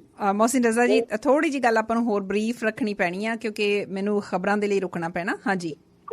ਕੋਈ ਪ੍ਰੋਬਲਮ, ਮੈਨੂੰ ਸਿਰਫ ਇਹ ਹੈਗਾ ਕਿ ਜਿਹੜਾ ਸਾਡੇ ਮਾਸ਼ਾਅੱਲਾ ਬੈਠੇ ਹੋਏ ਨੇ ਸਕਾਲਰ, ਸਿਰਫ ਡਿਫਰੈਂਸ਼ੀਏਟ ਕਰੋ। ਮੈਂ ਤੁਹਾਨੂੰ ਹੁਣੀ ਦੱਸ ਦਿੰਦਾ ਜੀ, ਬਰੀਫ 'ਚ ਦੱਸ ਦੇਣਾ ਤੁਹਾਨੂੰ ਮੈਂ ਗੱਲ। ਪਹਿਲੀ ਗੱਲ ਤਾਂ ਇਹ ਹੈਗੀ ਕਿ ਜ਼ਿੰਦਗੀ 'ਚ ਕਦੇ ਵੀ ਇਹ ਗੱਲ ਦਾ ਕੰਪਲੈਕਸ ਨਾ ਲੈ ਕੇ ਆਓ ਕਿ ਮੈਂ ਕਿਸ ਇਲਾਕੇ ਤੋਂ, ਮੇਰੀ ਭਾਸ਼ਾ ਕਿੱਦਾਂ ਦੀ ਹੈਗੀ। ਆਪਣੀ ਭਾਸ਼ਾ ਤੇ ਠੇਠ ਬੋਲੀ ਤੇ ਮਾਣ ਕਰੋ ਤੇ ਬਹੁਤ ਪ੍ਰਾਊਡ ਨਾਲ ਬੋਲਿਆ ਕਰੋ ਉਹਨਾਂ ਸ਼ਬਦਾਂ ਨੂੰ। ਠੀਕ ਹੈ, ਛਿੱਦ ਗਿਆ ਜੋ ਵੀ ਥੋੜਾ ਦਿਲ ਆਉਂਦਾ ਕਰੋ। ਇਹਨਾਂ ਸ਼ਬਦਾਂ ਨੂੰ ਮਰਨ ਨਾ ਦਿਓ। ਤੁਹਾਡੇ ਬਹੁਤ ਵਧੀਆ ਮਿੱਤਰ ਨੇ ਤੁਹਾਡੇ। ਠੀਕ ਹੈ। ਦੂਸਰੀ ਗੱਲ, ਤੂੰ ਤੇ ਤੁਸੀਂ ਦੇ ਵਿੱਚ ਤੁਹਾਡਾ ਭਾਵ ਕੀ ਹੈਗਾ ਉਹ ਕੰਮ ਕਰਦਾ ਹੈ। ਕਈ ਵਾਰੀ ਬਾਪੂ ਨੂੰ ਨਾ ਤੂੰ ਕਹਿ ਕੇ ਬੜਾ ਸਵਾਦ ਆਉਂਦਾ, ਬਾਪੂ ਯਾਰ ਤੇਰਾ ਬਹੁਤ ਮੋਹ ਆਉਂਦਾ, ਇਹ ਗੱਲ ਕਹਿਣੀ। ਇੱਕ ਪਿਤਾ ਜੀ ਤੁਹਾਡਾ ਬਹੁਤ ਪਿਆਰ ਆਉਂਦਾ, ਨਹੀਂ ਸਵਾਦ ਨਹੀਂ ਆਉਂਦਾ। ਜਦੋਂ ਆਪਾਂ ਐਂ ਕਹਿੰਦੇ ਕਿ ਬਾਪੂ ਤੇਰਾ ਬੜਾ ਹੀ ਮੋਹ ਆਉਂਦਾ ਹੈਗਾ, ਤੇਰਾ ਕਹਿਣਾ ਤਾਂ ਕੋਈ ਚੱਕਰ ਹੀ ਨਹੀਂ ਹੈਗਾ। ਭਾਵ ਜ਼ਿਆਦਾ ਬਹੁਤ ਵਾਰੀ ਗੱਲ ਹੋਈ ਆ ਨਵਦੀਪ ਜੀ ਇਸ ਵਿਸ਼ੇ ਦੇ ਉੱਤੇ, ਤੂੰ ਤੇ ਤੁਸੀਂ ਬਾਰੇ। ਮੈਂ ਕਈ ਵਾਰੀ ਪੂਰਾ ਪ੍ਰੋਗਰਾਮ ਕੀਤਾ, ਰੱਬ ਨੂੰ ਵੀ ਕਈ ਵਾਰ ਤੂੰ ਕਹਿ ਦਿੰਦੇ ਬਸ। ਤੂੰ ਤਾਂ ਬਹੁਤ ਉੱਪਰ ਕੀ ਹੈ। ਨਾਲੇ ਲਾਹੌਰ ਤੋਂ ਨੇ ਬਾਬੇ ਬੁੱਲੇ ਸ਼ਾਹ ਤਾਂ ਵੈਸੇ ਤੂੰ ਕਰਦੇ ਫਿਰਦੇ ਸੀਗੇ। ਬਿਲਕੁਲ, ਤੂੰ ਕਹਿਣਾ ਜ਼ਰੂਰੀ ਹੈ। ਤੁਸੀਂ ਥੋੜਾ ਜਿਹਾ ਜ਼ਿਕਰ ਕੀਤਾ ਸੀ ਡਾਕਟਰ ਨਵਦੀਪ ਕਿ ਸੂਫੀ ਰੰਗ ਦੇ ਵਿੱਚ ਤੁਹਾਡਾ ਇੰਟਰਸਟ ਰਿਹਾ, ਕਿਉਂਕਿ ਤੁਹਾਡੀ ਮਦਰ ਕੁਝ ਇਸ ਤਰ੍ਹਾਂ ਦਾ ਰੂਹਾਨੀ ਕਿਸਮ ਦਾ ਜਿਹੜਾ ਉਹ ਪੜ੍ਹਦੇ ਲਿਖਦੇ ਰਹੇ ਸੀਗੇ। ਜੀ ਜੀ ਜੀ। ਇੱਕ ਤਾਂ ਇਹ ਹੁੰਦਾ ਕਿ ਤੁਸੀਂ ਕਿਸੇ ਨੂੰ ਦੇਖ ਕੇ ਇੰਸਪਾਇਰ ਹੋ ਰਹੇ ਹੋ ਜਾਂ ਉਸ ਚੀਜ਼ ਨੂੰ ਤੁਸੀਂ ਸਮਝਣ ਦੀ ਕੋਸ਼ਿਸ਼ ਕਰਦੇ ਹੋ। ਤੁਹਾਡੀ ਮਦਰ ਇਹ ਤੁਹਾਡੇ ਸਾਹਮਣੇ ਸਾਰਾ ਕੁਝ ਕਰਦੇ ਹੁੰਦੇ ਸੀ, ਤੁਹਾਡਾ ਕੁਦਰਤੀ ਤੌਰ ਤੇ ਇੰਟਰਸਟ ਜ਼ਰੂਰ ਪੈਦਾ ਹੋਇਆ ਹੋਏਗਾ। ਮੈਂ ਕੁਝ ਸਾਲ ਪਹਿਲਾਂ ਜਦੋਂ ਸਤਿੰਦਰ ਸਰਤਾਜ ਉਹਨਾਂ ਨੂੰ ਇੰਟਰਵਿਊ ਕੀਤਾ, ਜਦੋਂ ਉਹਨਾਂ ਦਾ ਸਾਈਂ ਜਿਹੜਾ ਗੀਤ ਸੀ ਉਹ ਬੜਾ ਪੋਪੂਲਰ ਹੋਇਆ ਸੀ, ਉਹਨਾਂ ਨੂੰ ਮੈਂ ਇਹ ਸਵਾਲ ਉਸ ਵੇਲੇ ਪੁੱਛਿਆ ਸੀ। ਮੈਂ ਕਿਹਾ ਜਿਹੋ ਜਿਹੇ ਤੁਸੀਂ ਆਪਣੇ ਗੀਤਾਂ ਦੇ ਵਿੱਚ ਐਕਸਪੀਰੀਅੰਸ ਦਾ ਜ਼ਿਕਰ ਕਰ ਰਹੇ ਹੋ, ਇਹ ਬਿਨਾਂ ਐਕਸਪੀਰੀਅੰਸ ਦੇ ਨਹੀਂ ਇਹ ਚੀਜ਼ ਹੋ ਸਕਦੀ। ਕੁਝ ਇਸੇ ਤਰ੍ਹਾਂ ਦੀ ਜਿਹੜੀ ਟੋਨ ਹੈ ਤੁਹਾਡੇ ਜਿਹੜੇ ਕੰਵਰ ਗਰੇਵਾਲ ਦੇ ਗਾਏ ਹੋਏ ਗੀਤ ਹੈ ਉਹਨਾਂ ਦੇ ਵਿੱਚੋਂ ਵੀ ਝਲਕ ਮਿਲਦੀ ਆ, ਜਿਹਦੇ ਵਿੱਚ ਤੁਸੀਂ ਇੱਕ ਗੀਤ ਦੇ ਵਿੱਚ ਸ਼ਬਦ ਗੁਰੂ ਦੀ ਵੀ ਗੱਲ ਕੀਤੀ ਆ, ਕੁਝ ਸੂਫੀਆਨਾ ਰੰਗ ਦੀ ਵੀ ਗੱਲ ਕੀਤੀ ਆ। ਇਹ ਸਿਰਫ ਦੇਖ ਕੇ ਨਹੀਂ ਮੇਰੇ ਹਿਸਾਬ ਨਾਲ ਆ ਸਕਦਾ, ਮੈਡੀਟੇਟ ਕਰਦੇ ਹੋ ਜਾਂ ਇਹ ਜਿਹੜੀ ਚੀਜ਼ ਦਾ ਅਹਿਸਾਸ ਕਿਵੇਂ ਹੁੰਦਾ, ਜੇ ਥੋੜਾ ਜਿਹਾ ਇਹ ਸ਼ੇਅਰ ਕਰ ਸਕੋ। ਅਸਲ ਦੇ ਵਿੱਚ ਮੈਂ ਜ਼ਿਕਰ ਕਰ ਚੁੱਕਿਆ ਵੀ ਬਚਪਨ ਮੇਰਾ ਨਿਕਲਿਆ ਲਿਖਣ ਪੜ੍ਹਨ ਵਾਲੇ ਮਸਲੇ 'ਚ, ਜਾਂ ਘਰ ਦਾ ਮਾਹੌਲ ਇੱਦਾਂ ਦਾ ਸੀ ਕਿ ਮੇਰੇ ਮਾਤਾ ਜੀ ਨੇ ਜਿਹੜੇ ਮੰਮੀ ਮੇਰੇ ਮਾਂ ਮੇਰੀ ਉਹ ਧਾਰਮਿਕ ਖਿਆਲਾਂ ਦੇ ਨੇ, ਪਾਠ ਕਰਨਾ, ਸਾਖੀਆਂ ਪੜ੍ਹਨੀਆਂ, ਗੱਲਾਂ ਬਾਤਾਂ ਕਰਨੀਆਂ। ਅਤੇ ਬਚਪਨ ਤੋਂ ਹੀ ਜਦੋਂ ਗੁਰਦਾਸ ਮਾਨ ਸਾਹਿਬ ਦਾ ਪ੍ਰਭਾਵ ਰਿਹਾ, ਉਹ ਕਰਦੇ ਕਰਾਉਂਦੇ ਫਿਰ ਪੜ੍ਹਨ ਦਾ ਮੌਕਾ ਮਿਲਿਆ। ਜਿੱਦਾਂ ਬਾਬੇ ਵਾਰਿਸ ਹੋਰਾਂ ਦੀ ਹੀਰ ਪੜ੍ਹੀ, ਜਦੋਂ ਅਸਲ ਮਸਲਾ ਉਦੋਂ ਹੱਲ ਹੋਇਆ ਅਸਲ 'ਚ। ਅੱਛਾ। ਵਾਰਿਸ ਸ਼ਾਹ ਹੋਰਾਂ ਨੂੰ ਜਦੋਂ ਪੜ੍ਹ ਲਿਆ ਅਤੇ ਉਹ ਆਨੰਦ ਹੀ ਵੱਖਰਾ ਸੀਗਾ ਜੀ। ਫਿਰ ਆਪਾਂ ਪਾਠ ਕਰਦੇ ਹਾਂ, ਜਦੋਂ ਜਿਉਂ ਸਮਝ ਆਉਂਦੀ ਸਾਨੂੰ ਇਹ ਸਾਰੀ ਚੀਜ਼ਾਂ। ਹੁਣ ਗੁਰੂ ਨਾਨਕ ਪਾਤਸ਼ਾਹ ਨੂੰ ਪੜ੍ਹਦੇ ਆਂਗੇ ਆਪਾਂ, ਉਹਨਾਂ ਦੀ ਬਾਣੀ ਪੜ੍ਹਦੇ ਆਂਗੇ, ਬਾਬੇ ਬੁੱਲੇ ਹੋਰਾਂ ਨੂੰ ਪੜ੍ਹਦੇ ਹਾਂ, ਫਰੀਦ ਸਾਹਿਬ ਨੂੰ ਪੜ੍ਹਦੇ ਹਾਂ, ਕਬੀਰ ਜੀ ਨੂੰ ਪੜ੍ਹਦੇ ਹਾਂ। ਇਹ ਸੱਚ ਲਿਖ ਗਏ। ਅਲਟੀਮੇਟ ਟਰੁੱਥ ਇਹੀ ਆ, ਜੋ ਹੈ, ਜੋ ਮਨੁੱਖ ਨਾਲ ਹੋ ਰਿਹਾ ਜਾਂ ਵਾਪਰਨਾ ਹੈ ਜਾਂ ਵਾਪਰ ਰਿਹਾ ਹੈਗਾ ਜੀ। ਤੇ ਇਦੋਂ ਬਾਹਰ ਜਾ ਕੇ ਲਿਖਣ ਦੀ ਸਾਨੂੰ ਲੋੜ ਵੀ ਕੀ ਹੈਗੀ? ਕੋਈ ਅਲੋਕਾਰੀ ਗੱਲਾਂ ਲਿਖੀ ਜਾਈਏ, ਅਸੀਂ ਬੇਵਜ੍ਹਾ ਲਿਖੀ ਜਾਈਏ, ਉਹਦਾ ਕੋਈ ਮਤਲਬ ਨਹੀਂ ਬਣਦਾ। ਕਿ ਕਿਸੇ ਦੀ ਮੈਂ ਨੂੰ ਪੱਠੇ ਪਾਉਣੇ ਕਿ ਮੈਂ ਤਾਂ ਐਂ ਕਰ ਦਿੰਦਾ, ਮੈਂ ਉਹ ਕਰ ਦਿੰਦਾ, ਮੈਂ ਇਹ ਕਰ ਦਿੰਦਾ, ਮੇਰੇ ਇੰਨੇ ਯਾਰ ਨੇ, ਮੇਰਾ ਉਹ ਹੈਗਾ। ਜੋ ਹਕੀਕਤ ਹੈਗੀ ਉਹਨੂੰ ਪਛਾਣਨਾ ਬੜਾ ਜ਼ਰੂਰੀ ਹੈਗਾ। ਪਰਵਰਿਸ਼ ਇੱਦਾਂ ਦੀ ਹੋਈ ਕੁਛ, ਫਿਰ ਗਾਹਾਂ ਮਿੱਤਰ ਪਿਆਰੇ ਕੁਛ ਕਰਮਾਂ ਨਾਲ ਚੰਗੇ ਮਿਲ ਗਏ, ਖੂਬਸੂਰਤ ਮਿਲ ਗਏ, ਪੜ੍ਹਨ ਲਿਖਣ ਵਾਲੇ ਮਿਲ ਗਏ, ਅਤੇ ਫਿਰ ਗੁਰੂ ਵੀ ਉੱਦਾਂ ਦੇ ਮਿਲ ਗਏ, ਜਿਹੜੀ ਸਭ ਤੋਂ ਵੱਡੀ ਗੱਲ ਸੀ। ਸੋ ਪ੍ਰੋਟੈਕਟ ਹੁੰਦਾ ਰਿਹਾ ਮੈਂ। ਲਿਖਣੀ ਮੇਰੀ ਭਟਕੀ ਨਹੀਂ ਵੀ ਇੱਕਦਮ ਨਾ ਕਮਰਸ਼ੀਅਲ ਦੌਰ ਆ ਗਿਆ, ਨਹੀਂ ਇੱਦਾਂ ਦਾ ਲਿਖੋ, ਹੁਣ ਇੱਦਾਂ ਦਾ ਲਿਖੋ। ਮੈਂ ਨਹੀਂ ਕਦੇ ਸੋਚਿਆ ਵੀ ਕਿੱਦਾਂ ਦਾ ਲਿਖਣਾ, ਕੀ ਲਿਖਣਾ। ਜੋ ਉਸ ਮਾਲਕ ਨੇ ਬਖਸ਼ਿਆ, ਜਿੱਦਾਂ ਦੇ ਖਿਆਲਾਤ ਬਖਸ਼ੇ, ਅਹਿਸਾਸ ਬਖਸ਼ਿਆ, ਮੈਂ ਉਹੀ ਲਿਖਦਾ ਆ ਰਿਹਾ ਜੀ। ਉਹ ਖਿਆਲ ਅਹਿਸਾਸ ਦਾ ਜਿਹੜੀ ਨੀਂਹ ਹੈ ਮੇਰੇ ਖਿਆਲ 'ਚ, ਉਹ ਮੇਰੇ ਬਚਪਨ 'ਚ ਹੀ ਰੱਖੀ ਗਈ ਸੀ। ਜਦੋਂ ਮੇਰੀ ਮਾਂ, ਜਦੋਂ ਮੈਂ ਕੁੱਖ ਦੇ ਵਿੱਚ ਸੀ, ਪਾਠ ਕਰਦੀ ਸੀ, ਮੈਂ ਕੁੱਖ ਦੇ ਵਿੱਚ ਸੀ, ਉਹ ਗਾ ਲੈਂਦੀ ਸੀ ਹਲਕਾ ਫੁਲਕਾ, ਜਾਂ ਉਹ ਗੱਲਾਂ ਕਰ ਲੈਂਦੇ। ਸਾਡਾ ਮਾਹੌਲ ਇੱਦਾਂ ਦਾ ਰਿਹਾ ਹੈਗਾ, ਮਿੱਤਰ ਪਿਆਰੇ। ਸੋ ਇਹ ਚੀਜ਼ਾਂ ਦੇਖੋ, ਜੈਨੇਟਿਕਲ ਫੈਕਟਰ ਹੁੰਦਾ, ਇੱਕ ਐਨਵਾਇਰਮੈਂਟਲ ਫੈਕਟਰ, ਦੋਨੇ ਕੰਮ ਕਰਦੇ ਕਿਸੇ ਦੀ ਸ਼ਖਸੀਅਤ ਨੂੰ ਬਣਾਉਣ ਦੇ ਵਿੱਚ। ਸੋ ਜਿਹੜਾ ਤੁਸੀਂ ਸਵਾਲ ਪੁੱਛਿਆ, ਉਹਦਾ ਅਹਿਸਾਸ ਬਹੁਤ ਖੂਬਸੂਰਤ ਇਹ ਹੈਗਾ ਕਿ ਜਦੋਂ ਤੁਸੀਂ ਬਾਣੀ ਪੜ੍ਹਦੇ ਹੋ, ਬਾਬੇ ਫਰੀਦ ਹੋਰਾਂ ਨੂੰ ਪੜ੍ਹਦੇ ਹੋ, ਕਬੀਰ ਸਾਹਿਬ ਨੂੰ ਪੜ੍ਹਦੇ ਹੋ, ਤਾਂ ਉਸ ਆਨੰਦ 'ਚ ਜਾਂਦੇ ਹੋ ਤੁਸੀਂ। ਜਦੋਂ ਸਮਝ ਲੈਂਦੇ ਹੋ ਉਹਨਾਂ ਨੂੰ, ਤਾਂ ਉਹਦੇ ਉੱਪਰ ਤਾਂ ਉਹ ਅਲਟੀਮੇਟ ਟਰੁੱਥ ਹੈਗਾ। ਜਿਹੜੀ ਅੱਜ ਤੁਸੀਂ ਗੱਲਬਾਤ ਕੀਤੀ ਨਾ, ਮੈਂ ਸ਼ਾਇਦ ਸਾਡੇ ਸੁਣਨ ਵਾਲੇ ਨੇ ਇਹ ਚੀਜ਼ ਗੌਰ ਨਾਲ ਜੇ ਗੱਲ ਸੁਣੀ ਹੋਵੇ, ਮਹਿਸੂਸ ਕੀਤੀ ਹੋਵੇਗੀ। ਜਿਹੜੀ ਤੁਸੀਂ ਆਨੰਦ ਲੈਣ ਦੀ ਗੱਲ ਕਰਦੇ ਹੋ ਨਾ, ਹਾਂਜੀ ਹਾਂਜੀ, ਚਾਹੇ ਉਹ ਪੜ੍ਹ ਕੇ ਆਨੰਦ ਲੈਣ ਦੀ ਗੱਲ ਹੈਗੀ ਆ, ਚਾਹੇ ਉਹ ਲਿਖਣ ਵਾਲਾ ਆਨੰਦ ਹੈ, ਚਾਹੇ ਤੁਸੀਂ ਟਰਾਂਸਲੇਸ਼ਨ ਕਰਨ ਦੀ ਜਿਹੜੀ ਆਨੰਦ ਦੀ ਗੱਲ ਕੀਤੀ ਹੈ, ਉਹ ਸੰਤੁਸ਼ਟੀ ਅਸਲ ਦੇ ਵਿੱਚ ਉਹਦੇ 'ਚ ਹੀ ਪਈ ਆ। ਹਾਂਜੀ ਹਾਂ, ਹੈ ਨਾ। ਭਟਕਣ ਤਾਂ ਆਪਾਂ ਕਿਤੋਂ ਵੀ ਲੈ ਸਕਦੇ ਹਾਂ। ਬਿਲਕੁਲ ਜੀ। ਆਲੇ ਦੁਆਲੇ ਥੋੜੇ ਭਟਕਣ ਹੀ ਭਟਕਣਾ, ਇਹ ਤਾਂ ਤੁਹਾਡਾ ਨਜ਼ਰੀਆ, ਤੁਸੀਂ ਕਿੱਥੋਂ ਕੀ ਲੈਣਾਗਾ, ਮਸਲਾ ਇੰਨਾ ਕੁ ਹੈਗਾ। ਸੋ ਇਹ ਚੀਜ਼ ਹੈਗੀ ਆ। ਅੱਛਾ, ਹੁਣ ਤੁਹਾਡੇ ਗਾਉਣ ਦੀ ਵੀ ਮੈਂ ਗੱਲ ਕਰਦੀ ਹਾਂ, ਤੁਸੀਂ ਗਾਇਆ ਵੀ ਹੈਗਾ। ਹਾਂਜੀ ਹਾਂਜੀ। ਇਹ ਕਦੋਂ ਚੂਜ਼ ਕਰਦੇ ਹੋ ਕਿ ਭਾਈ ਇਸ ਗੀਤ ਨੂੰ ਕੰਵਰ ਗਰੇਵਾਲ ਨੇ ਗਾਉਣਾ ਜਾਂ ਕਿਸੇ ਹੋਰ ਨੇ ਗਾਉਣਾ, ਤਾਂ ਇਸ ਗੀਤ ਦੇ ਵਿੱਚ ਮੈਂ ਵੀ ਹਿੱਸਾ ਪਾ ਲਵਾਂ ਜਾਂ ਮੈਂ ਇਹਨੂੰ ਪੂਰਾ ਹੀ ਗਾ ਲਾਂ? ਅੰਦੋਲਨ ਜਦੋਂ ਚੱਲਿਆ ਗਿਆ, ਜਦੋਂ ਇੱਥੇ ਮੈਂ ਬੈਠਾ ਸੀਗਾ, ਦਸੰਬਰ 2020 ਦੀ ਗੱਲ ਆ ਗਈ, ਜਦੋਂ ਸਾਡੀਆਂ ਫੌਜਾਂ ਚੱਲ ਪਈਆਂ ਉੱਥੋਂ, ਪੰਜਾਬ ਤੋਂ ਦਿੱਲੀ ਪਹੁੰਚ ਜਾਂਦੇ, ਇੱਥੋਂ ਵੀ ਜੋਸ਼ ਫੜਦਾ ਸੀਗਾ, ਤਾਂ ਮੈਂ ਸੋਚਿਆ ਵੀ ਚਲੋ ਚੱਲੀਏ, ਹੁਣ ਵਕਤ ਆ ਗਿਆ ਜਾਣ ਦਾ, ਕਿਉਂਕਿ ਫਿਰ ਮੌਕਾ ਨਹੀਂ ਮਿਲਣਾ ਮੁੜ ਕੇ। ਵੱਡਾ ਇਤਿਹਾਸਕ ਵਰਤਾਰਾ ਸੀ। 1 ਸਾਲ ਪੂਰਾ ਲਾ ਕੇ ਆਇਆ ਜੀ ਮੈਂ ਅੰਦੋਲਨ ਦੇ ਵਿੱਚ। ਜਦੋਂ ਵੀ ਮੌਕਾ ਮਿਲਣਾ ਮੈਂ ਦਿੱਲੀ ਜਾਂਦਾ ਰਹਾਂਗਾ, ਤੇ ਕਮਰ ਉਹਨਾਂ ਨੂੰ ਮਿਲਣਾ, ਕਮਰ ਨਾਲ ਗੱਲਾਂ ਕਰਨੀਆਂ, ਕਮਰ ਨਾਲ ਗੱਲਾਂ ਬਾਤਾਂ ਕਰਦੇ, ਹੋਰ ਚੀਜ਼ਾਂ ਅਬਜ਼ਰਵ ਕੀਤੀਆਂ।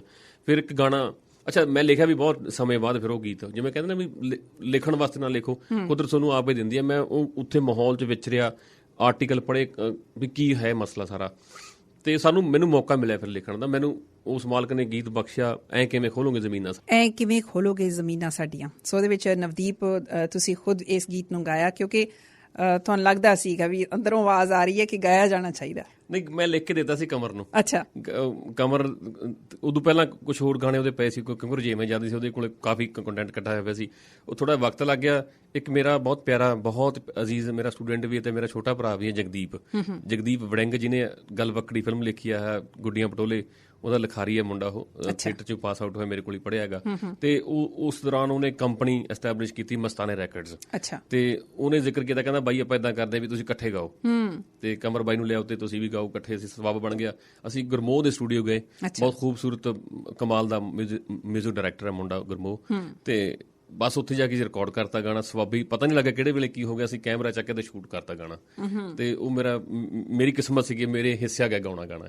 ਬਹੁਤ ਵਧੀਆ ਲਿਖਿਆ, ਚਲੋ ਗਾਇਆ ਤਾਂ ਹੈ ਹੀ ਹੈ, ਵਧੀਆ। ਸਮਾਂ ਆਪਾਂ ਨੂੰ ਹੋਰ ਇਜਾਜ਼ਤ ਨਹੀਂ ਦੇ ਰਿਹਾ। ਮੈਂ ਥੋੜਾ ਜਿਹਾ ਇਹ ਜਾਣਨਾ ਚਾਹੁੰਦੀ ਹਾਂ, ਕਿਉਂਕਿ ਆਪਣੇ ਲੋਕ ਜਦੋਂ ਹੁਣ ਤੁਹਾਨੂੰ ਸੁਣ ਰਹੇ ਆ, ਉਹਨਾਂ ਨੂੰ ਇਹ ਤਾਂ ਪਤਾ ਲੱਗ ਗਿਆ ਕਿ ਨਵਦੀਪ ਹੁਣਾਂ ਨੇ ਸ਼ੇਕਸਪੀਅਰ ਨੂੰ ਟਰਾਂਸਲੇਟ ਕਰ ਲਿਆ, ਪੰਜਾਬੀਆਂ ਦੇ ਲਈ ਉਹਨਾਂ ਨੇ ਪੇਸ਼ ਕਰ ਦਿੱਤਾ। ਉਸ ਤੋਂ ਬਾਅਦ ਹੁਣ ਤੁਸੀਂ ਪੰਜਾਬ ਤੋਂ ਨਾਟਕ ਲੈ ਕੇ ਆ ਰਹੇ ਹੋ ਇੱਥੇ, ਚਾਹੇ ਪਾਲੀ ਭੁਪਿੰਦਰ ਹੋਣਾ ਦੇ ਆ ਜਾਂ ਕੋਈ ਹੋਰ ਨਾਟਕ ਹੈਗੇ ਆ। ਪਹਿਲਾਂ ਤੁਹਾਨੂੰ ਕਿਹੜਾ ਰੰਗ ਪਸੰਦ ਹੈ ਉਹ ਕੀਤਾ ਗਿਆ, ਹੁਣ ਰੌਂਗ ਨੰਬਰ ਆ ਰਿਹਾ ਹੈਗਾ। ਪਰ ਹੁਣ ਇੱਥੇ ਦੀ ਵੀ ਗੱਲ ਸੁਣਨਾ ਚਾਹੁੰਦੇ ਲੋਕੀ ਤੁਹਾਡੇ ਕੋਲੋਂ ਜੀ, ਇੱਥੇ ਦੀਆਂ ਵੀ ਕੋਈ ਕਹਾਣੀਆਂ, ਕੋਈ ਇੱਥੋਂ ਦੇ ਨਾਟਕ ਆ ਰਿਹਾ ਜੀ। ਹਾਂ, ਅੱਛਾ, ਉਹਦਾ ਨਾਮ ਵੇਅਰ ਹਾਊਸ ਹੈ ਤੇ ਮੈਂ ਹੀ ਲਿਖਿਆ ਨਾਟਕ। ਉਹ ਬੇਸਡ ਹੋਏਗਾ ਆਰਥਰ ਮਿਲਰ ਹੋਣਾ ਦੇ ਨਾਟਕ ਦੇ ਉੱਤੇ, ਮੈਮਰੀ ਆਫ ਟੂ ਮੰਡੇਜ਼। ਉਹਦੀ ਅਡੈਪਟੇਸ਼ਨ ਮੈਂ ਇੰਡੀਆ 'ਚ ਕੀਤੀ ਸੀਗੀ। ਅੱਛਾ, ਉਹਦਾ ਟਾਈਟਲ ਸੀਗਾ ਉਹ ਲੋਕ ਜੋ ਰੁਕੇ ਰਹਿ ਗਏ। ਇੰਡੀਆ ਦੇ ਵਿੱਚ ਇਹ ਟਾਈਟਲ ਸੀਗਾ। ਉਹਨੂੰ ਮੈਂ ਹੁਣ ਦੁਬਾਰਾ ਇੱਥੋਂ ਦੇ, ਕਿਉਂਕਿ ਮੈਂ ਵੇਅਰ ਹਾਊਸ ਜੌਬ ਕੀਤੀ ਹੈ ਜੀ। ਅੱਛਾ, ਗਰੋਸਰੀ ਵੇਅਰ ਹਾਊਸ ਦੇ ਵਿੱਚ। ਉਹ ਉੱਥੋਂ ਦੀ ਜਿਹੜੀ ਮੇਰੀ ਲਾਈਫ ਸੀ, ਮੈਂ ਉਹਦਾ ਤਜਰਬਾ ਲੈ ਕੇ ਪਾਤਰ ਘੜੇ ਦੇ ਉਹ ਮੈਂ ਨਾਟਕ ਲਿਖਿਆ ਹੈਗਾ ਵੇਅਰ ਹਾਊਸ, ਤੇ ਉਹਦੀ ਪ੍ਰੋਡਕਸ਼ਨ ਵੀ ਜਲਦੀ ਤੁਹਾਨੂੰ ਦੇਖਣ ਨੂੰ ਮਿਲੂਗੀ। ਥੋੜਾ ਜਿਹਾ ਜਿਹੜਾ ਹੁਣ ਨਾਟਕ ਹੋਣਾ ਵੀਕਐਂਡ ਤੇ, ਸੈਟਰਡੇ ਨੂੰ ਨਾਟਕ ਹੋਣਾ, ਇਹਦੇ ਬਾਰੇ ਸਾਡੇ ਸੁਣਨ ਵਾਲਿਆਂ ਨੂੰ ਦੱਸੋ ਕਿਹੋ ਜਿਹਾ ਨਾਟਕ ਹੈ ਤੇ ਕਿਹੜੇ ਲੋਕਾਂ ਦਾ ਇੰਟਰਸਟ ਹੋਊਗਾ, ਕਿਹੜੇ ਲੋਕਾਂ ਦੇ ਲਈ ਇੰਟਰਸਟਿੰਗ ਹੋਊਗਾ ਇਹ ਨਾਟਕ ਦੇਖਣਾ? ਇਹ ਹਰ ਵਰਗ ਲਈ ਇੰਟਰਸਟਿੰਗ ਹੈ ਜੀ।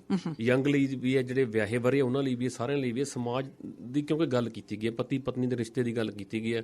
ਸੁਸਾਇਟੀ ਕਿੱਦਾਂ ਨੈਗੇਟਿਵ ਪੋਜ਼ੀਟਿਵ ਰੋਲ ਪਲੇ ਕਰਦੀ ਹੈਗੀ, ਪਤੀ ਪਤਨੀ ਦਾ ਕੀ ਰਿਸ਼ਤਾ ਹੁੰਦਾ, ਕੀ ਉਹਨਾਂ ਦੀ ਮਾਨਸਿਕਤਾ ਹੁੰਦੀ ਹੈਗੀ, ਬੰਦਾ ਕਿਹੜੇ ਖਿਆਲਾਂ 'ਚ ਹੁੰਦਾ ਹੈਗਾ, ਔਰਤ ਕੀ ਕਰ ਰਹੀ ਹੈ, ਉਹਨੂੰ ਕਿਉਂ ਨਹੀਂ ਸਮਝ ਲੱਗਦੀ ਗੱਲ। ਇਹ ਸਾਰੇ ਦਾ ਤਾਣਾ ਬਾਣਾ ਜਿਹੜਾ ਉਹ ਸਾਰਾ ਨਾਟਕ ਦੇ ਵਿੱਚ ਮਤਲਬ ਸ਼ਾਮਲ ਕੀਤਾ ਗਿਆ ਰੌਂਗ ਨੰਬਰ ਦੇ ਵਿੱਚ। ਰੌਂਗ ਨੰਬਰ ਕਿੱਥੇ ਖੇਡਿਆ ਜਾਣਾ ਹੈ? ਇਹ ਜੀ ਸਰੀ ਆਰਟ ਸੈਂਟਰ, ਬੀਰ ਕ੍ਰੀਕ ਪਾਰਕ ਦੇ ਨਾਲ ਜਿਹੜਾ ਹੈਗਾ ਸਰੀ ਆਰਟ ਸੈਂਟਰ, ਸੈਟਰਡੇ ਨੂੰ 4 ਵਜੇ। ਹਾਂਜੀ, ਸੈਟਰਡੇ 4:30 ਵਜੇ। ਅਤੇ ਡਾਕਟਰ ਜਸਕਰਨ ਹੋਰਾਂ ਨੇ ਇਹਨੂੰ ਡਾਇਰੈਕਟ ਕੀਤਾ ਨਾਟਕ ਨੂੰ। ਪਾਲੀ ਭੁਪਿੰਦਰ ਦਾ ਨਾਟਕ ਹੈ। ਠੀਕ ਹੈ। ਹਾਂਜੀ, ਸਮਾਂ ਹੋਰ ਇਜਾਜ਼ਤ ਨਹੀਂ ਦੇ ਰਿਹਾ ਤੇ ਤੁਹਾਡੇ ਨਾਲ ਗੱਲਾਂ ਜਿਹੜੀਆਂ ਹੋਈਆਂ ਬਹੁਤ ਖੂਬਸੂਰਤ ਗੱਲਾਂ ਹੋਈਆਂ। ਤੁਹਾਡਾ ਸਟੂਡੀਓ 'ਚ ਆਉਣ ਦੇ ਲਈ ਤੇ ਗੱਲਾਂ ਬਾਤਾਂ ਕਰਨ ਲਈ ਬਹੁਤ ਬਹੁਤ ਸ਼ੁਕਰੀਆ ਜੀ। ਬਹੁਤ ਬਹੁਤ ਮਿਹਰਬਾਨੀ, ਸ਼ੁਕਰੀਆ, ਬੜਾ ਅਦਬ ਸਤਿਕਾਰ ਤੁਹਾਡੇ ਲਈ। ਅੱਜ ਦੇ ਇਸ ਪ੍ਰੋਗਰਾਮ ਨੂੰ ਸੁਣ ਕੇ ਤੁਸੀਂ ਕੀ ਮਹਿਸੂਸ ਕੀਤਾ? ਕੋਈ ਫੀਡਬੈਕ ਦੇਣੀ ਹੋਵੇ navjot@sherpunjabradio.ca ਤੇ ਮੈਨੂੰ ਈਮੇਲ ਕਰ ਸਕਦੇ।